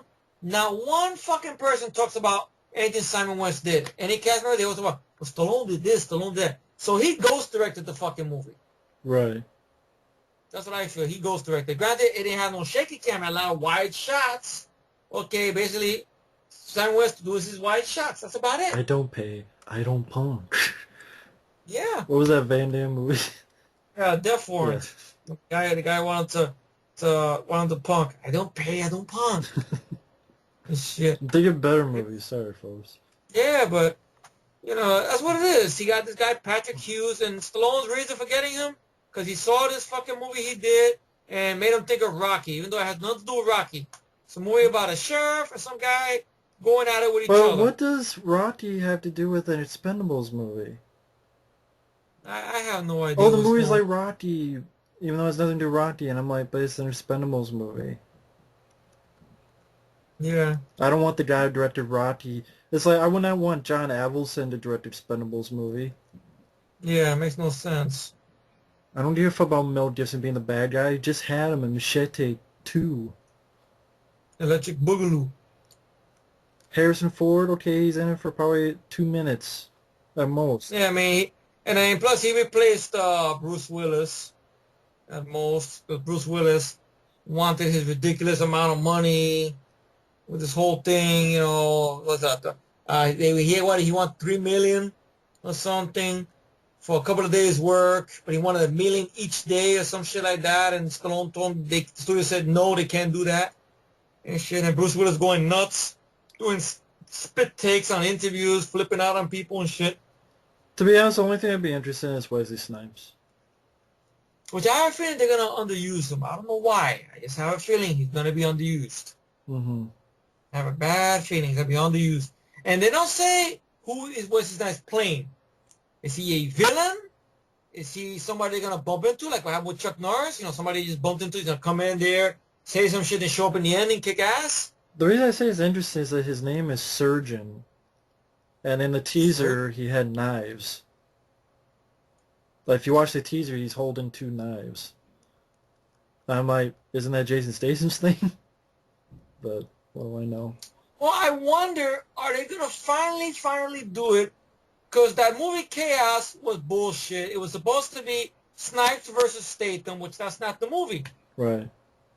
So I wonder if they're going to finally do that. Okay, that's something that'll be interesting to see. Okay, finally, Lee Chris is Yeah, going to but here's the thing.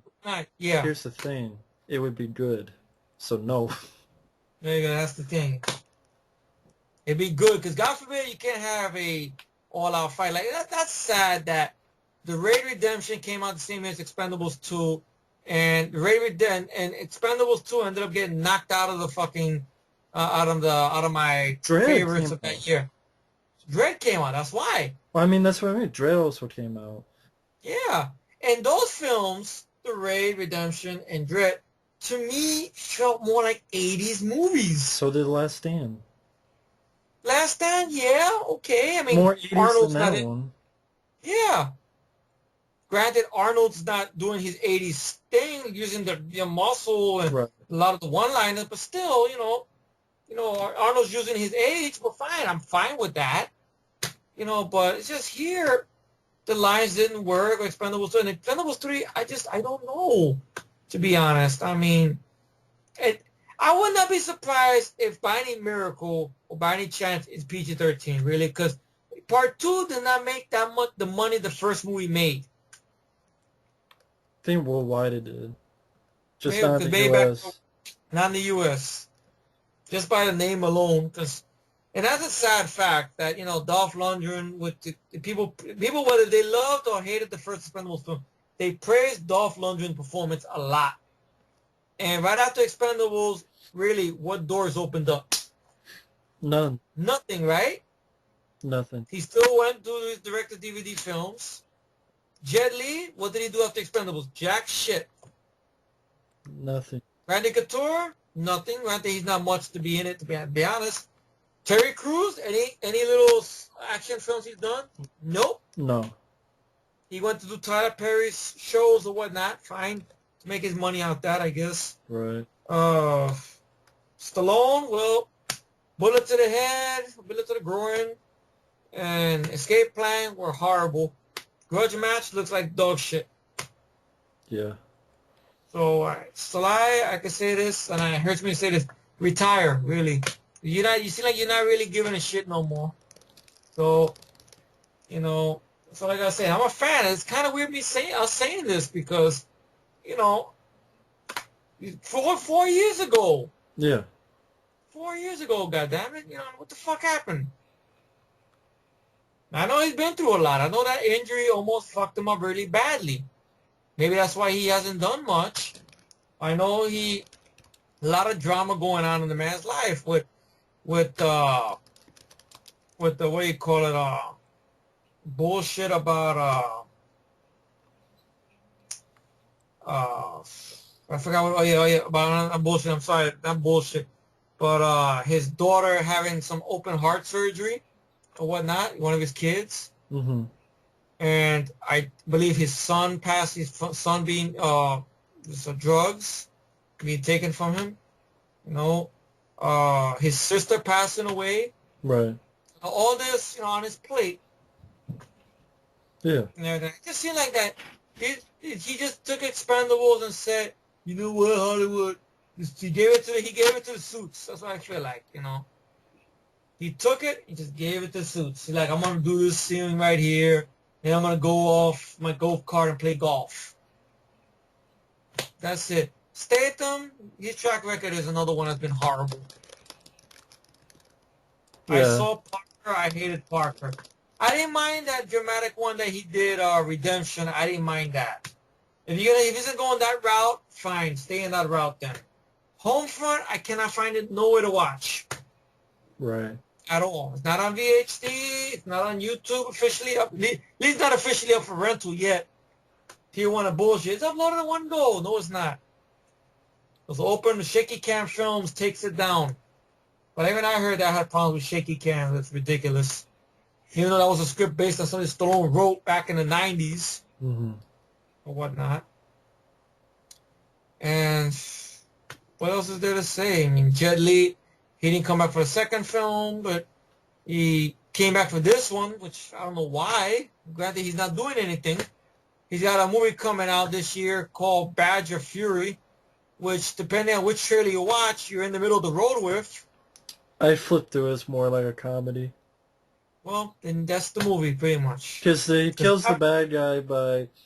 The bad guy has his swirls, and the CGI smoke dragon goes after Jet Li, and then Jet Li like multiplies like 7 times, and they all hit the guy at the same time.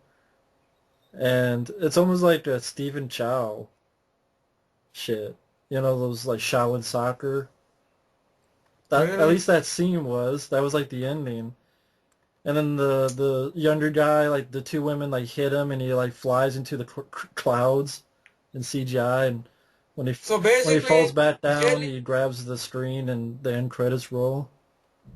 so basically, Jet Li did his version of City Hunter. I gotta see the rest of the film, but I just skipped to the ending. Oh my god, that is embarrassing. So Ay. it's not It's pitiful, really. I mean, Jeff, you motherfucker, you really. I wish what he could have just did what he said back in 2006. I'm going to do this. I'm not going to do it no more, no more. Then he saw his bank account. He's like, I got to do more movies. That's what must have happened. I need more money for my family. See? well. At least you got to do the first Expendables. Yeah. Because he was good in. But second one, that frying pan fight he has in the opening, something about that made me think of Jackie Chan. I don't know why. Because he uses objects, Jackie Chan. Maybe that's why. 'Cause that to me, that's not Jet Li though. Right. Like Jet Li, okay, I admit in Kiss of the Dragon, he picked up a scooter, but that looked more lethal than than two frying pans, Yeah. and stuff like that, or anything like that. It's like I don't know what's happening with my heroes anymore. It's like they know people don't take them seriously no more. It's like I'm gonna be another joke. They're like, but you're not funny though. So I don't know. Expendables 3. I'm not gonna go to a theater for this one. I went to the theater for the last one. I'm gonna wait, hang back, and just wait for fucking a lot of reviews, whether they have spoilers in it or what. I don't give a shit, and just see what it is. Mel Gibson's a bad guy. I know he buffed up for it, which I call bullshit on, but I guess he legitimately did. And I don't know what the deal is gonna be with this because is Stallone gonna have another end fight? Really? Because he said after Van Damme, who else is there? Really? Nope. Is he going to have a rematch with Wesley Snipes with knives? Mel Gibson. Was that really much of a fight? Him versus Mel Gibson? Rambo versus Mad Max. Rambo versus Martin Riggs, more like it. Martin Riggs in the first Lethal Weapon film doing his martial arts ability, which he lost throughout the sequels, which that's sad. And stuff, but I don't know. What do you guys say about Expendables 3? I got nothing to say. And everything like you said. Expendables 2 disappointed me very much. It was a downhill slope for Stallone for me. Mm-hmm. Everything after Expendables 2 has been dog shit. Mm-hmm. And I don't like Expendables 2. Mm-hmm. All those people together, he made a shitty comedy. That's I bet they pretending to would be have an turned action into movie. it's just turned into a farce, really. Another joke. Ironically, they come out the same month too. You see, the wannabe Turtles film with wannabe old school action film. It's a joke. It is. And look, ironically enough, There that you go. same month, another fucking Supposedly. production with Robbie. Yeah, supposedly that's if they don't get changed because they keep on changing this shit, and I already had enough with this fucking guy already.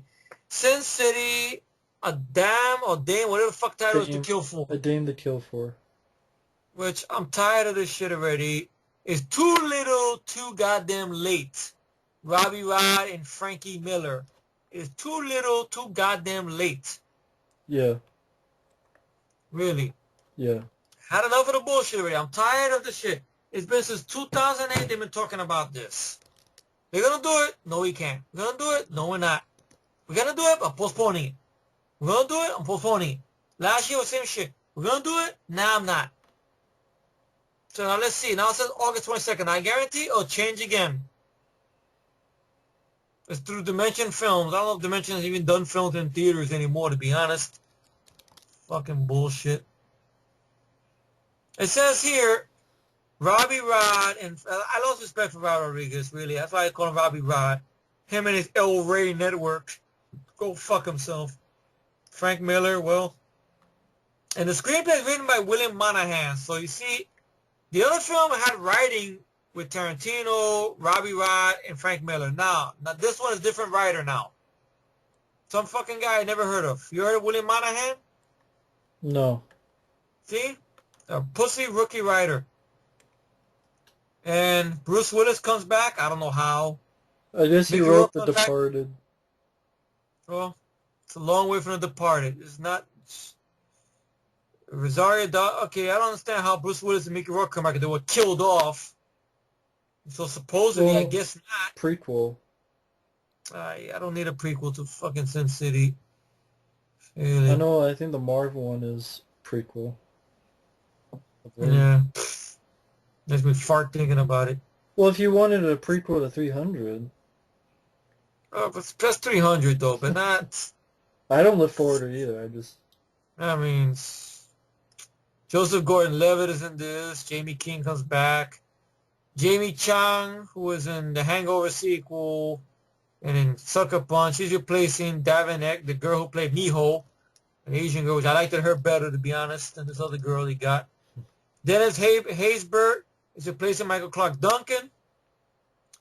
Alexa, I Can't Act No More Vega is in this movie. Jeremy Piven, another movie they're throwing him into. James Marsden, of course, because the X-Men film, they're not going to do no Cyclops. Of course, he's in this. So I have no hope for Sin City. A themed or whatever the fuck they kill for. Fucking bullshit. Fuck you, Robbie Rod. Lost my respect a long goddamn time ago. So, your thoughts? I agree. I just don't look forward to this movie at all. I don't really know. I don't think it needed a sequel. And I don't... Robbie Rod, I can't remember the last good movie he did, to be honest. Yeah, that's true. I really can't. Oh, the last one, really, no, honestly, I can say is 2007 with Planet Terror. That was the last one, which I can say I was when he left on top, even though we bombed badly. It's like he's seen that we bombed badly. He said, you know what? Fuck it, I'm going to sell out. That's what he did in 2010. He gave his Machete. He fucked that up. He gave his Predator, though he produced it. Based on his script, he let that go the way it is. He fucked that up. So he's a prick, pretty much. A sellout prick. Yeah, I agree with that. Yeah. If I Stay was a drama thriller. Chloe Grace Moretz. Jane Got a Gun. Natalie Portman. You shoot Joe yourself in the Edgerton. head. A Western. Jezebel. Let me spell it the right way. Some people I barely give a fuck about. The Loft. Bad trailer. Movie.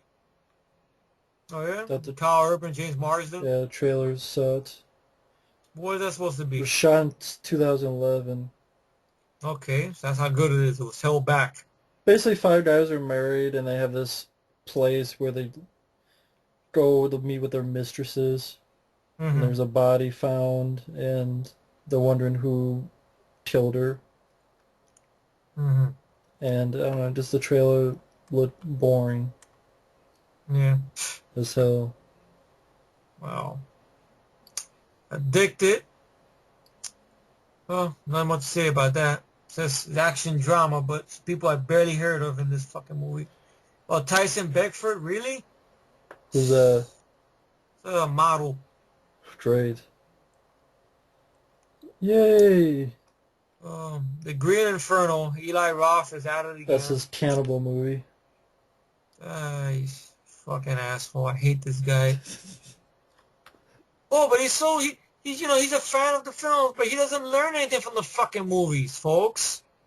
He's a fan of Evil Dead. He's a fan of this.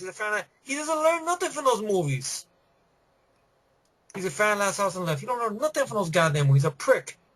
I don't know nothing from those fucking movies. I'm glad that Kurt Russell threw a bunch of nachos on top of him on the set of fucking Death Proof.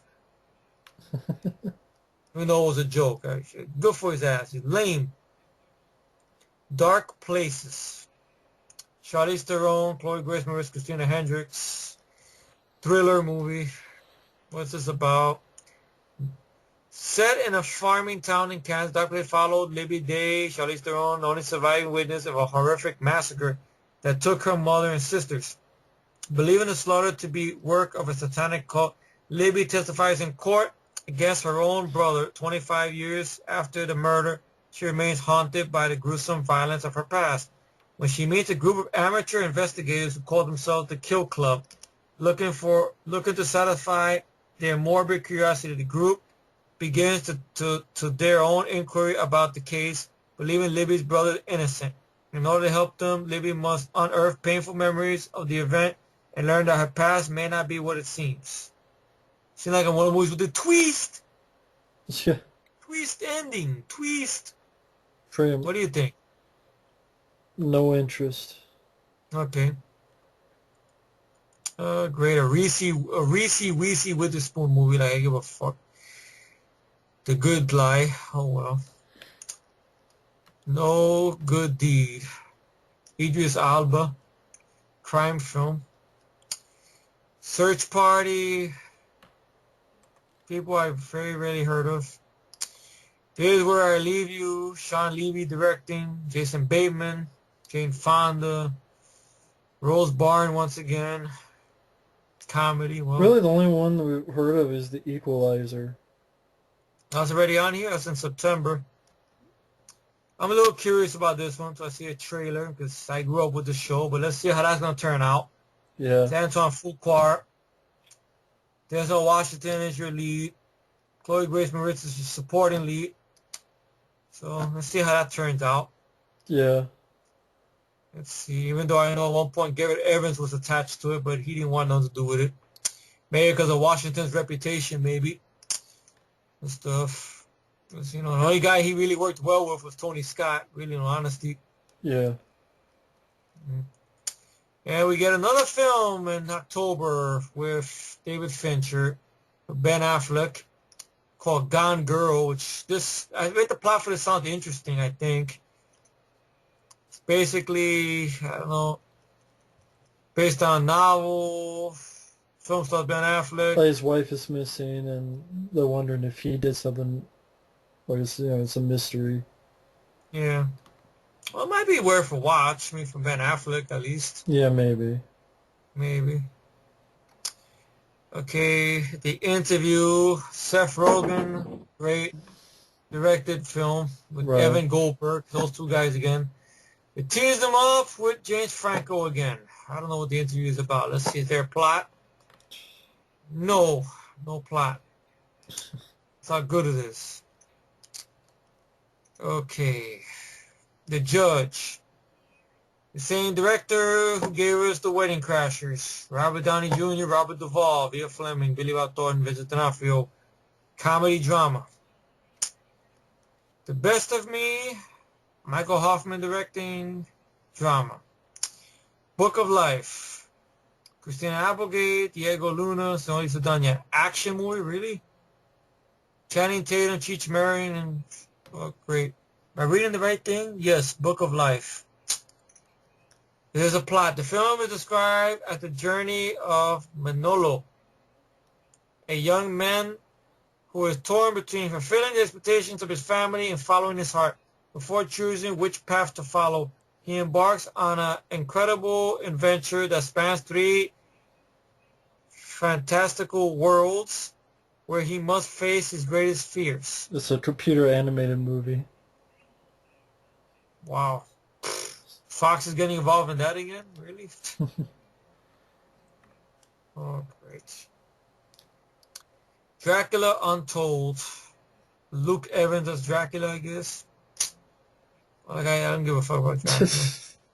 You? No. How about Book of Life? No. Business of Pleasure. Why does this sound like something about call girls? Let's see. Vince Vaughn. Comedy.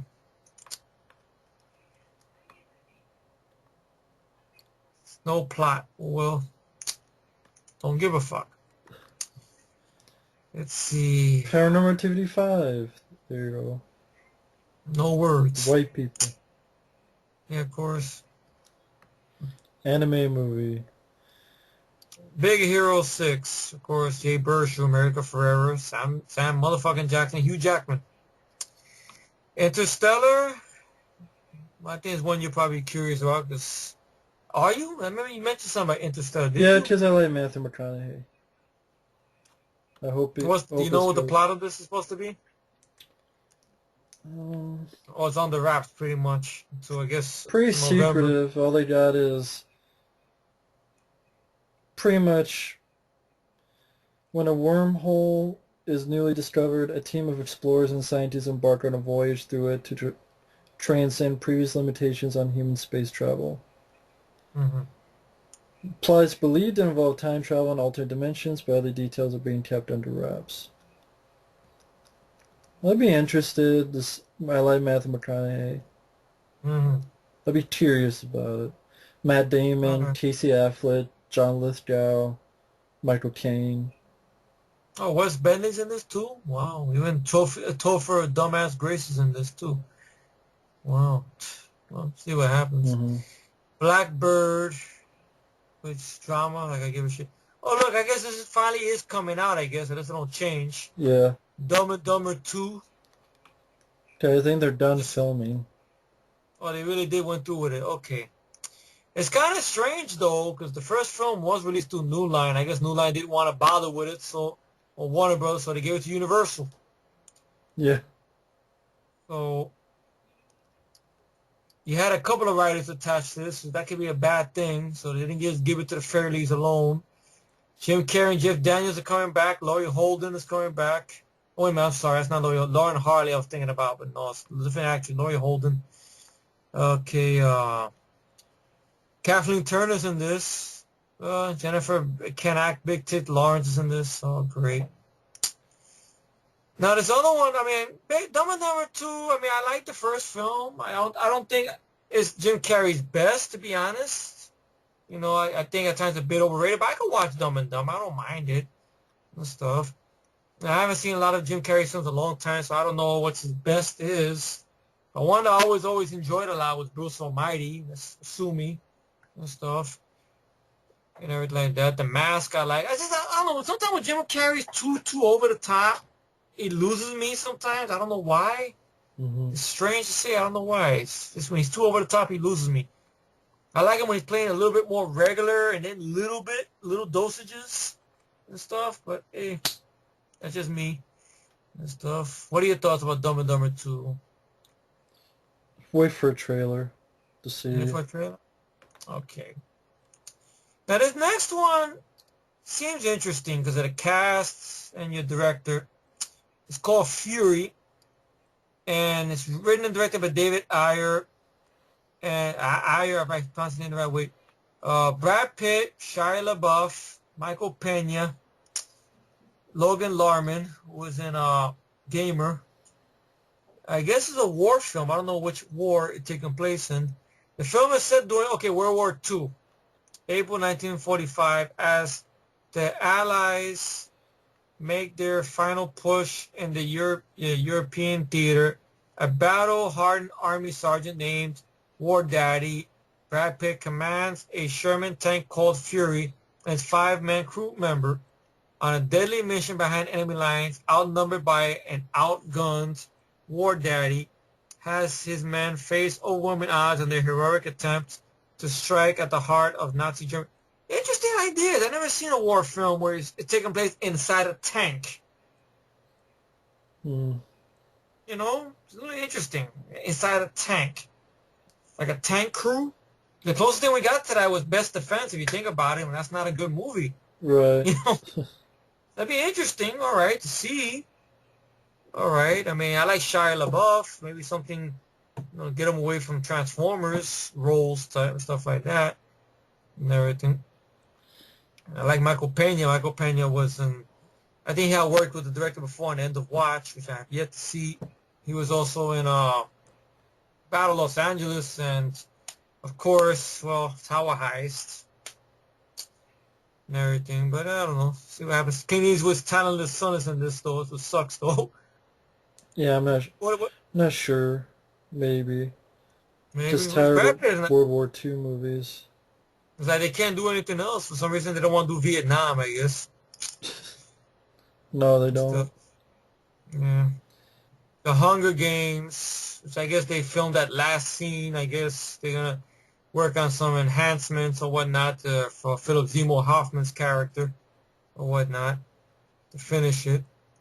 Which anyway, I don't care about the Hunger Games, so I guess not much to say.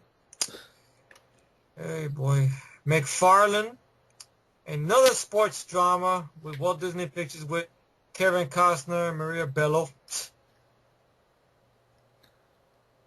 Which, well, it is what it is. Yeah. Another Jennifer Lopez film, this time with Steve Martin and Jim Parsons, called Home. With Steve Martin, to be honest, he should just retire, because the last good one I did enjoy him in was Bringing Down the House. That's about it, but I don't know. Just didn't seem much. That one he did about the bird watching, I seen trailers to it, didn't seem like much to me. Jennifer Lopez, stay with your music. Don't do acting anymore, really. You know, if your 90s are over, Jennifer Lopez, stay on the 6 train, please. Horror Bosses 2, no. Did you see the first one? Yeah, I'm not a big fan of it. Well, I didn't mind the first one, but I don't think you needed a sequel, to be honest. It's one of those forced sequels you didn't need. My humble opinion. Yeah. Let's see. Exodus, Bible another Bible film, of course, with Ridley Scott, with 20th Century Fuckface. Christian Bale, Sigourney Weaver, Ben Kingsley, Joe Egerton, oh well, Aaron Paul. Pendleton, Some family movie. The Hobbit, well, I don't give a fuck about The Hobbit. Me neither. Annie. Musical remake. This is the one Will Smith's going to produce. The one that had his daughter in it or whatnot. At one point, I don't know if that's the case anymore, but hey. Yeah, he's producing it. Yeah, but I guess his daughter's not in it. At she's not on IMDb. At she's not on the Wikipedia. Okay, Night at the Museum 3. I remember the first one being okay, but I didn't waste my time with sequels. How about you? I like him okay, but I don't know if you need a third one. Okay. And of course, we get Hot Tub Time Machine 2. I had fun with the first one, I would admit. No John Cusack. We got Craig Robinson coming back. Ryan Cod, whatever his name is, coming back. Chevy Chase is coming back. And I think the lead kid is coming back as well. But do you need a sequel to this? Really? But let's see. I enjoyed the first one, but I don't know if you need a follow-up. Exactly. I mean, you had an ending. What's the problem? I have no idea. And of course, Johnny Depp again, this time in a musical fantasy with Disney. Yep. Called Into the Woods. And then Angelina Jolie directing a movie. Some war film. With the Coen brothers writing it, ironically enough. Yeah. Unbroken. Well, Whatever. that's 2014 in a nutshell, really. Yay. Yeah, yippee, let me swing my dick out the window. Not much films I can think of worth a shot. That's it. Pretty much. What, Godzilla, maybe? Mm-hmm. Sabotage, maybe? A lot of maybes. No indefinites. No. Like life, if you think about it. No indefinites. Exactly. So, I'm all worn out now. Same here, just... I don't know how long we went on with this. Jesus. Pretty long, like 4 hours. So this will be 2, 3, but couple of parts I can imagine. Yeah, I can try to put in one part, I don't know. Maybe it might make your modem blow up though. But thanks for... Thank you for having me. Huh? No, thank you for being on. Sorry that, well, by the time we get to the year, there's not much to say on these movies. It's just whatever. Like, people probably say that we're pessimistic, but fine, that's our opinion. We'll be pessimists. And if people are looking forward to any of the titles we mentioned, power to you. Like we said, we're not doing this to change anybody's mind. We're just giving an opinion. Like you give opinions. Like these people are giving opinions of what they think of the video or what they think of the titles. That's an opinion, whether it be good or bad. That's why just don't be an asshole, which they still are going to do anyway, or whatnot. But anyway, it's been fun, though. Stuff like that. We did a lot of yelling, more of anything in this video. Shit. But I guess now it's time to say goodbye to my very special friend. Thanks for watching. Thanks for joining us. Thank you, Efree. Thank you, Matt. And Thank you all. you have a good night. Later. All right, later.